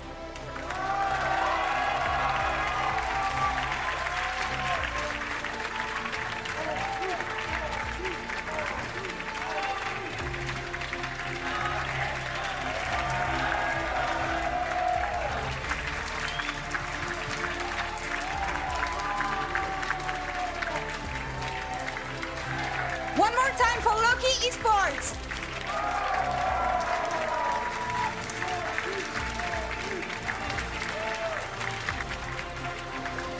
Thank you very much, Lore. Of course, excited to see what Lowkey can do today on the international stage. I'm Dracos. This is E-Jim. You may remember him from yesterday, soon to be poached LCK caster. As we get, honestly really excited for this game because I feel like Mega's first game, it felt pretty one and done to me. Yeah. And then it wasn't. And now I'm curious, like, what do they do in game 2? How do they adjust? Can they close out with a bit more confidence? Because Lowkey is not a team that's going to let them get away with a slow early game. Yeah, and that's the thing, right? Like, Mega come from a very hyperactive region, very bloody, but they're not that much of a bloody team. And then HKA, they picked a weird comp in that game, right? And then Mega did give them space, but just as you mentioned, Lowkey, straight from the VCS, they play like very similar to GAM, very similar to the teams in their region, very aggressive, and they will force, I think, much more onto Mega than we saw earlier. And it's interesting to me as well because I want to see how they utilize a lot of the picks we've been seeing rise in popularity. Are there a team that's going to try out the Echo Jungle? Will we see more priority on things like the Renekton first pick? We know Rocky loves to play it. Will top lane be very contested? Something that's always interesting to see with these VCS teams is because they value so much early kill pressure, usually their drafts stray away a little bit more from what we see as kind of stock standard. Yeah, and that's potentially the difference that we are seeing from like day 1 to day 2. We're already halfway through, right? And Echo has seen significantly less presence, was like 0-4 on the first day coming through Lowkey. I'd expect them maybe to shy away from that one to do some other early game presence junglers like the Gragas, the Elises that we have seen talked about much more than actually be played. But will be interesting to see what they do lock in for their first game here at Worlds. I like that they've already taken away the Renekton, though, from the side of Rocky. Huge comfort pick for him. Very often the guy that we look at on the side of Mega Esports to make a huge impact in the early game. The Morgana and the Yuumi both going to follow. Yuumi, much more standard than a Morg ban, but Lowkey, especially in their playoff series, the games that actually got them to Worlds. There was a counter pick Kate Morg, there was a blind pick Kate Morg, so towards the bottom side of the map, Celebrity is an AD carry that's been representing his region for a very long time, and often they do like to play around him, right? Like you get the Morgana, you get the Black Shield on top of your AD carry, team fight skirmishes. That seems like a recipe for success. And overall, in a region where you see so much hard CC, Black Shield, of course, just increasing in value. But now the final ban, taking their time here, not sure what they want to limit from the side of Mega. A lot of junglers that we've seen first pick still up and available. The Xayah, the Rakan, the Kai'Sa, a lot of strong bottom lane picks as well. And Jay's going to be the last one, and that does leave open the man, the myth, the legend. To be honest, I'm not used to this patch. I forgot Pantheon's a champion again. He is an incredibly powerful champion, and giving it over most likely into the hands of Rocky. Now the instant response of an Akali, a champion that we thought might be kind of done and dusted after the most recent set of nerfs. The immediate Syndra follow-up as well. A lot of magic damage, but some power on the side of Lowkey. Yeah, I'm going to reference something incredibly obscure. Is this Akali going to chase around the Pantheon, and then when he ultis away, you just hit him with the E? Seeing an Akali just fly across the map, maybe that is the ingenious counter pick, and we're going to see for the first time. I'm going to be honest with you, Egypt. I think when I play against Pantheon, it's not the ult that scares me, it's the hyper-oppressive early game, but I like the niche interaction, and I hope we see it too. Now, interestingly, balancing it out for Daewoo and Pop on the bottom side, you do have the Nautilus and the Kai'Sa, very powerful, very aggressive early lane, now matched against with a Thresh on the opposite side. And of course, this does mean that AD carry options are potentially going to get hit on, and I believe Spawn was saying in the analyst desk segment before this game actually started, Lowkey is a team that has actually lane swapped into the current meta. I mean, like 3 patches ago in their playoffs, but regionally, this is not something that we aren't used to seeing from these teams. And I don't know, if you're looking to give them the Pantheon, obviously this is a very prepared strategy. His laning phase can be oppressive. Maybe there are some other options here for Lowkey in not just the lane counter picks. And the question is, when you're a team like Mega coming in and knowing you have to beat a team like Lowkey, how much have you looked into dealing with the lane swap? Is this something that's going to come as a surprise to them? Yep. Obviously, there's a lot of footage of it, but it's also very bizarre in the current meta to see a team swap like that. How is Mega going to respond if this lane swap does come out from the side of Lowkey? Well, I mean, they do have good tools already, right? And it's a stretch and if we actually see it, but the Nautilus, the Pantheon, they have early game agency. I like this going into a team like Lowkey. We've mentioned it multiple times already, but you have to be able to fight them. If you just concede everything, we've seen that strategy fail on the world stage already this tournament. And see what they do want to go for. And honestly, I love the Lee Sin pick here. A lot of early aggression, giving it over to DNK. He's often the initiator of early plays. Sometimes they turn against Lowkey in some of those clutch moments, but he's always fishing, always looking with a pick like that, Lee Sin. Backed up with something like the Syndra, a lot of good non-committal engage options on that scat of the week. How do Mega respond here? Their final 2 picks. Not a lot of jungle options left up and available. Elise gone, Olaf gone. Okay, we just saw a successful Talia game. Potentially going to be in the hands of Lloyd. Of course, this was once the AD carry for this lineup. Mega is made up of 3 Thai representatives and the Korean import duo of Deal and Pop down there. So Lloyd transitioning to a new role about a year ago and then potentially picking up the Talia for some of that early game impact, right? You link up with the Nautilus, you have the CC in the lanes to prepare for already, and okay, sure. Deal on top of that, something that I honestly love to see in the hands of Rocky? This is where it gets a little bit interesting. Where's the Pantheon going to go? Obviously, a lot of potential for swaps here, and it's a similar story on the opposite side as the Syndra will be headed into the bot lane in the hands of Celebrity. And this is something we were thinking about coming into the tournament. We haven't seen a lot of Mage play down here, but there were inklings, there were rumors behind the scenes. And out of all of the AD carries, the top two in the current patch, the Xayah and the Kai'Sa, Xayah at least has a Featherstorm, right? Like, you are Syndra, you ulti her, she just presses the button, she is fine. Kai'Sa does not have that luxury, and to see Celebrity pull out the Mage in Syndra, this should be a good time down on the bottom side of the Rift. And a comp that just punishes mispositioning so hard with the likes of the Gangplank and the Cannon Volley as well. And looking at the opposite side, though, a lot of early aggression, a lot of CC, a lot of setup even for the Taliyah as well. Pantheon Taliyah, a bot lane duo we saw a little bit of in the past. Avengers duo, I believe, was coined as. Now we see it in the jungle mid. And I feel like if you're Artifact, you have to be very scared. If that Shroud does not come down at the perfect time, you are going to get stunned, knocked back by the Taliyah, and instantly killed. And even then, it almost has to be premeditated, right? Because it's a point-and-click stun from the Pantheon, but if they know where you are, Taliyah will deal damage anyway. If you're in the Shroud, she can still land the flick, the Q still going to hit you in the head, and the damage will still be there, so... yeah, as you mentioned, a lot of risk here, but very differing styles. This is a very different draft than what we've seen from basically any other team in the tournament so far. Pantheon, first time being left up. Different priorities. This is looking like a very different game here. Have to see what each team decides to do here as we move into the early game. Crucial for both of these lineups. Very often explosive games, especially in the VCS. Will this be a game where teams are a bit more patient, a bit more hesitant, as we've often seen for teams' first time on the big stage, where will be even more aggression from the likes of LK and MG. It's Mega Esports versus Lowkey Gaming. We get into our fourth game of the day.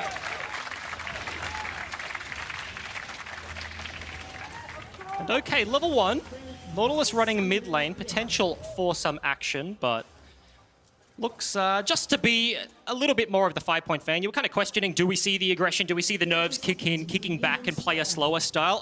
I really don't think that, right? Like Jake was saying, the difference between the VCS and other regions is that we prioritize killing champions more than objectives. That came out of the team's mouth in Lowkey, so I expect them here to want to speed this up. And in terms of how I view this team, it's like a prove-it region, not even just Lowkey individually, but overall, the VCS is hyper-mechanical. They won't respect your counterpoint until you actually prove that you can go for it. So hot and heavy, I think, in the beginning of this one, and you saw in the mid lane just queuing Artifact in the head.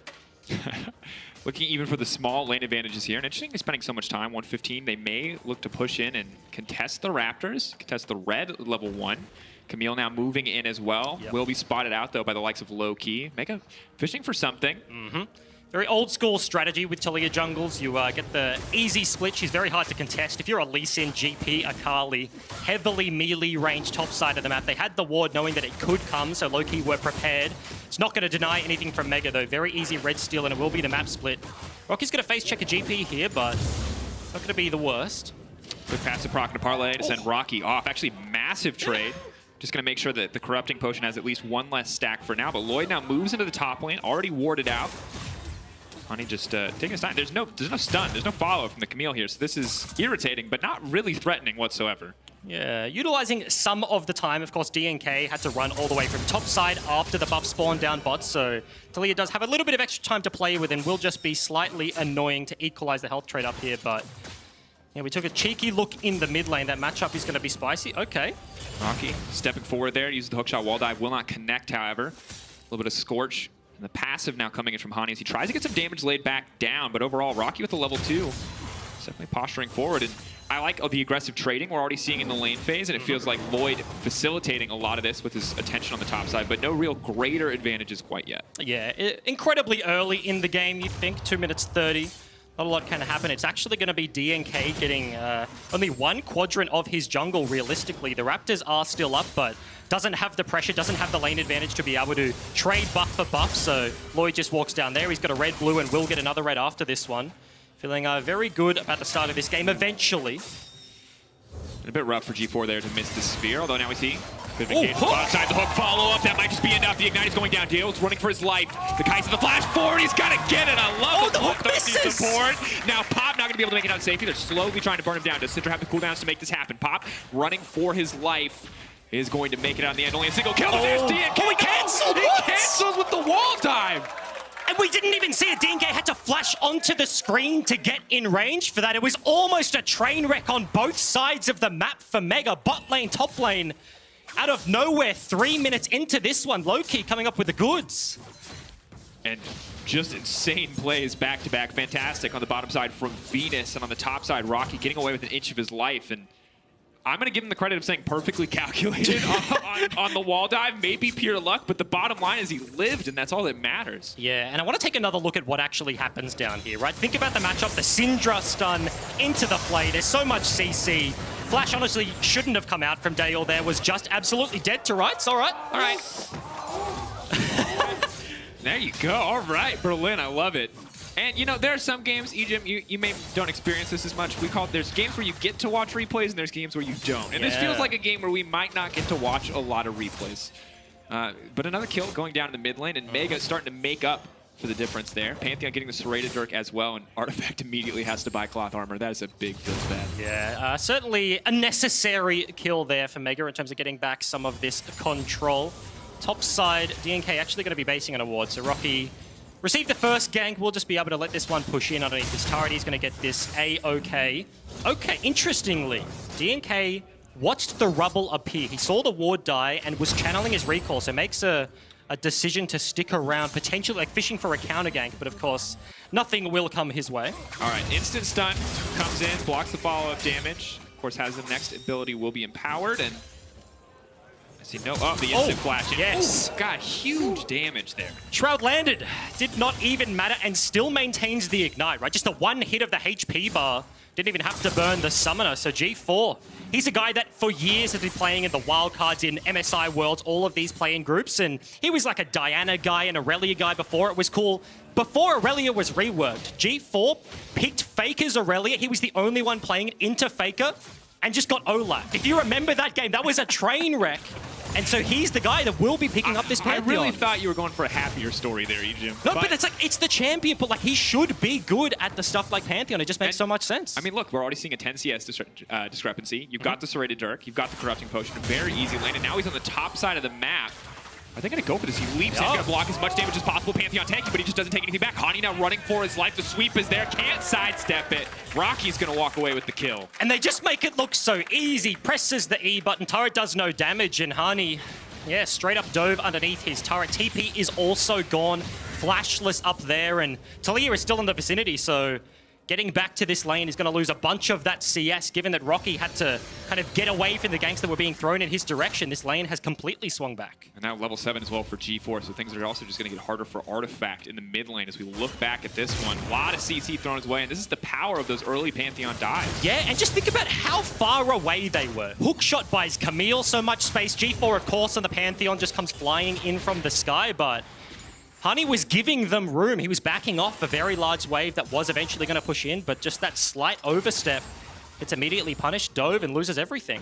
And as we see Lowkey pushing here on the bottom side, Ejim, I want to talk a little bit about what these teams are actually looking to accomplish. Gangplank, it's clear to me. Look, he's got a Cole, he's waiting, he's chilling, he's a human cannon barrage, probably for the next 15 minutes. But the rest of the map, what do you actually try to do to mitigate some of what this Pantheon is doing, some of what the CC is providing for Rocky if you're Lowkey? Yeah, I think it is interesting, right? Because in terms of how you can attack early games, mid lane prio means so much. What happened in the early stages? They get a gank topside, they force some prio there. They get kills straight 2v2 in the bottom lane, and you're a VCS fan, you're looking at this one just like, wow, okay, this is going to be easy. We're winning both side lanes, but immediately the trade back from G4 was kind of a little bit of a spanner in the works, and this is kind of what we expected coming into this day.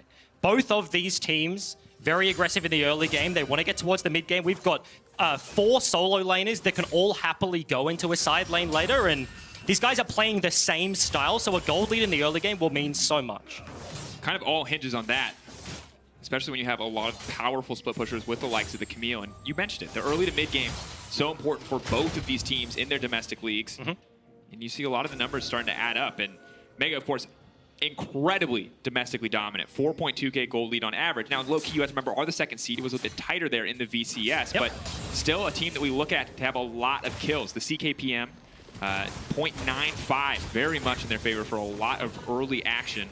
even if it doesn't always amount to these massive gold leads. Yeah, and I think the one big thing, like you mentioned there, like stats, of course, in a stronger region, you have to give regional advantage there to the VCS, and is a little bit harder to come by, but they're just incredibly fun to watch. Doing preparation for the tournament, like VCS, they're just wild. You're just watching everybody mechanics check everybody, and yeah, it's good. Now we get to see, talking about it being a prove it.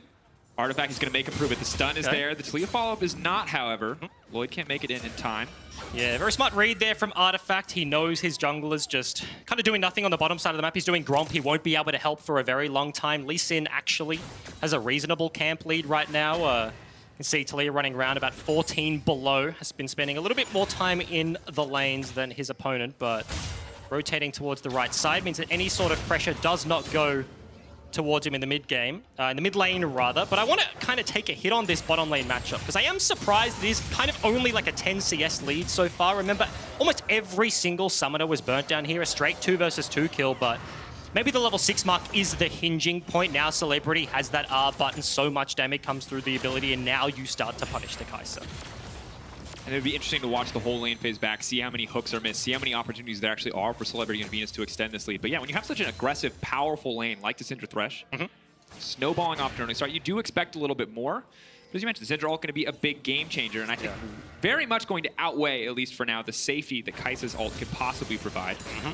The one big thing they do have to contend with is exactly this. G4 has prio, Lloyd is very quick around the jungle, and fighting in a side lane when G4 can just walk towards the river, just R's down there, and for a Syndra Thresh, their 2 versus 2 is very committal. Both of these hook champs, they're not the Blitzcrank, so their hooks take them forwards, and they really do not have any get-out buttons. So if you commit a little bit too far, a single mistake, a single flash forward gets punished, and this game could completely swing back. So maybe hedging somewhat, right? Wanting to wait up, get towards the loot at the first item, whatever it may be, and then look to make the play. And of course, both supports having stopwatch can facilitate some of those more aggressive plays and potentially save them from an otherwise get in but don't get out kind of situation. DNK, though, potentially fishing for a Sonic Wave here. Walk around, should spot the Camille. Creep Wave, though, there to block just in time for Rocky.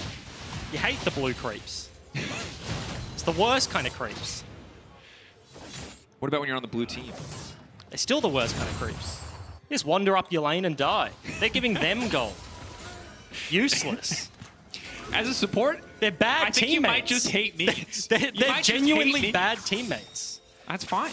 Yeah. They're doing what they have to win the game, Egypt. Eventually they'll do it. You just need, 2 hours and they'll end the game on their own. Yeah, it's kind of whack how that happens, right? You're in a practice tour, you just let it go, and eventually one side just wins. There you go. It's the goods. Hopefully we don't see a game like that. I agree. I think this is not going to be the game. Ocean Drake spawning is something super relevant in the early stages. I've cast already 1 day of play-ins and had a bunch of these so far. Did you get 7? Yeah, I got 7. 7 in 3 games. That was a goodie. But both of these teams starting to contest the bot side river control. You can see Lowkey a little bit more aggressive. Pink ward's in the enemy jungle. Very nice one that is being cleaned out by Pop's Pink just there, but very useful to track any sort of jungle attention in the Talia, because different junglers call for different sort of vision patterns. You think about a Zac, you have to get that little bit deeper, and Talia is the same thing, so finding something, but fight in the mid lane may have been found. Artifact going in. Alder's not going to really connect there. Seismic shove either. So GPL comes out, feels a bit premature, trying to stop any further follow-up, but Hani doing fine on the top side, probably will not need it, although he continues to fall further and further behind in CS as Camille now able to force the lane in with the Tiamat. But as you mentioned, Ocean Drake in the sights of both teams. Decent defensive vision set up from the side of MG, but not really enough that's going to allow them access to pick comfortably. Flash! Easy, the follow-up. G4 can't block it all, and that's going to be the kill for Lowkey. And such a timely play. Their top laner being shoved in. GP without Cannon Barrage, and everybody wants to play towards the Dragon. They want to take that one down, but a pick in the mid lane is exactly what they needed, denying some of that pressure. G4 goes down, and kill picked up by DNK. Very flashy, and exactly what the doctor ordered. Yeah, definitely going to start to help them balance out the gold a little bit. In fact, they even have the lead 1,000 in their favor. Starting to come through, and as you get further and further in the game, might be harder and harder for DAMWON Pop to survive under the tower. Celebrity landing the long-range scout of the week makes things that much easier, but even now, probably waiting for the Luden's Echo before he has enough kill pressure to find anything here. And just very good preparation. Artifact actually baiting this one, thinking for the reset, and G4 was just posturing around the wall like, can I stop this one? Can I greed out a little bit? And it does cost him his life. Rift Herald contest here, 13 minutes, so a minute on plating, but DNK knows and he doesn't care. Fishing for G4. Sonic Wave will connect once again. No kick. The damage has been blocked, and he will pull back. Are they going to return to the Rift Herald? For now, Lloyd continuing, but this is going to take a long time. Yeah. Forcing Camille over. DNK can still come. Smite is up and available. Bottom lane's rotating already. Venus and Celebrity will be here long before the Kai'Sa can at all. Rocky's in. The Lee Sin locked up. DNK, though, now just going to get finished off, but the Rift Herald has reset. Celebrity on the way. What can he get done? The Syndra stun not going to connect. Tawny coming in as well, but the GP does not have enough items to be a massive threat. Lloyd going to walk away with a sliver of health, but Artifact is on the hunt. Venus will go down on one side, Lloyd on the other, and Rocky has stayed too long. Gets taken out in the end. That's the 2-for-1. Yeah, and an even trade, and the Kai'Sa never left the bottom side, so Lowkey going to push in mid, and Mega going to do exactly that towards the bottom. Plating gone. Turrets could reasonably fall if anybody wants to stick around, but the hard reset, the Rift Herald's still on the map. Both of these teams prioritizing those objectives and want to get back there. And 2 for 2 in the end, and Camille being 3-1, fantastic, but have to see what they can do with it now, because Artifact, while he was suffering early on, starting to pick up some kills, starting to get some assists, starting to get rolling, and feels like it's only going to get harder for Pantheon to really hold up on that kill pressure. And that's the one big thing, right? Like, you prioritize like Pantheon early game, in the mid game, super active can make things happen, but as this does get later and later, the solo lanes of Lowkey, the Akali, the GP, they will feel very good about stalling this out. Mega 4 versus 5 opting into this fight. You see the Kai'Sa on the minimap just chilling down there, hitting creeps, hitting turrets, and ends up being incredibly close despite the numbers disadvantage. Lloyd is off-screen top right being chased by Artifact. Maybe could have done a little bit more in the back end, but Hani cleans up Celebrity, looking to clean out the kills on the back end, and yeah, Lowkey walk away with it. And Mega just going to try once again. Have the control ward there. Lloyd going to try to finish this one off, but it will cost them a tower in the meantime. Of course, no plates left up and standing, but the Demolish proc will finish the tower off for Celebrity and Venus. Gold heavily now in the favor of Lowkey as the GP ult is used to clear the top as best it can, but it's not actually going to finish off the cannon minion or most of those creeps, so Honey has to be very careful. I don't think he can approach here until he gets a bit more support. Artifact coming up. Sides of the map being heavily traded here. Outer turret falls in the bottom side, and Celebrity just left alone. Dragon gets soloed out by DNK, so that already falls. It looks like Mega are actually backing off on the top side. So GPR, Cannon Barrage was enough to dissuade the push, and another small advantage goes to Lowkey. Shelly popped to the mid lane, though. Yeah, Mega now pushing in. 4 members strong. Artifact has to be very careful. He approaches. Finally, the Tuli and the Pantheon are together. Really cannot step forward against that. Herald will crash once, but Mega don't want to push for anything else here. Happy with just the single tower. Will give up the Herald after that. Yeah, super hard to continue anything like that. Mid turret, top turret. Pretty big prize for them here. A bunch of gold re-injected back into their wallets. Certainly feels nice, and an open map right now kind of feels good for Rocky. If they can find the GP matchup, if they can flip the map and break the complete like outer turrets on the side lanes, then that's kind of the trajectory you expect this sort of game to follow. Because as we mentioned, like both of these teams, they want to play the side lanes. All of these guys want to look for the 1v1s. GP just wants to farm it up for another couple of items and ulti towards team fights later on. And I'm honestly surprised at how little ultis we've seen from the Pantheon. This is a super big pick coming into the tournament, but Lowkey and honestly DNK has done a pretty good job at containing the mid lane. Now G4 forced away too, and I think you're right. Once we saw it top lane, I thought for sure we'd see the rinse and repeat from G4 over and over again. And when you talk about side lanes, the mobility of Taliyah, the mobility of Pantheon, even the Kai'Sa for mid-range, you know, I won't call it semi-global, but very long-range ultimate, you have to assume that they'd be very good at punishing any kind of 1-3-1 setup, but just have not seen it whatsoever. DNK though. Sun's on. Fishing Q's on. He's going to hit on the Lloyd. Lloyd cannot survive, and now Pantheon's all on his lonesome. Celebrity flashing out. The Syndra's still alive, but the rest of the team now moving in. The Kai'Sa has joined. The shutdown is there for Rocky. He's fishing for a little bit more. The threat locked up, sure to be taken out, but Artifact. Conqueror now proc. Conqueror activated. Fishing for Dale. A good flash out, but it's not going to be enough. Dale taken down in the end as Pop now has to run for his life. Lowkey are just going to clean him up here. No hope left for the Nautilus. Taken down by Hani in the end. And it was a slow one, but very lopsided. Lowkey start early. The picks transitioned into another couple of picks. And yeah, going to get complete control of the bottom side of the map. Mid turret yet to break, but will do so with absolute ease here. Lowkey, this gold lead is steadily growing. Now 3,000, feeling good in the early game. Just continuing to get further and further ahead, and especially in the farm of the solo laners. Yes, GP is suffering, but look at the Akali, look at the Syndra, the tower difference now going to start up, or even up rather.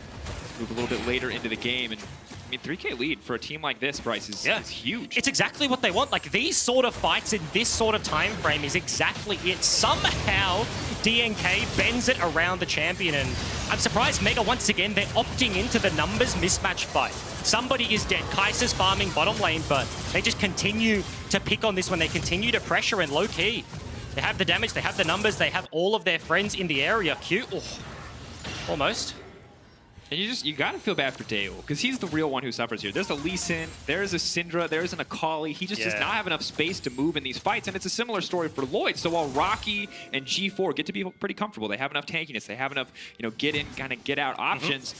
The Kai'Sa and the Taliyah, if they get caught ever, just instantly die. And specifically Dale, right? Like, he is the star of this roster. 0-2-1, no transform on the Muramana just yet. That's a fairly long way away, but you kind of alluded to it. The range advantage, like, you're stepping up to auto attack and you cop a GP barrel. Syndra stun, Akali's in your face, and that's a disastrous place to be.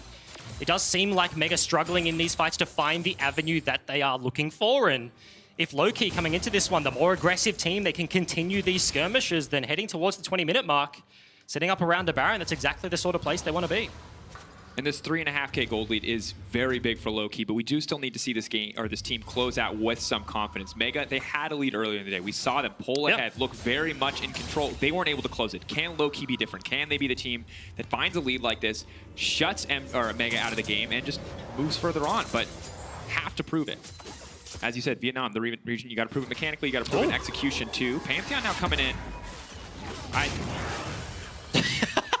It looked really menacing. You got to give him that. If you had no idea what Pantheon did, you'd be very scared right now. He's stacking ulti hat. They may have removed it from the game, but he just wants the CDR. That's fine. It's an active protest against the balance team. I like that framing. Really good. Yeah, that's the nice one. Bring back ultimate hat. Yeah, no, they had members walking down the river, so just kind of fishing for a pick, obviously. Did not land, but next Dragon on the cards. Mega in the area, still looking to fight for it. It's exactly what we see in the LST. It's exactly what we see in the VCS. Everybody fighting for every objective. And look, we're mentioning it, like 3K gold lead. This is significant. The item spikes, the Zhonya's now hit for the Syndra. But Mega, look, they've got the vision control. They're in the area. They're actually starting this one up. And it feels like so often, Mega are just very comfortable letting Lloyd try to solo out objectives on the Taliyah while the rest of the team just gets lane priority. And while it could be risky, it hasn't really cost them too much quite yet in this game. That said, you still see in the gold graph, steadily falling behind. The Ocean will make things a bit easier, especially for side laners like Rocky, but definitely later in the game than you ever really want to see in Ocean. Potential gank towards the top side, Lowkey. Kind of fishing for it. Curious that they're able to concede the Dragon, but just setting up the Baron very, very early. Take a look at the gold graph. Relatively steady, right? Spiking, of course, with the kills. There's been tons of skirmishes, but on the up and up, going to get themselves the Crab, looking for the blue steal away, but Pop is in the area. Can he stop this one? Is he going to try to grab he gets it. Lee Sin locked up, a good amount of CC, but the barrel's there. It's not even going to matter. Can't click the lantern whatsoever. Good kill for Mega. G4 walks away with a blue buff. Baron control means nothing without a jungler, and Mega able to find another window back into this one. Celebrity sitting on a pink ward right now, so Mega know exactly where he is. Focusing now instead on clearing out the waves, and thought we were seeing some clean Baron vision setup there, but overstaying, costing DNK his life, and it means the Lloyd and the rest of Mega get to push up here, get a bit more control, and make sure that this Baron is not totally under the control of the side of Lowkey, as Rocky's just going to be able to grab this tower uncontested. Artifact can step forward, but does not opt to contest him on it in the end. Yeah, doesn't want to stick around, doesn't have too much vision in the bot side jungle, know if anybody is following. Of course, Lloyd Hook goes in the camp right now. Okay. The wall. Celebrity's going to try to find it, but it's Celebrity caught in the midst of the team. A perfect use of the Kai'Sa ult is going to save his life, and he gets taken down, biting off way more than he can chew. Yeah, Venus just hooks him in the head, and he actually ulties into 4 members of the enemy team right now. Both side lanes from the bottom side of the map rotate over. As soon as a skirmish is even sniffed out by anyone, all 10 members just start rotating to the play. In the cleanup, Celebrity, now Mega, still looking for more. Artifact dashing out, good buffer there, now pulling in the Pantheon, deleted. Huge barrel and a kick to finish it off from DNK. Have to hold on. Yeah, I thought so too, that's all right. Well, we're back, audience. Brief moment of tension. No Nocturne in this game, I promise. Yeah, so here we are. Okay, so this is good. Bryce, because these are my favorite periods of time in the midst of what is a very chaotic game, is we get to take stock of the situation. Now, I look at items. I see double Zhonya's coming up. It didn't save Celebrity, sadly, but it might save Artifact and the Gunblade as well. And I feel like this is the point where Artifact, even after the Akali nerfs, can start to take over again. And that's the thing. You see, as soon as Rocky went towards the bottom side, like, Artifact was the man that was thrown down there to deal with him. He respected the Camille being the big member on the team right now, actually potentially looking for Honey, but will just back away. So Mega utilizing this side lane pressure. Rocky is a huge point of contention right now, and you kind of mentioned it. Artifact is primed and ready to deal with it, but he doesn't have the TP. He has the Ignite, so he has to be Baron side. Lowkey deploying up here, potentially looking for a pick onto the Pantheon to break this top side turret. G4. Walking right into it. He's going to contest. Oh, steps up. He spots Artifact and DNK. They're not going to be able to find it. Mid lane rotate there from Mega means that DNK not willing to completely opt in. Thresh hook. And we're late enough in the game now that you kill a jungler and one other member of the team, you can start to look at Baron. It is an option. It is a possibility for both of these teams. They will spot out DNK with the Price Seeker, the Void Seeker, rather. Actually, W to the ward there. Ballsy move, but still opting in forwards. Lloyd has made his way up here. Point and click stun lands. Artifact now going to try to retreat. Now goes in on Lloyd. Sees an opportunity to finish off a very squishy target. He gets one, and he's just going to look for two. Artifact is on the hunt. G4 is not enough. A double kill. It's too clean. And DNK cleans up the kill, but a straight up 1 versus 2 from Artifact. He's got the Gunblade, he's got the boots and the Zhonya's. Does not even need the button, and now straight onto the Baron buff are Lowkey. Starting to move into this one, 11k and dropping. It doesn't look like we're even going to see the contest coming in from Mega. Rocky's too busy in the side lane, doesn't have TP either, but it's a long, slow Baron. Daewoo now barreling down the mid lane. Look to break a tier 2 in the meantime. So willing to trade this one. You know, 3k drops should not lead to a dropped Nexus tower, but is taking a bit. Yeah. Not a lot of damage when you don't have an AD carry. Boys, let's wrap it. Okay, there you go. Baron taken down. The only real physical source of damage being the GP stuck in the base, so everybody else just throwing abilities at the Baron buff. That's going to get cleaned up, and now Lowkey in a very good spot. Let's take another look at what actually happened. Mega are baiting this one. They have the pink ward, but unfortunately the CC isn't still around when Lloyd arrives, and that is the combo. CC into flick back, and Artifact recognizes the opportunity, goes forward, uses everything, cleans them up with ease. No summoners even needed. That's just very nice play for the mid laner of Lowkey. And just the second you fumble that, the Talia goes from very big damage threat to useless. To totally useless, just squishy. Dead. Oh. Yeah.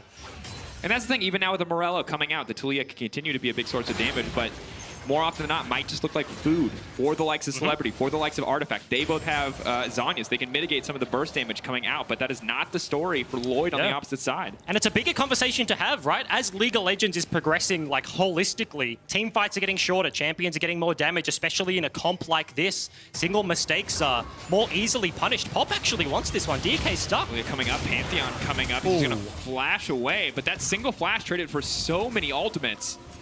And if Lowkey can find a fight in the next minute, this will hugely favor them. It's been a kind of weird game of different trades. Mega, whilst not in a gold lead, they're just sitting in a deficit, have actually found picks every now and again. They've been very good at creating these opportunities because right now they're not in a good spot. GP pushing bot line. He goes all the way to the turret now with a Baron buff. They're able to push towards the top side with relative ease. That turret is also conceded, so if that pick landed, if the flash was not there on DNK, you can respect the play, but Lowkey just incredibly strong. And need to pressure this. Right now, EJM, I think this is where you get scared if you're Mega. Because you know if you make a mistake, you're going to lose an inhibitor, and there's so much threat. The long-range potential engage from Celebrity, from Venus, just throwing these hooks out with the team there to back them up. If you are going to go in on this pushing 4 right now, you have to be so confident that you're going to execute well. Top side. Hook goes out. He's going to land. Next to the Pantheon now pulls it back with the Nautilus. Going to pitch for the re-engage. G4 now goes forward, but instantly taken out as a support on the opposite side. The Zhonya's the first one used. Rocky steps forward. The timing is a little bit off, and escape is not going to happen.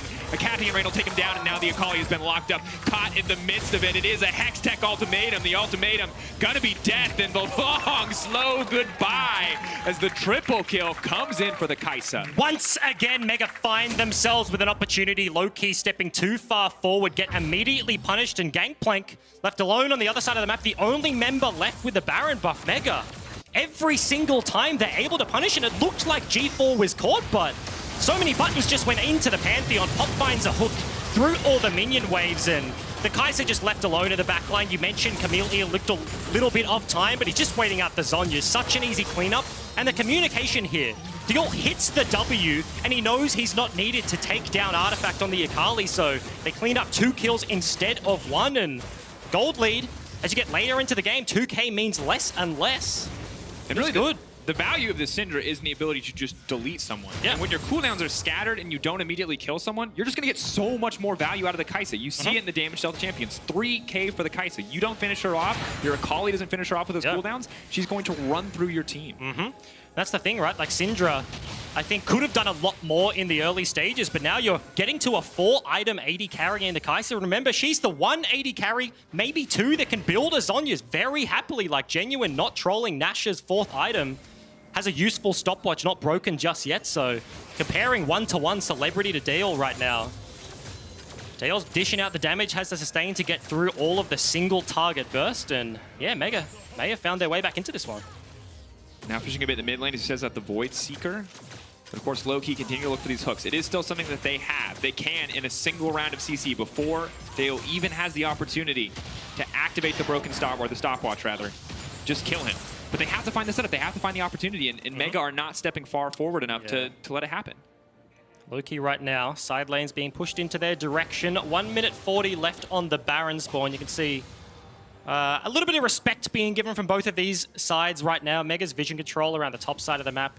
Very, very useful. Tons of wards littered. Pretty shallow in the enemy jungle, but Rocky's actually looking for this one. Rocky. Stopwatch. Ults, and then stopwatches. Wall now coming in. Pantheon now coming in. Makes a bit more sense now. Yeah. Whole team is here.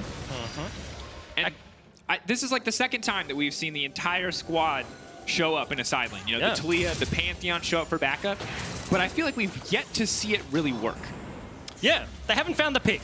Everybody's flying in. It was kind of a weird stopwatch into try and get out. Because the thing is, like, everybody is rotating. It's not like, okay, Mega, like, let's go for the play. G4, hit your R button, and let's go for the fight. Because Lowkey is already on the way. So all of these globals just being matched. It's almost like an under-12 soccer game, right? And I say soccer on the world stream. I mean football, I guess. But everybody's just following the ball around wherever it goes, right? We've got TPs, we've got the globals, but it's just tons of 10-man 5v5 skirmishes everywhere on the Rift. You just really don't want to be the ball in this game. That's no. Who's the ball? Who's ever out of position? GP Barrel's the ball. Sure. I was gonna say Pop right now is probably the ball. They don't know it yet, but Pop will learn it soon if he goes down. Won't do it. That's fair. And now, Baron coming soon. Right, 14 seconds. This is going to be the big objective. It feels like we're going to see one massive fight. But in the event that Lowkey do not start this fight off with a pick, I am looking more and more at Daewoo. 4 items, Hourglass completed. This Kai'Sa does so much damage. I feel like she can kill an entire team if they do not burst her out to start a fight. Yeah, and the only threat to the Kai'Sa at this point is Artifact. He's big, he can get it done, but only one person to deal with. Rocky once again looking for the side lane. We saw it before. Getting caught out, could be a massive pick. Void Seeker comes in. Now there's the team trying to fish. Talia's there to make sure no one else can follow, and that's going to be the single pick onto the likes of Hani. Now G4 steps forward. Artifact has stayed way too long. It's there. Can he grab his way out? No, he has to leap out to safety. Artifact pulling back, uses the gunblade just to make sure no one else can follow. Mega perfect access to the pit, but they've only taken out one on the opposite side. 40 seconds left on the death timer, though. A lot of time to play with hooks on, though. Hooks can't afford to make a mistake like that. Taxis him out to safety. Lloyd still manages to escape. They mess it up. They can't kill the jungler. G4, though, caught in no man's land. Will there be any follow-up? Seismic shove does not connect. So many low health bars. No longer do I feel like Mega can continue to attempt this. They have double ocean. They will start to heal up. Will they go for it? Instead, might just settle for the Scuttle Crab here. You can see tons of pings on the top wave right now. Massive waves in both top and bot for Lowkey. So in 8 seconds, Hani has the TP. He can get himself towards the Baron buff. The shoes on the other foot. Mega had all of the advantage, but that singular hook from Venus kind of saving the day, and potentially Lowkey looking at a Baron take.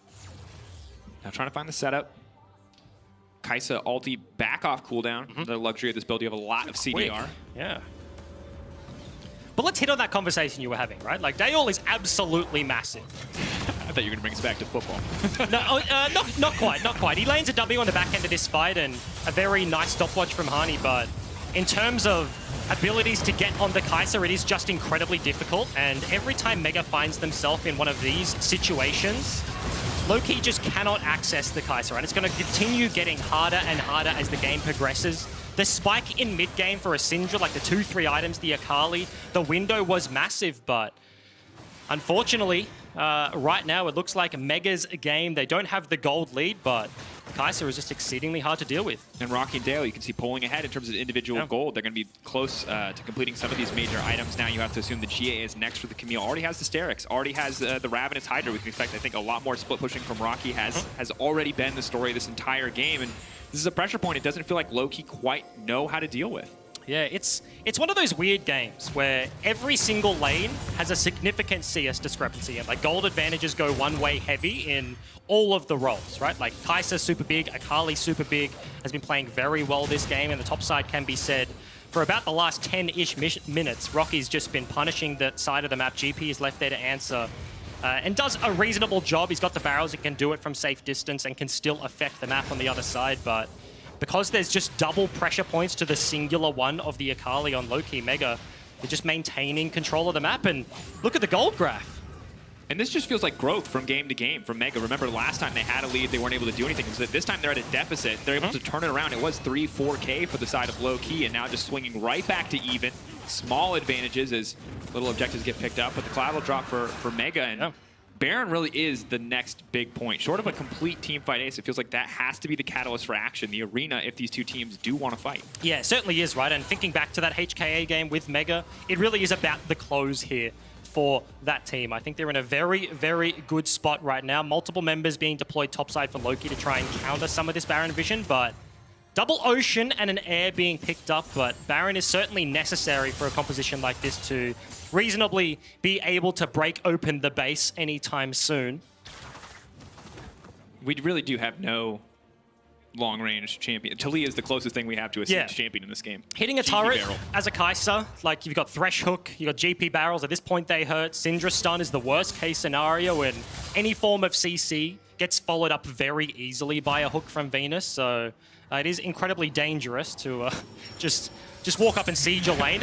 That's like a 2015-16 League of Legends thing that's just gone. Like, siege comps don't exist. They're just dead. And I think it's for the better. They're very, very frustrating to play miss against. Xerath, Ziggs, any of those champions? Yeah, no, they're bad. Actually, the worst one was full AP Nidalee. Garbage. Pre-rework, I assume. Yeah. Not good. But that's all right. It was like the beta for Zoe. Smarts. I like that. Yeah, okay. I can see it. One skill shot, all that matters.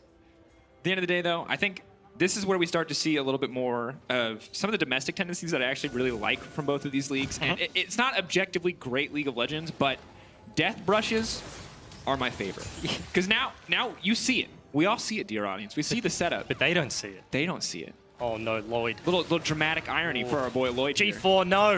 Not like this! Oh my god, instantly they're going to delete it, and that's going to be an easy pick. The Death Brush finds its first victim. The kick follow-up will not be there, though. Artifact could start to fish. Dash is over with the first charge of the ultimate, but now looks like Rocky sees an opportunity to go all in on Hani. DNK now fishing, trying to charge for a little bit more. Going in onto Lloyd, and Artifact jumping into the backside. Daewoo in his sights. That's so much damage to the shield. He's waiting for it to fade. But no, the knockup comes in from the Nautilus. Pop now flashing out to safety, but DNK continues the chase. Big damage traded back, but not enough. Now it's going to be complete and clear access to the Baron from the side of Lowkey. It is 2 picks enough to take this one down. G4 or GP in the side lane. Dodging as much as he can, but hookshot wall dive is all it's going to take. The flash out not going to be enough. Precision protocol will finish the kill. The hookshot takes him to safety. And is Baron still now an option? You can see the reset coming through potentially from Artifact. He has to deal with Camille if he stays in the play, but he doesn't. He resets. Baron buff half HP. They don't have an 80 carry. They do so little damage. This is taking too long. Lowkey need to get out of the pit. Daewoo is now coming in. They're all going to get wiped if they stay for too long. Rocky now in the midst of the entire team. They need to get Daewoo out, but this is a Kai'Sa's dream. If Artifact doesn't finish this kill, it could turn. It's all on Artifact. Can he take Daewoo out? He will get the shutdown. That's massive for Lowkey. And the resurrection comes in for Rocky, but he's in the midst of the pit. Now G4 is on the hunt. The Pantheon, the Grand Starfall. He's dead! The day, the triple kill. Celebrity gets one back, but no, the shutdown. G4 needs to finish it. I don't think he can do it. The Pantheon, the Empowered Auto is the double kill. Artifact, he's continuing. He wants the challenge. He wants it, and he's gonna get it. Artifact takes out G4. And how does this team fight end with 2 people left standing on the map? They last so long with so much burst damage back to back. Lowkey able to start this one up and get the crucial kill that they needed. And in what has been a very scrappy game, so many fights all over the place, the game's just back to even. And you look at this fight, and I mean, we have to once again give credit to Artifact here. Because at the end of the day, Dale, this is a dream for him. A single Acathian Rain in that pit, he's getting 2 kills, but Artifact makes sure it cannot happen. Yeah, started off with almost the bait there from DNK. Q lands onto Kai'Sa, throws it back, and Dale is like chasing the kill forwards. He sees the opportunity, but Shroud down early. Surprising that Rocky just instantly dies. Celebrity one-taps him off the back end. If Camille got into melee range, hits the Syndra, that's a triple kill waiting to happen, but able to be salvaged there from Mega, and 2 people standing is all that's left at the end of the day. Good on Celebrity to find the stun there in the final moments, but you have to feel like a little blood in his eyes, you know, a little too focused on finding those kills, or maybe Rocky could have found more in that fight. At the end of the day, though, we check the gold. 2K favoring Lowkey once again. Nobody has a Baron. Nobody's comp has suddenly gained more attack range, so I feel like we're just going to rinse and repeat. Farm your lanes, let's go right back to the pit. Yeah, potentially. The good thing, okay. That's massive. Jungler dead instantly. Perfect start now for Mega. They need to start this one off. A lot of pick potential for Lowkey, though. And do they just straight up want to start the Baron? Vision Control on the topside jungle. Waves pushing in. I was going to say good thing for Lowkey because they now have TP advantage, but that pick on the jungler as well just completely wipes the floor. Baron's up. No ulti, of course, for the Kai'Sa, but steadily coming back off cooldown. 6K and getting lower. She shreds the Baron. This should be an easy pickup. Can they find the steal? Can they get it in the end? Mega now coming in massive Pantheon ult. They're just going to clean up this fight. It's too easy. Dale not going to get locked down. Rocky making sure Artifact can't get anything else done. The AD carry is still alive. Mega are wiping the floor with Lowkey. They're making it look so easy as Hani just runs for his life. Nothing left for him. Mega playing with their food a little bit. The ult comes off cooldown. They proc this one. The GP maybe hoping to fish for a kill. This could be a difference maker. Hani now needs to be careful. Brayseeker's going to give it to him. Dale gets it. Mega just going to run straight down the mid lane. And that's exactly what they needed. The perfect combo of the team fight, already picking up the Baron buff. Base broken. DNK is up, but it's 30 seconds on a relevant carry. This is going to be incredibly hard to defend here from Lowkey. Lee Sin's going to need a miracle kick if he wants to buy enough time for the rest of his team. Getting lower and lower. It feels like this just has to be it, Ejim. Mega moving in, making up for their mistakes early in the day. And here versus Lowkey Esports in the VCS, they'll find their first win. And in almost just exactly the game we expected here. Super scrappy. Lowkey, first day on stage, come out of the gate swinging, and Mega, they handle it. They have the globals, the Taliyah, the Pantheon. First time we're going to see that pick, and fight after fight, kill after kill, tons of trading, but in a game with a gold deficit for the entirety, one team fight's all they need to close it out. And honestly, for players like Rocky, Lloyd, G4, this has to feel so good because so often when it was SEA, they were denied access to the play-ins events by VCS teams like GAM. Now like Lowkey Esports. So to beat them here in their second game of the day, to close out their day, has to be such a fantastic feeling for this lineup. You have to think about just this group in totality, right? You have HKA, you have Mega, and then you have Lowkey as well. All of the Garena regions, the GPL of old, and certainly a lot of rivalries between them here today. And yeah, certainly exactly what Mega needed here in this day. And we look back at it, just honestly a very scrappy game. Seeing a lot of picks that I did not expect to see. Pantheon finally making it through the ban phase. Akali coming back. Still looking quite strong. And interestingly, the Syndra bot lane. Yeah. Not quite having the effect that I expected it to have, especially when we hear how powerful it's been in solo queue, how oppressive it is against these AD carry picks. And it's the big thing for me is the Pantheon and the Syndra to hit on, as we'll actually take a look at the end of that team fight. Pop, massive hook to start this one off. Yes, 4 versus 5, no Lee Sin, but take a look at Dale. On the backside, really not under much threat whatsoever. Started off with a stopwatch with the Zhonya's, a very nice usage there, and that's kind of what I want to hit on. Bottom lane, they got straight 2v2 killed very early into the game, and we really didn't see it revisited. We didn't see the Syndra be abused with the flash advantage, the heal advantage, the summoners that they got. And so Lowkey, we're in this position where they kept forcing these fights consistently, but at the end of the day, the Kai'Sa hits 4 items, she has the safety, and for a team like Mega that likes to play around their AD carry, just got to a point where they look too comfortable. And with the two more vulnerable threats between the Kai'Sa and the Taliyah, it just felt like once one was ignored in a fight, it collapsed. And not only did it collapse, it in beautiful fashion. You finally got to see the Pantheon ult we literally asked for the entire game, hitting multiple targets, huge chunk of damage coming out, and we saw that the sheer amount of damage on this team meant that whoever really kicked off a fight on their terms just instantly won. No one could survive for more than 3 seconds. Yeah, and I think the big talking point in that respect is Rocky on the Camille, right? Like the reason why Mega were able to find these fights, was because of the Camille on the side. Like you contrast it to Lowkey are getting a pick because they're death bushing a top tribe rush. Mega, they have control of a Baron buff in a negative gold situation. They're in a deficit, but just because Camille is so big, an entire threat on the bot side of the map, he just rotates over. They have so much room to play with, and it really can't be understated from the top side. In a team fight game that was realistically won by the Kaiser, the reason that they got there was a lot of it on his shoulders. I mean, I think that that's completely fair. And you look back at how many times the GP was almost solo killed, how many members had how many members had to come over and kind of save his life and bail him out in a lot of those situations. The amount of pressure that Rocky generated just individually was astronomical. Yeah, and it's the little things, right? Like how many cannon barrages had to be used on a wave? Because like I get chunked out, I need to pop it to deal with something in the side lane. Like that just shrinks our windows to look for a fight. We want to be proactive with the Syndra. Artemis in the mid lane on the Akali was relatively large. Like he was a big threat, but those windows just kept getting smaller and smaller. And in a game of inches like this one was, Mega just a couple more kills, a couple more picks, and that's it. That's all it took. Well, to get more insight on Mega's win, let's check in with Lore and Dale. Thank you very much, guys, and thank you for joining me for this interview. Congrats on the first win. I'm glad you guys managed to turn things around after the loss. So tell me, what was the turning point of this game? Because from a viewer perspective, everything was very back and forth and very bloody between the two teams. 우선 승리 정말 축하드리고요. 특히나 1패를 하고 나서 첫 승을 가져와서 정말 축하드립니다. 게임이 정말 팽팽했는데 어느 순간이 터닝 포인트였을까요?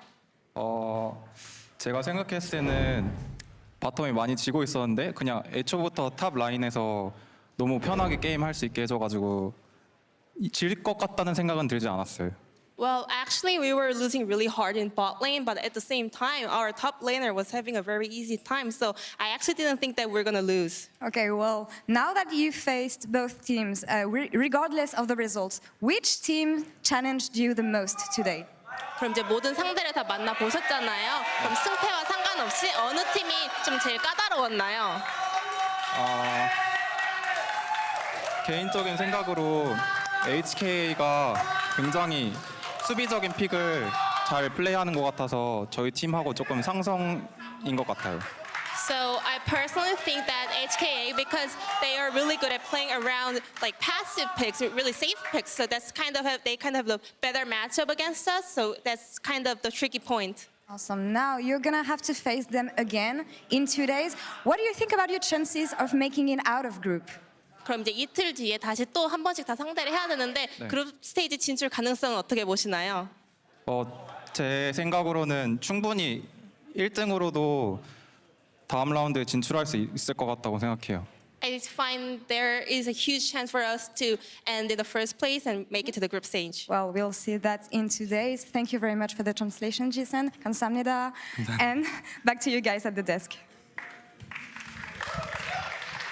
Thank you, Lore, and welcome back to the State Farm Analyst Desk. Now, we had to wait 10 games, but we finally saw our first Pantheon of World spawn. And up until this point, there was only one way to deal with the champion, and that was to ban it. There'd been 9 bans already for Pantheon in this tournament, and we're just going to take you through some of the reasons why that's the case. Yeah, you know, we've been talking about why Pantheon is so good at Worlds, and we saw so much of it in this game. It starts off with his early laning power. Pantheon is so oppressive in all-ins, in his laning poke, in everything he can do. Yeah, absolutely, and more importantly, his all-in. The ability to generate solo kills is one of Pantheon's greatest strengths. And G4 was able to do that in this game, starting off very early on with a level 4 solo kill onto Artifact. I don't think Artifact even saw this one coming. Absolutely not. You just see the amount of burst and execute added into that melee range Q, one of the nicest quality of life changes to Pantheon to make him this relevant. But Pantheon's strengths don't just end there, because he's also incredible at diving towers because of his E and the ability to block all incoming damage. We also saw G4 pull that off to great effect. Yeah, absolutely. And no one should be able to do this at this stage of the game. Level 6 so early, the ability to just generate so much pressure. And you see it, he comes straight up into top lane. He's the one to pick up aggro right here is G4. Throws up the E to block all the shots coming through and really set up Rocky to get that kill. Yeah, absolutely. And with all of this built into his kit, it's just so much. And the fact that he can traverse the map just makes it even more oppressive to deal with. I mean, that's the biggest thing, right, Spawn? It's the fact that Pantheon offers this incredible global pressure. semi-global pressure, and he presents semi-global pressure. Okay, that's an important caveat to make here, as we of course take a look at G4's ultimate. Drake has been asking all game, where's that big high impact ulti going to be? And it was right here in the bottom lane, that semi-global pressure.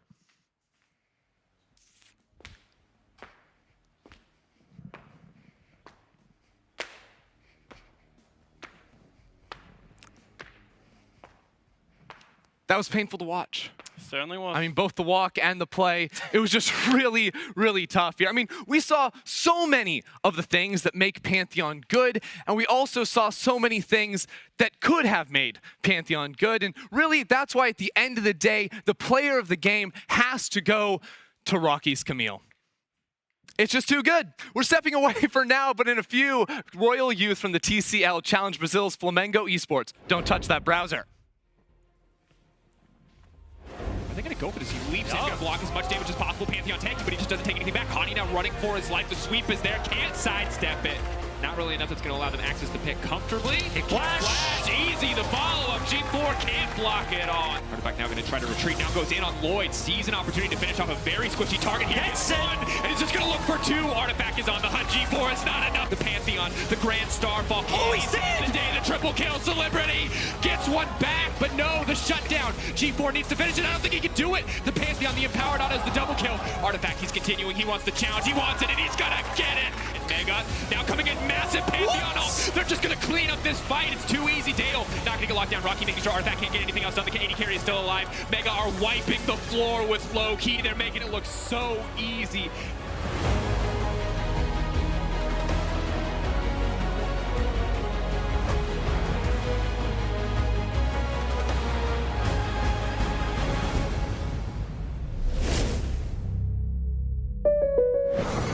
Battlefire! Vile stirred! Prepare to Hi, Connie. Hi, Alex. Got your text. That's some accident. I can help you file a claim on the State Farm app. Cool. State Farm just calls you? My insurance app doesn't do that. Indeed. Let's split a cab to the con. Friend me. Let's play online. Me too. I'm good at support. I forgot to hang up. You forgot to hang up. Go with the one that's here to help life go right. State Farm.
Welcome back for Game 5, which has Turkey's Royal Youth competing against the CB Law's Flamengo Esports. And honestly, when we look at it, this one's going to be a banger region because we know DAMWON, they're big, they're pretty good. scary, they're a little BM sometimes, diving fountains. But the bottom line is, if you're not beating DAMWON, you're fighting for that second seed. And if you're fighting for second seed, you're Royal Youth, you're Flamengo, someone has to come out on top. And it feels already, even in the first round robin, like do or die for both these squads. Yeah, 100%. A lot of people putting DAMWON heavy favorites. So for both sides of the coin, both for Flamengo, both for Royal.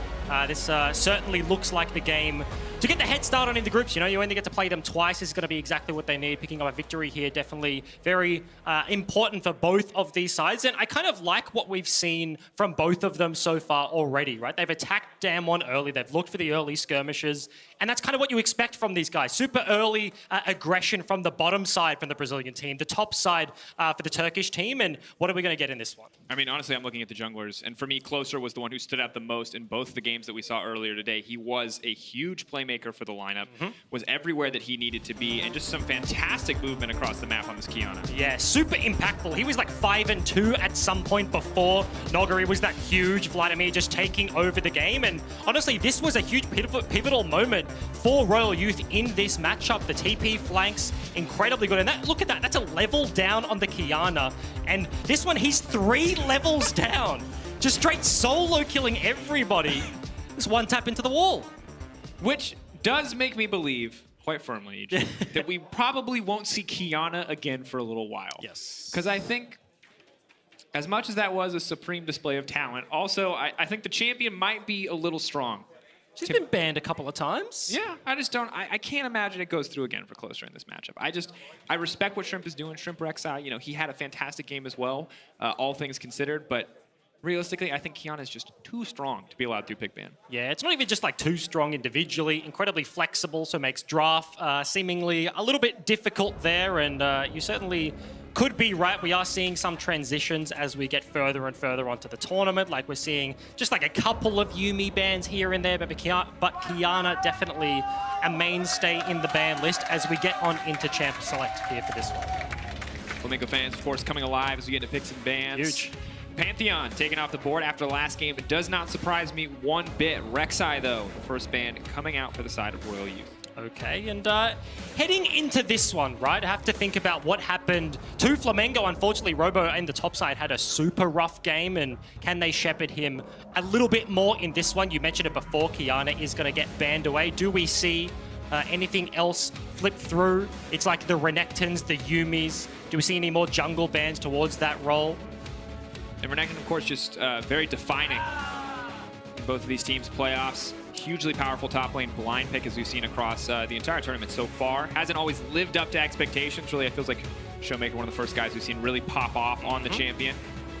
But now the first pick coming in, and would not surprise me. Armut immediately grabbing this. And Armut is a player who I was skeptical about coming into the tournament, but has already proved me wrong. He had a fantastic game 1. Yep, 100%. And even in the game 5 of their qualification series over Supermassive, Jace being a monster performance. Now, we've seen one answer be successful into the Renekton. It was a curious one in the Cleanse Quinn. We're going to see it again? Chances? Was it a successful answer into the Renekton? Was that what that... It was, yeah, it won. It won against a Renekton. Yes. And in that sense, successful. All right, well, Nico is now going to be the lock-in. Yeah. Balk with the Thresh wouldn't be mine. I enjoyed the Thresh that we saw previously. And, of course, for Goku, the Nico had a couple of really fantastic sort of outplay moments. Yeah. Certainly could just go back to basics, exactly what you expect to hear the crowd cheering once again. Comfortable champions for these guys, and especially I like the Thresh lock-in for Lucy on the bottom side. Flamengo, they like to play around the bottom lane. You can just lantern your jungler in, look to get very aggressive early and make these things happen. Of course, it's going to be matched by a very stock standard lane on the other side of the coin. And I think Kai'Sa Nautilus just so good. Scales very well into the mid to late game. Nautilus with a ton of CC in the kit. Also a pretty solid amount of kill pressure when you look at the lane overall and the ability to proc the plasma stacks. But now the Lee Sin coming in for Shrimp. And the Rek'Sai was already a little aggressive. You know, the Hail of Blades coming out, but even more aggression now on this Lee Sin. Even more expectations to keep our eyes on that early game. Yeah, 100% pairs well in terms of a roaming duo. I mentioned, like, you can lantern the jungler in, but if you can get space to roam around as a Lee Sin and Thresh combination, Lucian Shrimp linking up could be incredibly potent in this one, and like to see what they go towards. Of course, it is going to be a little bit of the mismatch. No jungler locked in for Royal Youth, so you expect to see some of them hit the deck there for Flamengo. Is it going to be the Rek'Sai, one of those age-old matchups? Of course, actually banned away already, where you can cancel the knockback, so the pool is a little bit dwindling, at least going to be the first one. Of course, the mismatch on the opposite side, though, is the AD carry, so the Xayah is going to get taken off the board. BRTT frequently going back to the Ezreal in situations like this, but we've seen his Lucian as well. We've seen picks like the Caitlyn coming out in this tournament, too. So I want to see kind of what his champion pool looks like when the 2 priority picks are already gone in the Kai'Sa and the Xayah. But the J4 will be the final ban, taken away here from Closer, limiting some of those proactive playmakers. Yeah, one of his most played champions in the domestic season, 11 games over the course of that one, so makes a lot of sense to ban that one away. And now Flamengo have some choices to make. I would expect it's going to be the AD carry lock-in. You already see the Kai'Sa. Lucian would make a lot of sense. Of course, with that LeBlanc ban being the last one from Royal Youth, they do split the post. That is okay! If you are not a fan of the CBLOL, you are about to witness greatness. BRTT is a legend. The Draven axes are tattooed on his arm, and for damn good reason. This man is a domestic monster, the Brazilian double lift, and you hear the fans going wild for it. Stone cold killer as well. The expression on his face just did not change. The crowd erupts as he locks that one in, and a huge punish lane into the Kai'Sa. I like the cheeky Blitzcrank cover. Not going to happen this time. Could. Okay, that's why we don't talk about hover-overs. I'm sorry, I've broken the cardinal rule of casting. I actually really like Blitzcrank into Thresh. Controversial opinion, like completely personally. It's such a good time. Your hook travels quicker, he throws it out. That's a fine matchup. The card of this, though, the lock-in now for Closer in the jungle. And a lot of, honestly, solid mid to late scaling with the Karthus and the Azir on this team. Renekton nice to balance out the early game too. So how exactly do Flamengo respond? What would their final pick be? Yeah, that is kind of the scary choice there. Scaling versus early game aggression. Going to be the last lock-in. Nico can be flexed between the 2 roles. Throwing it up into the Renekton top side. You have range to deal with, and that makes sense. And that is going to be the case. And a very terrifying prospect if you're on the opposite side for Royal Youth. As the Zoe starts to get rolling here, the pick potential between the Thresh, the Zoe, the Nico, even the Lee Sin is monumental. But on the opposite coin, if you get behind, you are never coming back against a Karthus. Yeah, incredibly difficult. And interestingly, already, this is now two completely different styles we've seen from Royal Youth. We mentioned it, like the Karthus, the Azir, Kai'Sa late game will absolutely be in their hands, but getting there is going to be difficult compared to what they did in the DAMWON series. Attack the bottom lane early and look to play that way because it was a weak point. But for Flamengo here, they like to play down the bottom side around the BRTT, the Draven that he has locked in. And Royal Youth, they sit back. They're like, okay, Kai'Sa not very standard. We're good at these champions. Let's let them be and scale up towards the late game. I have to see BRTT. I think inevitably a lot of eyes on this Draven. You're always waiting for that cash out. You're waiting for that first kill or first death. As costing those stacks can be catastrophic for a Draven lane. But really across the map, outside of mid lane, we have some potentially very explosive matchups. If Robo missteps here up against the likes of Armut's Renekton, could find himself never coming back into this game. Yeah.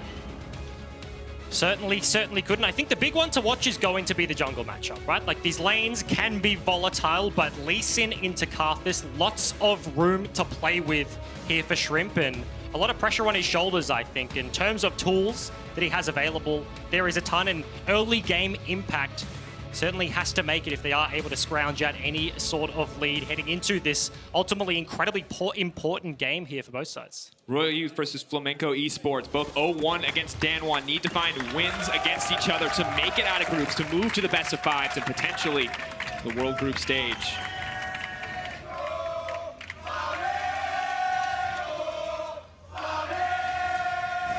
If you had any doubt as to who is the crowd favorite today, probably time to cast it aside. It's very clearly Flamengo. You would be very stupid, but that's okay. That's okay. 5-man stack. Okay.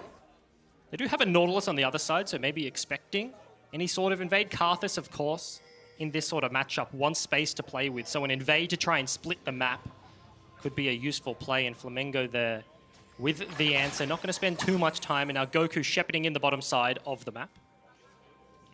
You can see a lot of caution now. They're not entirely sure where the enemy team is. So while they have protected Shrimp's early pathing, they're not really entirely sure where the Karthus is going. Luckily for them, Closer is not on the bottom side. They're going to push in for a little bit of vision here. And as you mentioned, all eyes on the junglers here in the early game. Yes, there's kill potential in the lanes, but until something happens, you kind of gotta wait to see it to believe it. So where is Closer and Shrimp going to go in the first few minutes of this game? But it looks like we have a lane swap coming out. Renekton now stepping into the mid lane. Azir is going to the top side of the map. I believe we've seen this before in the TCL. Willing to put that Azir top lane and just let him kind of farm up and sit back. Yeah, just chill. In terms of the Renekton versus the Nico, could be rough to deal with, especially like early spiking items. Very cheap there on Robo's side, and range advantage does just get matched by the Azir. In terms of mid lane, like Renekton is no stranger to the matchup, so does make a lot of sense here for Royal Youth.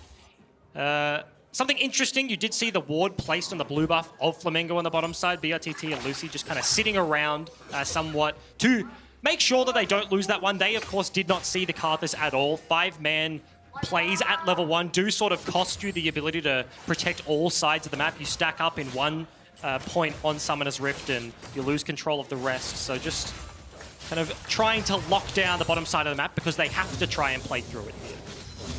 Both level 2s now coming through. In the mid lane as well, Goku kind of playing with fire here. Have to be very careful, very respectful. You saw level 1, not really scared of the Renekton whatsoever. Makes a ton of sense. Even with the press the attack, just cannot get close enough. But here, level 2 on out, Renekton just becomes a bigger and bigger threat. One missed possession could just kill Goku outright. And he has the heal. That is the good news. He is somewhat equipped for this matchup. That is true.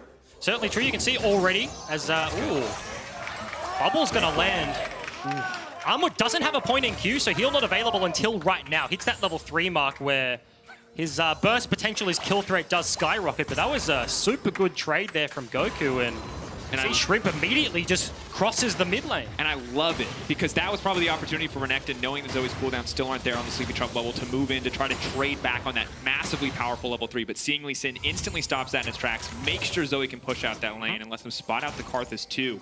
That's it, Karthus farming fine, doubling Lee Sin's farm right now, speed clearing the jungle as expected, and until Shrimp really gets something done, the Karthus will remain, on paper, the stronger pick. Yeah, 100%. He's entirely cleared every single camp on his side of the map. Of course, doesn't go for the Scuttle Crab, but Shrimp just on the one side took a look at mid lane and was just a reset from closer down on the bottom side of the map. Maybe thinking about a gank attempt. They don't know where the Lee Sin is. They saw him cross mid lane and just trying to dissuade any sort of early pressure. As you can expect a Draven Kai'Sa matchup, that can go one way and one way very, very fast. So safe play is exactly what you see.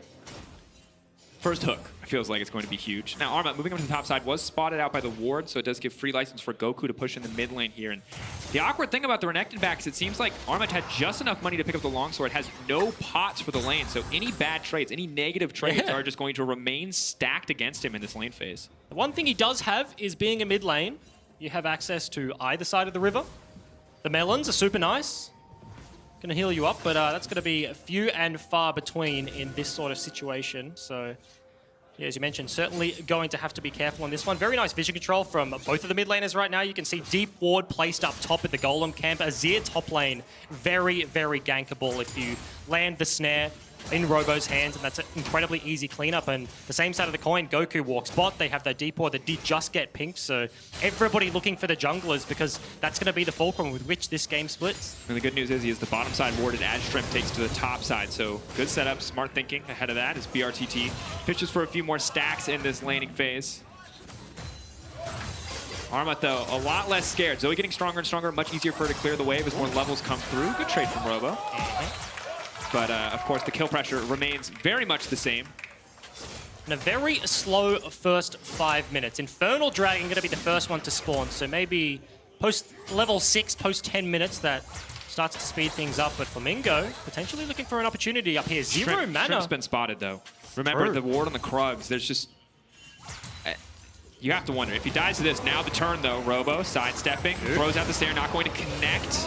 Closer there to make sure nothing else happens. It's heal out of mana, and the wave is dead even. And that's the problem, right? Karthus does so much damage on isolated targets. How did that hit? And it goes back. Pilot's now going to be in trouble. BRTG is going to take the Lantern in. They've got their eyes set on Pilot. He can't get it. Tolerant stopping the Draven in his tracks. If BRTT found that kill, this lane would have been over. Yeah, both of these supports coming up clutch aggressively from Lucy. We've seen so many skill shots just snuck through the minion wave. This world's already in a huge opportunity. Summoners is going to be the cost there from Pilot and the reset. So in a lane that was already trending in this direction, matchup dictates that BRTT should have control. 10 CS, 15 is the advantage right now, but you're going to take the tempo base. They want to get the reset off. That does mean the Tolerant holds some of the wave, but advantage definitely towards Flamingo's side of the map.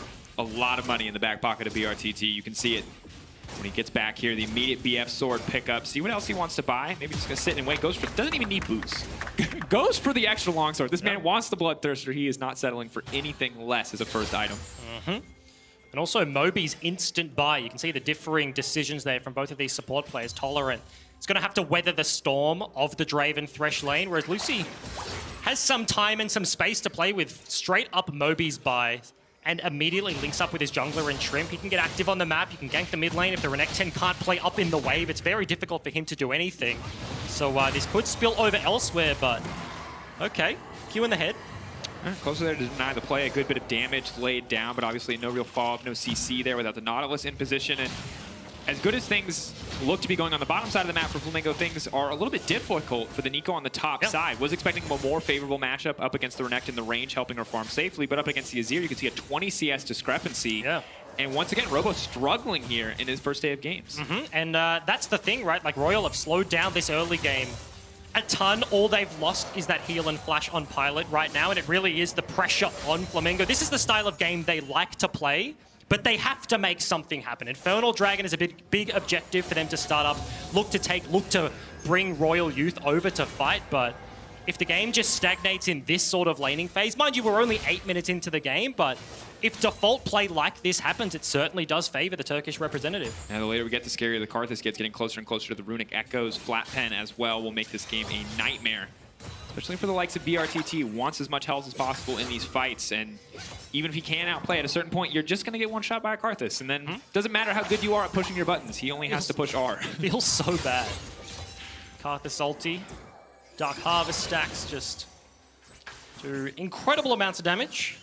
It's no bueno. And I'm curious to see what the next big move is. Shrimp's kind of focused for now on clearing out his jungle as the red respawns, but I would like to see more proactive vision set up on across the map. For now, all of these control wards, 3 on the bottom side of the map for Flamengo, but not doing anything with it at this moment in time. I think they're just torn between two decisions, right? You feel like you have to defend Robo on the top side. He's already lost a plate, half mana, half HP-ish right there on the top side, and red buff did spawn, so Shrimp is like, let me clear my camps, and then let's go back towards the bottom lane. You can see him pathing right now, but that's an engage. Pulling out.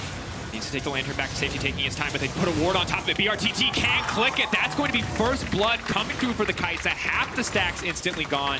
A disaster for the Flamengo bottom lane. And they make it just look so easy. Not ulti down, deny everything available. Flamengo, they're actually looking for this one. Closer has no mana. They could try to fish for this. They need to hit it on the card. If they kill the card this instantly, they may be able to win the fight. The hook does not come through. Armat's here as well. Shrimp needs to get out to safety. Zoe, no priority in the mid lane, means the Royal have total control over the pit for now. They're just going to back off, though. They don't want to risk anything. It's not an objective taken. There's just a kill handed over, a little bit of gold and a little bit of respite there for the bottom lane of Royal, but the window is the big thing. Closer. Does get slept. Body block is going to be enough. Draven. That's it. It's not going to be the catch-up, but still comes through, and now they're fishing for the fight. Pilot running for his life. He has no mana left. BRTT on the hunt. Tolerant in the pit, and Goku going to snipe it away, and why not start the Dragon 2? Flamengo popping off. Yeah, very easy access to the Dragon Pit. That's going to get cleaned up, and exactly what they needed. Gold lead wrestled back. BRTT has to feel good about that one, and Shrimp just going to walk away with the solo. And definitely what they needed on the back of what looked like a disastrous play on the bottom side. Draven starts to fall behind. We talked about it. Against a Kais and Nautilus, you may never get the chance to come back, but there it is. BRTT right back in the game, gets his boots too, has the Hourglass now, and is going to remain a threat on the bottom side. And it was a very ambitious start. Remember, sitting in fog, looking for that hook over the wall, but bubble lands. They just have the easy rotate. Armut is just nowhere in this fight. You see top left of your screen, and Goku bends it around the Dragon, but very nicely played, and couldn't have been a better time. Remember what I was saying, like Flamengo have to make it happen right now, and then they get ganked. It's like disastrous, lose stacks, we lose tempo, we lose everything, and finding that window back in is just super integral. Do feel like they need to break out of the laning phase, though, and now they're going to try. They're moving BRTT to the top side. They do not want Robo in the lane with Seal anymore, and it makes sense. 30 CS discrepancy, not where you want to be. Nasher is now completed for the Azir, but first item is on the way for Robo. Glacial Augment will make some of the fights to come a bit easier for the Flamengo lineup. As he gets towards the item spikes, we'll feel a little bit better, but with Infernal gone, Rift Herald does become the only thing really left to play for on the map, and as such, you mentioned Flip map is going to be the play. BRTT actually just straight up left alone up here. Nobody in position to respond right now, and Lucy's in. Forward, Tolerant now locked up. The entire team is here. The Nautilus kicked back, going through. BRTT desperately wants this kill. Tolerant, can't he make it out to safety? One more auto, but no, Lucy takes it. Good kill, but you need the Draven to get that one. Lucy, no. Now this is going to be started up here, however. Flamengo going to continue onto the Herald. Arma now stepping forward. The Renekton is very strong, but has to be careful. Cannot clean up this entire fight. Goku there to support on the backside with the stolen flash as well in the hands of the Zoe. And just absolutely no buttons to play with to try and even contest this one. Karthus ulti not yet up and available. Azir Seol was looking for a pick in the mid lane, got a flash up, but now all of the objectives on the map, the Infernal down, Rift Herald in the hands of Flamengo. In terms of an early game composition, everything seems to be on the up and up, maybe a little slower than we expected, but everything trending in the right direction. And overall, just a very good look for Flamengo. Fake BRTT on the top side of the map. It's secretly Robo. But Ejim, when you look historically, in recent years, Turkey has always come out on top of the CBLOL. So to see Flamengo and the CBLOL find this strong early game lead, to look so coordinated in their play, yes, there are some lane discrepancies when you look at Robo's difference in CS, but overall to be this confident at this point in the game is a good look, and you start to see why for so long Brazilian fans wanted to see Flamengo representing them on the international stage. And that's it, like you hear the crowd, right? Like fan favorites coming in, everybody wants to see them succeed right now. Rift Herald going to be popped, so they're looking to pressure their advantage for a team that likes to play around the early game. Oh, Robo. Doing just that. Pilot's Now retreating, they know which one is the correct Nico. No mana though, massive creep wave, Robo. Can use the ult to get the shield. Pilot just forced back, but there's the Karthus. Uses the ult, wants to get the shield. Oh, he does!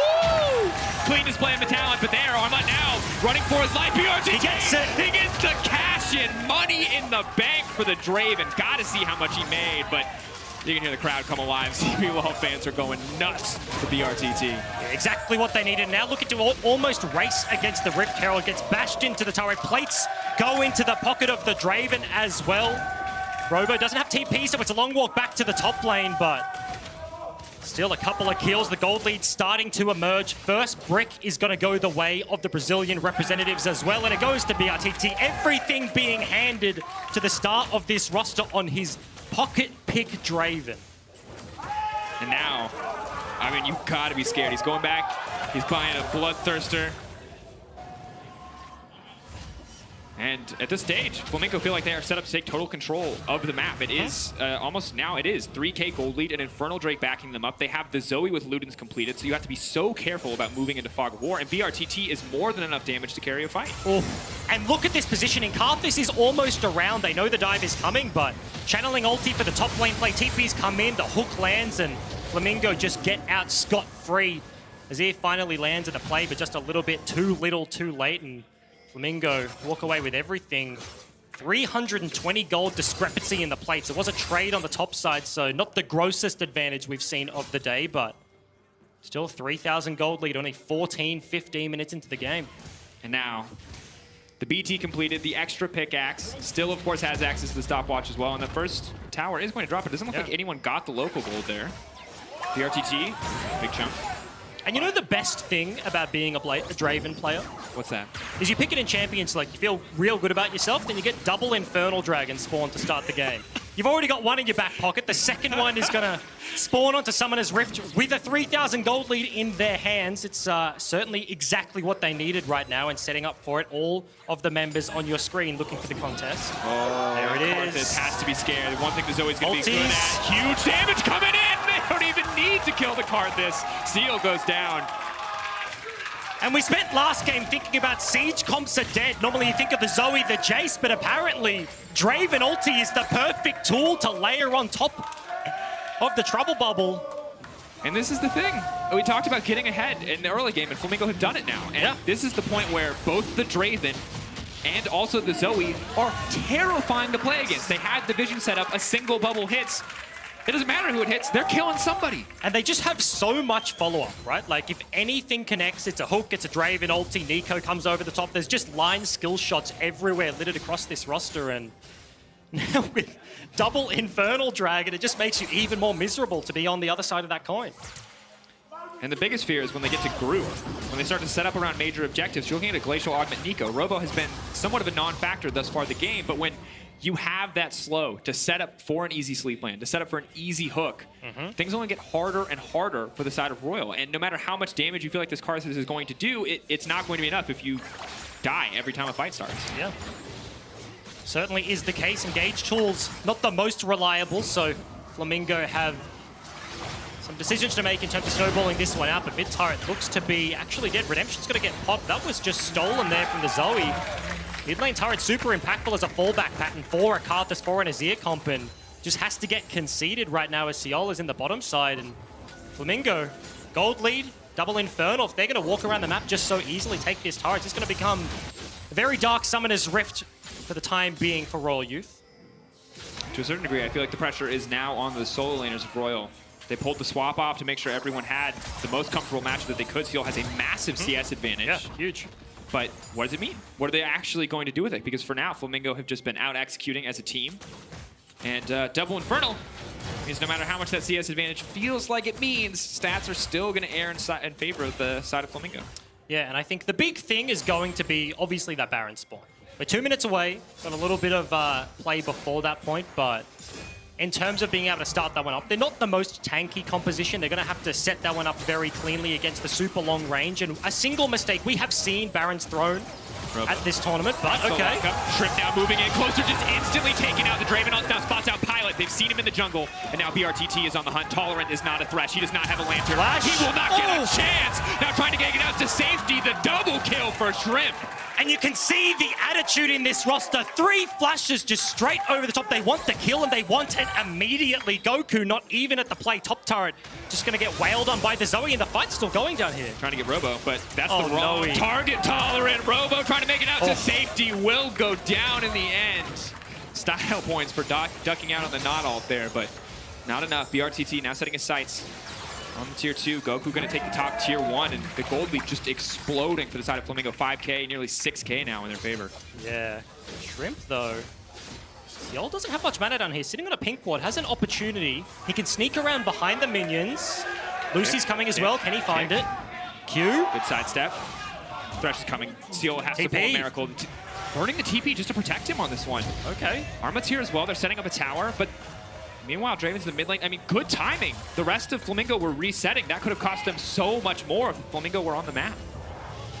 So yeah, get the TP out for that one. Thresh posturing very aggressively. I mentioned in the Champions League, the duo of the Lee Sin and the Thresh is super scary to deal with. Red buff looks to be the play. On the way, Pink's coming out. Ooh, good Void Seeker will spot out that the buff is already gone. Those are going to do what he can to take this one. Zoe waiting, I think hoping for the Raptors to die so she could throw out the Trouble Bubble, but will not do so. Yeah, they're kind of annoying like that. Just get in the way. As we'll take another look at what happened down here. You can see Shrimp and Lucy just in the right place at the right time. They know the dive is coming and the punish is incredibly swift. Draven flanking from the other side, so Royal Youth just don't have disengage options here. Double flash over the wall. Very easy cleanup, and that was a Royal Youth roster being proactive. Azir, Kai'Sa, they have the Karthus composition, but they were looking for the dive, and Flamengo were ready. And really, things are only going to go from bad to worse at this point in the game, because now second items are starting to come through. You know, you've got everything you need on the Glacial Augment, Nico. You've got Draven with both the IE and the BT. Zoe working very quickly towards Banshee's Veil? Sure. Something. Whatever she wants, really, at this point in the game. Goku very strong. Has options, and now becomes sort of the risky part, right? For Flamengo, the Baron setup is the only thing that could cost them this game from this point, right? Like, you have to throw back this lead. It is relatively large at this point. They have everything they need to set this one up, and the one thing I will note is they don't have reliable engage. The best they've got is a bubble, it's a Thresh hook, so Royal will have to be very conscious of that as they do approach, but just littering the area with wards, just trying to get this control back. Side lane being dealt with. Armor doesn't have TP, whereas Robo does, so map just entirely controlled right now. Flamengo looking to exert themselves on this one. And I think realistically, really difficult for Royal to do much. Tolerant, you know, you talk about the lack of reliable engage on the side of Flamengo, but it's a similar story for the side of Royal. Tolerant with the Nautilus ulti, really the most reliable form they have. The hook potentially, but if he can't lock up a Zoe or a Draven, then this fight will pretty much instantly end in the favor of Flamengo. Really want to find a pick here, and they just can't. Yeah, and if you think about the four-man unit of Royal Youth that is going to have to face check this Baron, the Renekton's not going to be there. Tolerant is the tankiest man they have. He's got no stopwatch, 0-2, no stats. And if Flamengo are just straight up starting this one up, you can see so many pings. Royal knows something is happening, but can they get there? Sleepy Trouble Bubble will connect. No chance to proc the Aftershock. That means it's going to be big damage onto the Nautilus. Knockback. Tolerant now in trouble. The Nasher has gone down, and they're on the hunt. Flamengo pushing in for a bit more. Will they walk away with just the Nasher? Oh. Bubble not going to connect. Flamengo will back off for now, but the game is very much in their control. 6K, double Infernal, grab an Ocean just for kicks if you're Shrimp, but just disgustingly large lead. Yeah, just super clean play. Just zero contest on the Baron. They have complete control of the area. Royal getting starved out of this one. A little bit too late to the play, and unfortunately, very difficult position to find themselves in right now. The reset comes from everybody but Shrimp. Interested to see if he does actually just stay on the map, but he could happily. He's not going to buy any relevant items at this point. He's got a pink ward in his back pocket. Red buff taken from BRTT. This is almost a 3-item Draven. And the one thing you say is like, okay, he's pickable. He has to stand still. He's not mobile.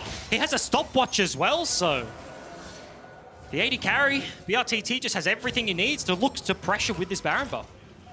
Robo now moving onto the bottom side. Will spot out, it looks like 2 members of the enemy team. Won't be able to cancel the back, but now Flamengo know that they are free to push forward and try to pressure this objective. Robo continuing to threaten, throws out the hose.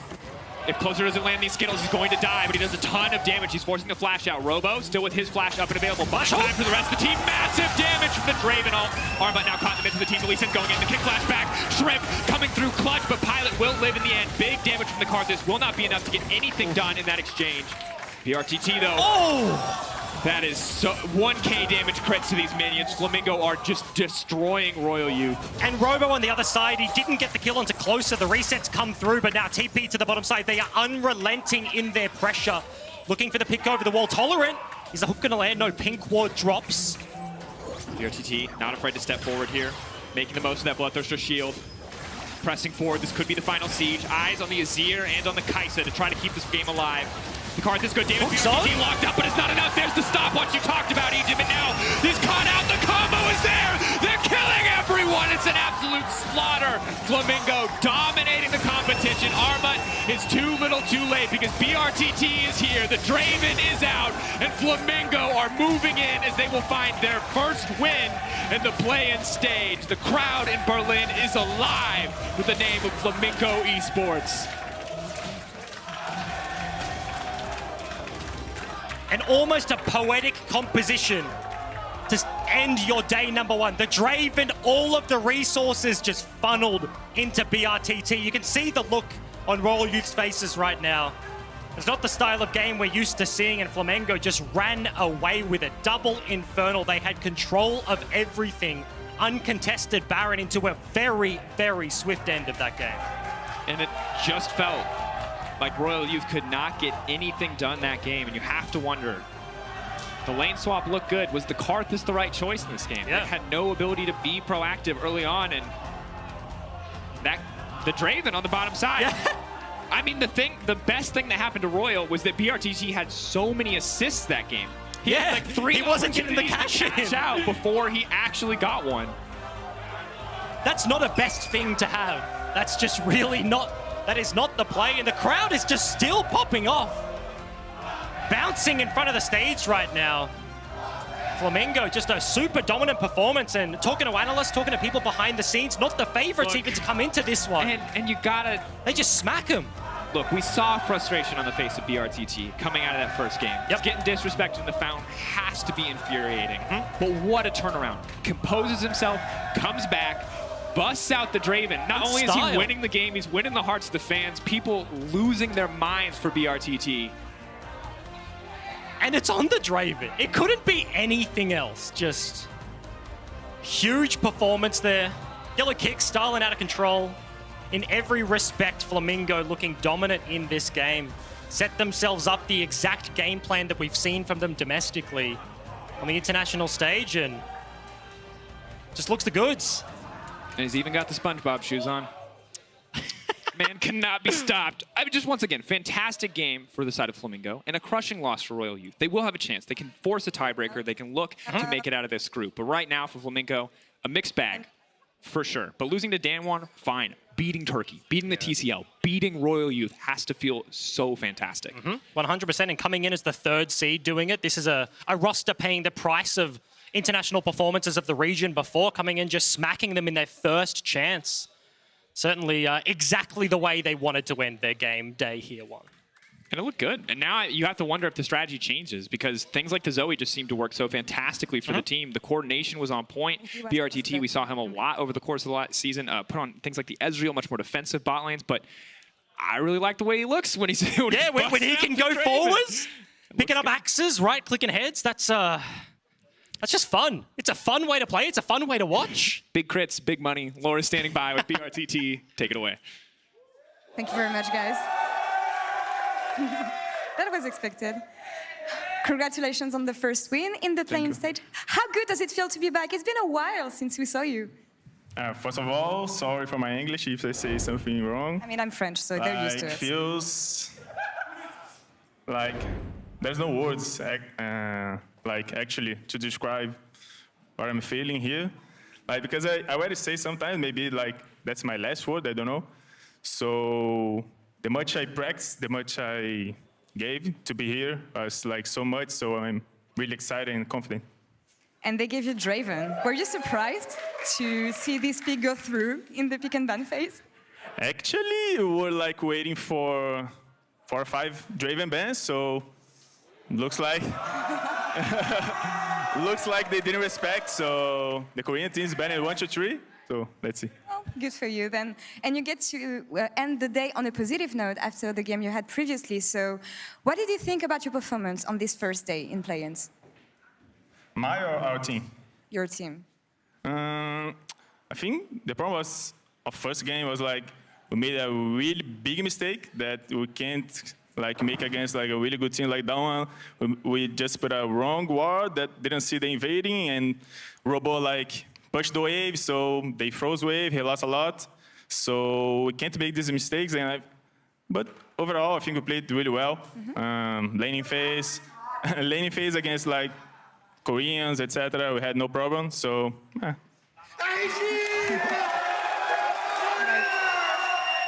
You know what? Seeing this, you will have support from the fans no matter what. So is there anything you would like to say to them and the Brazilian fans? First, I would like to say sorry for the first game. Like, we didn't... we're not expecting like a bad game like that, but they can expect a lot from us for the next days. We're gonna like give our blood here for like make them proud. So that's all. I hope you will make them proud. In the second day you will have. Thank you again for the interview. Thank you. We're gonna take a break, and coming back, it's gonna be the last game of the day. Stay tuned.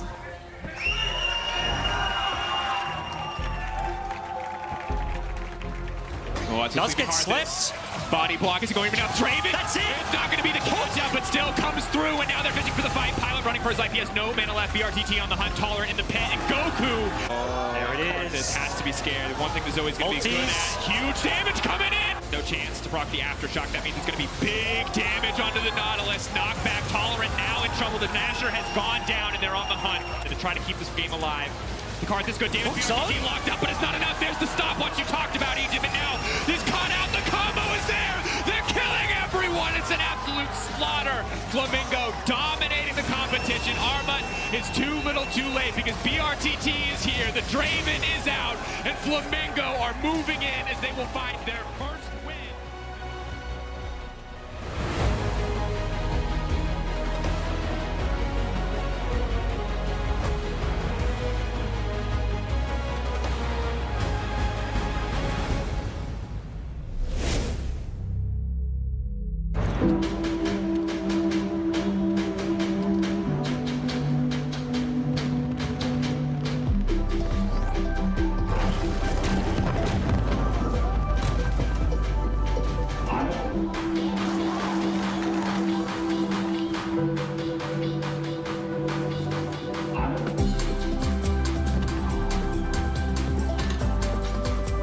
The new Oppo Reno 2 quad camera.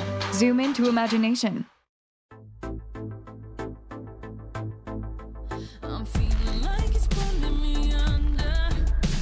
You tell me take my hand and trust me if you can. I know I'll be okay if I hold you, and I'm not letting go. I'm woken up this feeling inside me. It's opened up my eyes. This thing I cannot hide. Do anything to keep it around me, and I'm not letting go.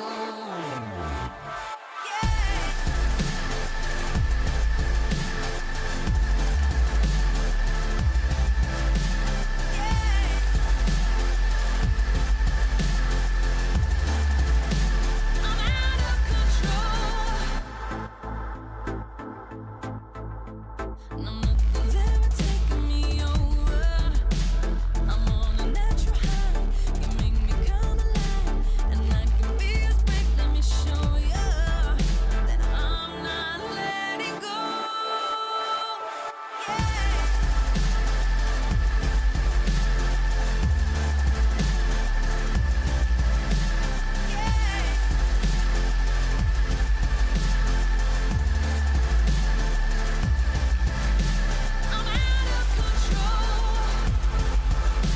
Don't know where this world will take me. I'm out of control, and I think it's gonna break me.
thank you so much for meeting us back here for Hong Kong Attitude versus Lowkey Esports, a game that has huge impact on the standings. HKA want to take control of the group, and Lowkey wants to flip it on its head. Let's talk a little bit about the standings, because as the day has played out, we have been shocked and surprised in both of the previous games. Yeah, this is our Group A, I guess, one more time, potentially if Lowkey come out with a win, because I think the biggest upset was actually Mega picking up that victory over Hong Kong Attitude. You know, we joked a lot about the Pantheon in that game, but in particular, Rocky stepped up so much on the Camille and was able to find that huge win over the Pool 1 seed from the LMS. And I think what we've seen is that if you allow the game to go late, Mega are very comfortable there and Dale's able to take over. If Lowkey make the similar mistake versus HKA here, then they're in a lot of trouble, because I think that they need the game to be bloody. I think they need it to be a different style than what we're currently seeing them throw at opponents. Now, there is a big change this game. Hong Kong Attitude have changed out one of their bot laners. Eminem is out and Unified is in. They did manage to pick up the win earlier today. Let's talk a little bit about Unified, and I know we were talking about it beforehand. Of course, I misspoke. They got the win over Lowkey Esports. But yes, I think in this this team did look very good. Of course, this was a game where 3Z was on the Quinn, creating all that side lane pressure and really not giving a lot of room in. It felt like with that Quinn in a side lane, Mega were sort of confused as to how to deal with that pressure. Yeah, absolutely. However, you have a look at the AD carry in particular. Unified did play more games during the summer split. As I refer to my hand notes, it's 34 games played for Unified, 11 for Eminem. He was able to pick up the wins over both G-Rex and Flash Wolves, it says here. It was AHQ where Eminem saw his last play in the playoffs. That's cheating, right? I don't know. No counts. I mean, we have cue cards. Can I just ask, take a look. Can you show It's actually on his hand. Hand notes is actually on his hand here. I won't do that far. But yes, more experience is what we're talking about. What is this going to do for the game coming up against Mega, of course? For Mega, you know, they're looking at the situation where Lowkey, where they're looking at the situation where they want to pick up the win. It's been a long day. But what anticipation does it do? You have the ability to sub it out, and now Lowkey have to respond with very little time. Yeah, absolutely. And I think, as I said, Lowkey would have a bunch of set plays that they run at level 1 to warp map state to how they want the game to be played. Now, I think it's actually going to be Lowkey starting on the blue side this time around. What we've seen is they do like to invade top side jungle when that is happening, create a split map scenario. So I do want to see them go towards one of those set plays. As far as HKA is concerned, I actually don't think this changes anything. Both of their AD carries are big scaling AD carries, and I know that potentially some pocket picks coming out, but not all that much will change. In particular, I'm looking at Unified's Jinx. I believe he picked this 5 times during the LMS season. Eminem has also played one game of the Jinx, but he definitely looks much better on this. And also, if you just look statistically, comparing these two AD carries with Eminem and the other side as well, it does look much more stronger. It looks much more strong for Unified in the bot lane. And I really felt like Lowkey should have won that game earlier today. You know, it came to a late game team fight. It ended up not working in their favor, and Mega managed to pick up the win, right? Now, let's talk a little bit about what this means for Lowkey. They're sitting at the bottom of the group.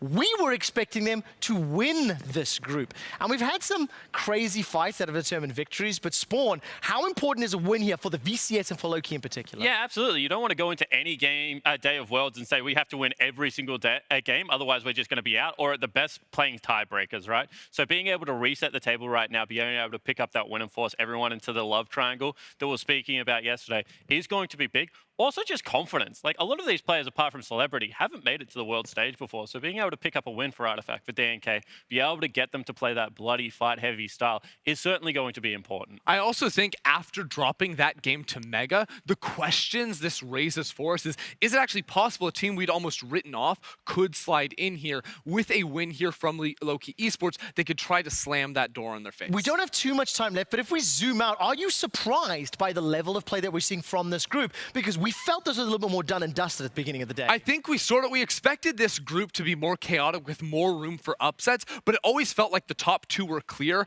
and then there was Mega. I think with the performance that Mega put on in both their games, actually, even though it wasn't the cleanest League of Legends, the level of competition between these 3 teams feels a lot closer than I expected. Yeah, absolutely. And I think that if Worlds has taught us anything so far this year, it's that you just expect the unexpected at this point. You know, with how Group A worked out, Flamengo just picking up that win as well versus Turkey, something they've struggled to do the last couple of years. And now coming into this group, everything's just kind of been very strange. And I think stylistically as well, this group hasn't worked out, and Lowkey are the biggest people that suffer from that as opposed to benefit from it. It's actually super interesting as well because we're getting to the point now where #1 and #2 seeds are getting close to being felt out, and other groups will be looking at this group going, I really hope we get some of these teams. It is a possibility. Look, the pressure is on Lowkey this game. They absolutely want to avoid going 0-2 to start the play-ins. Thank you, Quickshot. You're completely right. Going 0-2 here would feel a bit like a death sentence. Of course, a chance for you to run it back in the second round robin, but just always feels, chance. Just feels really difficult, disastrous. You get 1 day to recover, you come back on day 4, and you have to run it all back. It's a big task. It's a tall task for anyone. And then there's the pressure of the games that you've already played, like the styles in which they happened. Are these picks not working out? What do they do to us? Are they going to do it again? It's always a certainly bad place to be at the bottom of the ladder. So a win here, incredibly important for the VCS representatives. Now seeing the bans as they come out. Once again, the Morgana Limited taken away from Lowkey Esports. Something they're no stranger to seeing. And the Renekton will get taken off the board from 3Z. Could, of course, also be flexed into the hands of Mission, but not something we necessarily expect to see here. And really curious what the first pick is going to look like.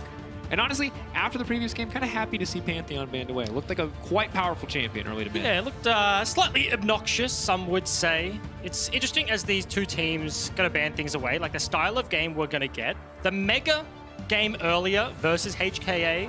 Weird draft with like the Queen top. That's something we've been seeing in solo queue. Eventually able to pick that one up, but anything more standard going into Lowkey, I think will be incredibly explosive. These are two teams that very much like to play the early game, removing options like the Morgana, especially into a team like Lowkey, where it's just a really tough lane to play in. If you're champion pool on the bottom side, you're looking at picking up the engages, the Thresh, the Nautilus, the Rakan, those sort of things. That disengage is just super annoying to deal with, and I think it makes a lot of sense here. And I like that we're seeing the Karthus banned away alongside the Renekton. You know, the Karthus taken away limits some of the more scaling options on the side of Hong Kong Attitude. And we saw in their previous game, it was a messy early to mid. They were clearly behind. And while they were able to bring it back, it really was on the back of some crazy plays by the team as a whole. But now the Kiana will get picked up. Curious to see whose hands it's going to go into. We've seen it one time so far, and it's been Jungle monstrous today. Yeah. Also have seen Mission in their qualification series actually pick this one up. And the big thing I want to note, it was a Kiana Rakan sort of duo. Hong Kong Attitude are a team that very much likes to just be able to like force the fights that they want to fight. They're super creative in terms of Kaiwing and Mission linking up, looking for these flanks that Kiana is most known for, forcing those big team fights. And I expect with this pick locked in, yes, it is flexible, but if it goes to his hands, early skirmishes and these team fights are going to be super tough. Interesting now to see the Syndra locked in as the second pick could once again go into the hands of Celebrity. I was underwhelmed, I'll say. Early game looked very good, really did not transition well in mid to late game, but the Gragas coming in for DNK, you have to be careful. You have to respect this pick because when DNK gets rolling on this champion, he looks unstoppable. And looks like Hong Kong Attitude may want to respond with some early game presence of their own in the form of the Elise, a pick that we've seen banned a lot in the second phase. And that's the thing, right? We'll be talking about like AP junglers and their presence on the early game. These are the two that are actually very good, right? Echo needs a little bit more time. He is that more of an assassin. You get the level 6 mark and you get access to dashing back, but Crash gonna lock this one in versus the Gragas. Both of these junglers gonna have a lot of agency, and I sort of mentioned it there, the Rakan, a big possibility here for Kaiwing, one of his best champions. I do just want to blind that one away. We've seen the Leona matchup be locked in already. If they want to go for it, it will be an option, but okay, switching it up. Going for the Pike, not going to be quite, I think, as easy to pull off as a champion like Rakan if they do want to form the Kiana Rakan pick duo, but instead you're going to have Kiana Pike, and that's going to be money in the bank if they can start that snowball rolling, but more importantly, just a lot of engaged threat on this team already. And anybody that gets CC'd just straight up dies. The damage on this roster that HKA have put together already, at least Kiana Pike, is monstrous. And it is going to be the Tristana actually locked in. We've been seeing it banned away from Lowkey. It's a big pick for Celebrity. It does open up the possibility of that lane swap, right? When you're looking at the early game options, the Kiana, the Elise, this is something that we've seen most notably in the solo lanes this tournament, where we have seen, I believe, a couple of Tristana 80 carry games already, but kind of skyrocketing in priority, and a pick that Celebrity is certainly comfortable on. Of course, the power to input buffer, a lot of the potential CC coming his way will make his life that much easier against a pick like the Elise and the Pike. And I do get worried if they do try to pull out some of the more creative lane swaps, because you have a lot of dive threat on the opposite team. Have to be careful how exactly you make your lane assignments in the early game. And the Nautilus, where the option to the Pike will be limited. The Jace taken away from Lowkey Esports. And what else do they lose? You would think maybe something like the Xayah could be taken away. Obviously, the Rakan was not locked in, so you're not going to get the Lovers duo, but in terms of top tier AD carries, Kai'Sa, of course, is still up and available. That is a respectable ban. Xayah is going to be the choice here, whereas you expect the supports to be taken off the table, maybe something like the Alistar, the big tanky guys that can deal with a Pyke in the early stages. And you have to feel pretty comfortable moving the late game. Kai'Sa versus Tristana. Yeah, Kai'Sa probably better at shutting those tanks, but Tristana with a little bit of self-peel, enough options to go toe-to-toe with the Kai'Sa with the range advantage she holds.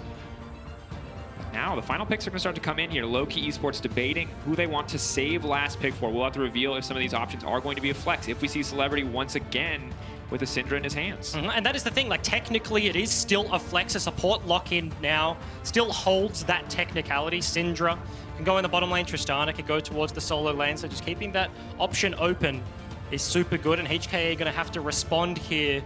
Given the information they have, AD carry would be the likely choice. As we mentioned, like Kai'Sa is up and available, but into a Leona Sivir, that'd be a very nice choice.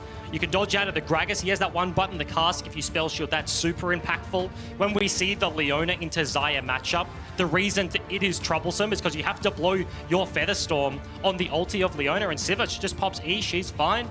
Makes a lot of sense down here for Unified. Also very easy to protect yourself. Good solo wave clear in the event that you want a player like Kaiwing roaming on this Pyke in the early game. And after what was a very kind of slow and steady pace from HKA earlier in the day, I'm excited to see what they can do, because that's a Mordekaiser coming in.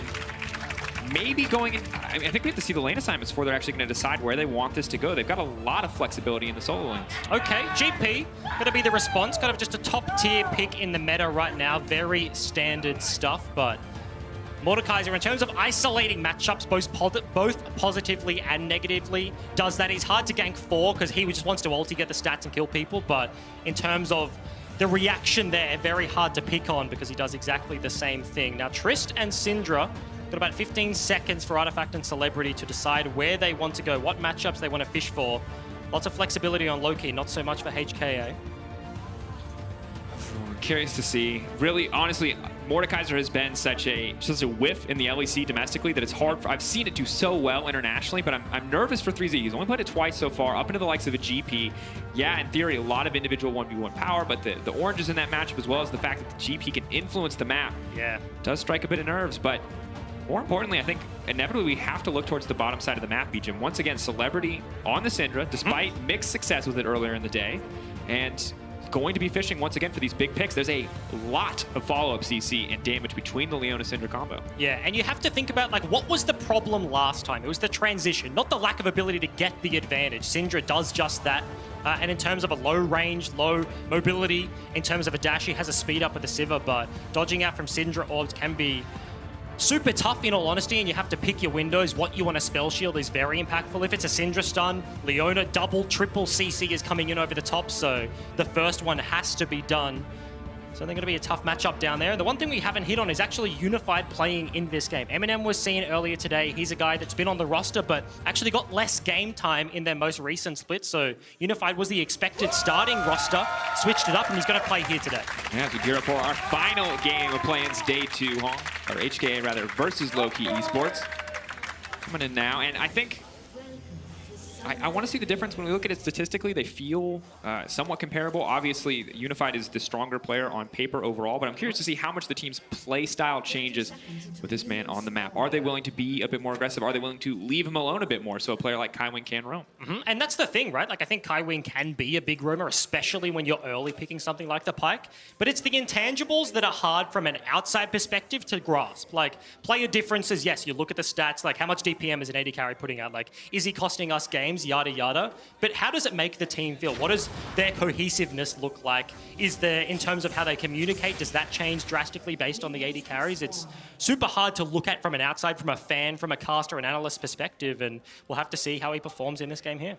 And one thing that I love is that we're already seeing sweepers come out here in the early game. Pyke going to grab one just to make sure that they can sweep out some of that early vision around mid. Will make Artifact's life a bit more difficult. The threat for a level 2, level 3 Elise gank, especially when Qiyana has some of, I would say, the most powerful gank setup in the game outside of a champion like Lissandra, where she can just hit confirm on the water blade to lock you down.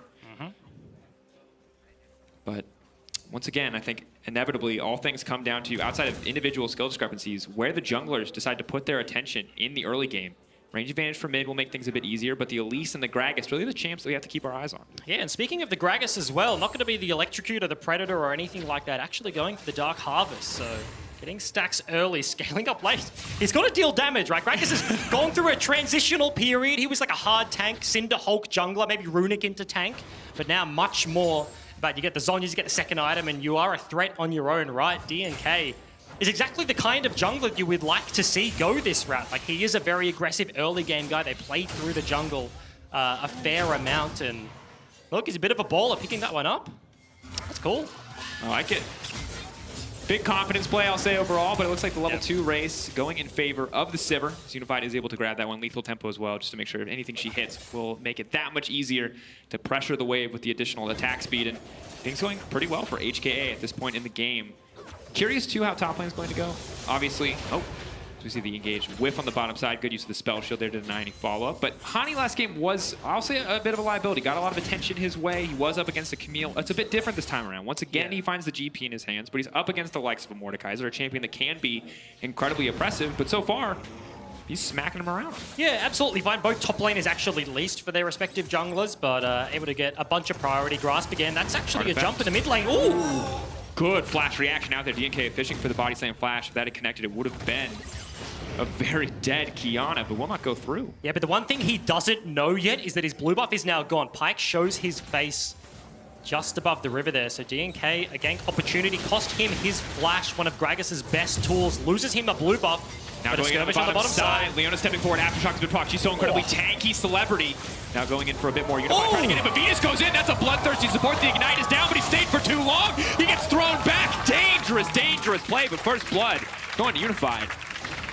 Crash still wants it. Cocoon cooldown will be coming up in a sec. DNK goes Has forward. the Water Blade. Artifact now getting aggressive. So much early game Tristana damage. The spells are going to be more than enough. Crash manages to find one back, but Artifact needs to be careful. The input bumper. Artifact! Searching for the Sivir. Wants one more kill. Grabs it. Has the reset again. Are they going to look for another kill onto Track? Ooh, Crash gets caught out here, but now going to fish for one back. Has the blue buff. Has the extra damage. Is going to go in. He can clean this one up. Celebrity has no mana left. The Elise can just look to chase the Scatter of the Week. That's the last that they have for damage. The Pyke hook has to dodge it. Ooh, perfect wait on the flash from Celebrity to make it out, but HKA coming out on top of the play. Yeah, only 4 minutes in and so many members dying. 5 kills across the board right now, and no TP for the Sivir on the bottom side, so a long trek back to the lane, but the wave is yet to crash, so super, super aggressive stuff. You have to think about, like, Venus in the beginning. The flash over the wall looked so good. And we can watch the play again. Syncs up, waits on the spell shield before he hits the stun. Just really clean play. And Venus looks like, as you said, going to be the hero of the hour here. But then Unified makes it out, and now we're going to have to hold that thought, because here comes DNK. Knows that there's no flash. Waterblade comes in. Big slow, though, coming through. DNK just going to clean that one up. Mission goes down. Good response from the side of Lowkey. And look where all the kills are going. At least very big on the side of HKA, but this Tristana is already massive. For a lane into the Kiana to be this far ahead this early on a champion, that her passive just gets better as the game goes on. Trist, late game AD carry. We've seen that be super difficult to deal with. Artifact is having the game of his life right now. And once again, just want to reiterate, much more explosive than the games we've seen earlier today. Yeah. This is the pace that we promised everyone. We're like, guys, listen, all these games, fast group. These are going to be the fast group. They're going to pop off. First few games, much slower, much more controlled up until those late game stages. But this time around, just a completely different story. In the meantime, though, Hani grabbing what farm he can on the top side of the map, sitting comfortably ahead of the Mordekaiser, but 3Z doing a bit better as he gets a few more levels under his belt. And sadly for Celebrity, not really able to do much with the poke there. The passive from Sivir, just making sure she has enough movement speed, even without boots, to dodge away from a lot of these dark spheres. Yeah, certainly is the case right now. You can see vision control on the top side. It's being held by VCS representatives. Gragas just fishing for a little bit of a reset, but this is kind of the matchup with which the map is going to swing. And Tristana in a very good position. I was talking about it yesterday, like the build is very forgiving with the Blade of the Ruin King, and Kiana is all about kill threat. It's got to be rough for Mission to sort of look for any of those plays. That was incredibly close. A bit tragic in the end, does not connect on the stun. Celebrity once again going for the Syndra, and I think we're still waiting to see the big impact from this pick, but that will not be this moment at this stage. Good stun comes out. Aftershock to make sure it's safe. The Pyke now has to be careful. Unified no mana left, but gets a bit more of a hit down there. GP Cannon Barrage now coming in. Unified needs to run for the hills. Venus trying to fish for this one. Kaiwing, good damage on the Pyke, but it's not going to be enough. Celebrity grabbing the kill. Now the Pyke needs to run for his life. Crash is here. This is where all the gold has gone. Can he get anything done? Venus now has to be careful. One more auto can do it, but no! Venus is walking away. The creeps will not finish him off. Shutdown goes in for DNK. And just what they needed on the bottom side of the map. The GP dings 6. Cannon Barrage comes over the top, and HKA, that we're looking aggressive. Lowkey with the response right now, and could be more plates off the back end too. Has to be frustrating for the side of Crash too. So much damage, 2 early kills, not able to finish that one off to make the play a little bit favorable. And right as Celebrity runs out of mana too, he's going to get a nearly perfect back as Unified's going to do what he can to pick up as much of this CS as possible into the tower. And you mentioned the word frustrating, like absolutely. Seeing a Syndra be able to right-click an ignited target for a kill, doesn't even have mana for a Q, and this is really where it started. All of the buttons have been used. Pyke hook landed with the Cocoon not to follow up, and here they just have to play low HP bars, but they know they can force this one. Cannon Barrage does damage, but the slow speed mid lane. Now retreating, the Ignite is down. Kaiwing fishing for the hook, but the Elise has not come back down yet. Artifact's gonna live! Crash, a massive fumble. Why did he not go for the Tristana? It must have been out of range. Lowkey coming out on top once again. And the game just completely turning on its head. That was the one opportunity. Artifact doesn't even fall down at the end of the day. He's 500 gold over the next biggest opponent in Crash. He's monstrously ahead of his lane opponent right now. Dragon up a mountain will only speed up this game. Oh, and Celebrity rising through the ranks in total gold as well. And now Cutlass coming in, bits and pieces on the side of the Kiana. We'll see what she can get when she backs. And Straight and Jerk maybe can help. They can still, of course, always, if Artifact messes up the leap, 100-0 the Tristana. But once again, frustrating has been the name of the game. The amount of plays that Lowkey have gotten away with where it feels like someone most should have died. Should have died. It's already 2, 3, 4. That's kind of the nature of these sort of games. Like you experience it in like solo queue where you just have scrappy fights all over the place, like low blinking HP bars, walking away from a ton of early game skirmishes. Certainly can be tough to deal with. Level 6 marks now being hit by the bottom lane. You can see Unified is at that mark. Celebrity is absolutely there as well, but the support's going to hit relatively soon. We'll spice things up down on the bottom side. Not a lot of summoners are gone right now. Hani popping it up here. Yeah, can't really afford to face tank Death's Grasp there. Pretty much the only ability you really have to be scared of Mordekaiser Kits. Artifact stepping forward though. Oh, that's huge damage. Press the attack, plus the explosion there. Venus. Actual flash, not a hex flash, but he's not afraid to commit it. Celebrity there as well, but Mission, good heads up, manages to flash out and will be okay. Plates, though, going down in favor of Artifact. Yeah, ambitious look there in the mid lane. Venus, unfortunately, not able to find it, but the damage just came from the reset, right? Like, Artifact gets forced out of the mid lane fight. He's on 100 HP, but he had tons of gold to spare. Was just sitting on a Vamp Scepter. Goes back, finishes Cutlass and Tier 2 Berserkers. He's dishing it out, and then Mobies are the expense on the other side, right? Like, in terms of combat stats, just not useful. They may provide him with opportunities if Crash can get in there, force some priority and link up and move over the map, but in terms of the straight 1v1, Artifact has that on lock right now. Just have to be careful. The only really strong, respective member of this team, the Mordekaiser's doing fine, and Crash, the only member with a really comfortable lead, but even he, the Gragas is catching up, slowly but surely. Yes, the farm lead in favor of Crash, but only really the Sword Shoe separating them for now, and the Gragas still has to be respected. So they are going to fish for the play. The root is there, that's the CC, but no, the rocket jumps, he still manages to buffer. How is that possible? Artifact making it out once again. And just gets out scot-free. Flash traded from DNK, so the junglers come in, but being second to the play as a jungler always feels nice. The counter is there, another plate going to go over to the Tristana. And there's no threatening cooldowns. They just walk in and they take more. The demolished procs, it's going to be Venus easy. is here. Venus is here, he has the Moby boots, and Crash with all that extra Jump! Flash! Gonna finish this one off, another reset, pop, pop. This time he doesn't get the buffer, but he doesn't even need it. Needs to walk out to safety though. Oh no! He can't do it! The Death Realm made sure he can't escape. 3Z's gonna be happy with that one. The whole team showing up, but Mordekaiser gonna be the one to grab the shutdown in the end. Yeah, huge big burst of gold goes to the Mordekaiser. Hook.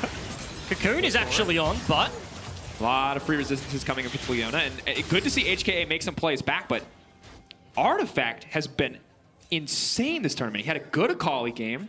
Hugely aggressive play there. Yes, you could call it questionable in terms of how it ended, but overall, big confidence move. Yeah, confidence is the word. Wing underneath the turret. They know the top laner has TP, but calculates the damage. It is kind of unfortunate what ends up happening here.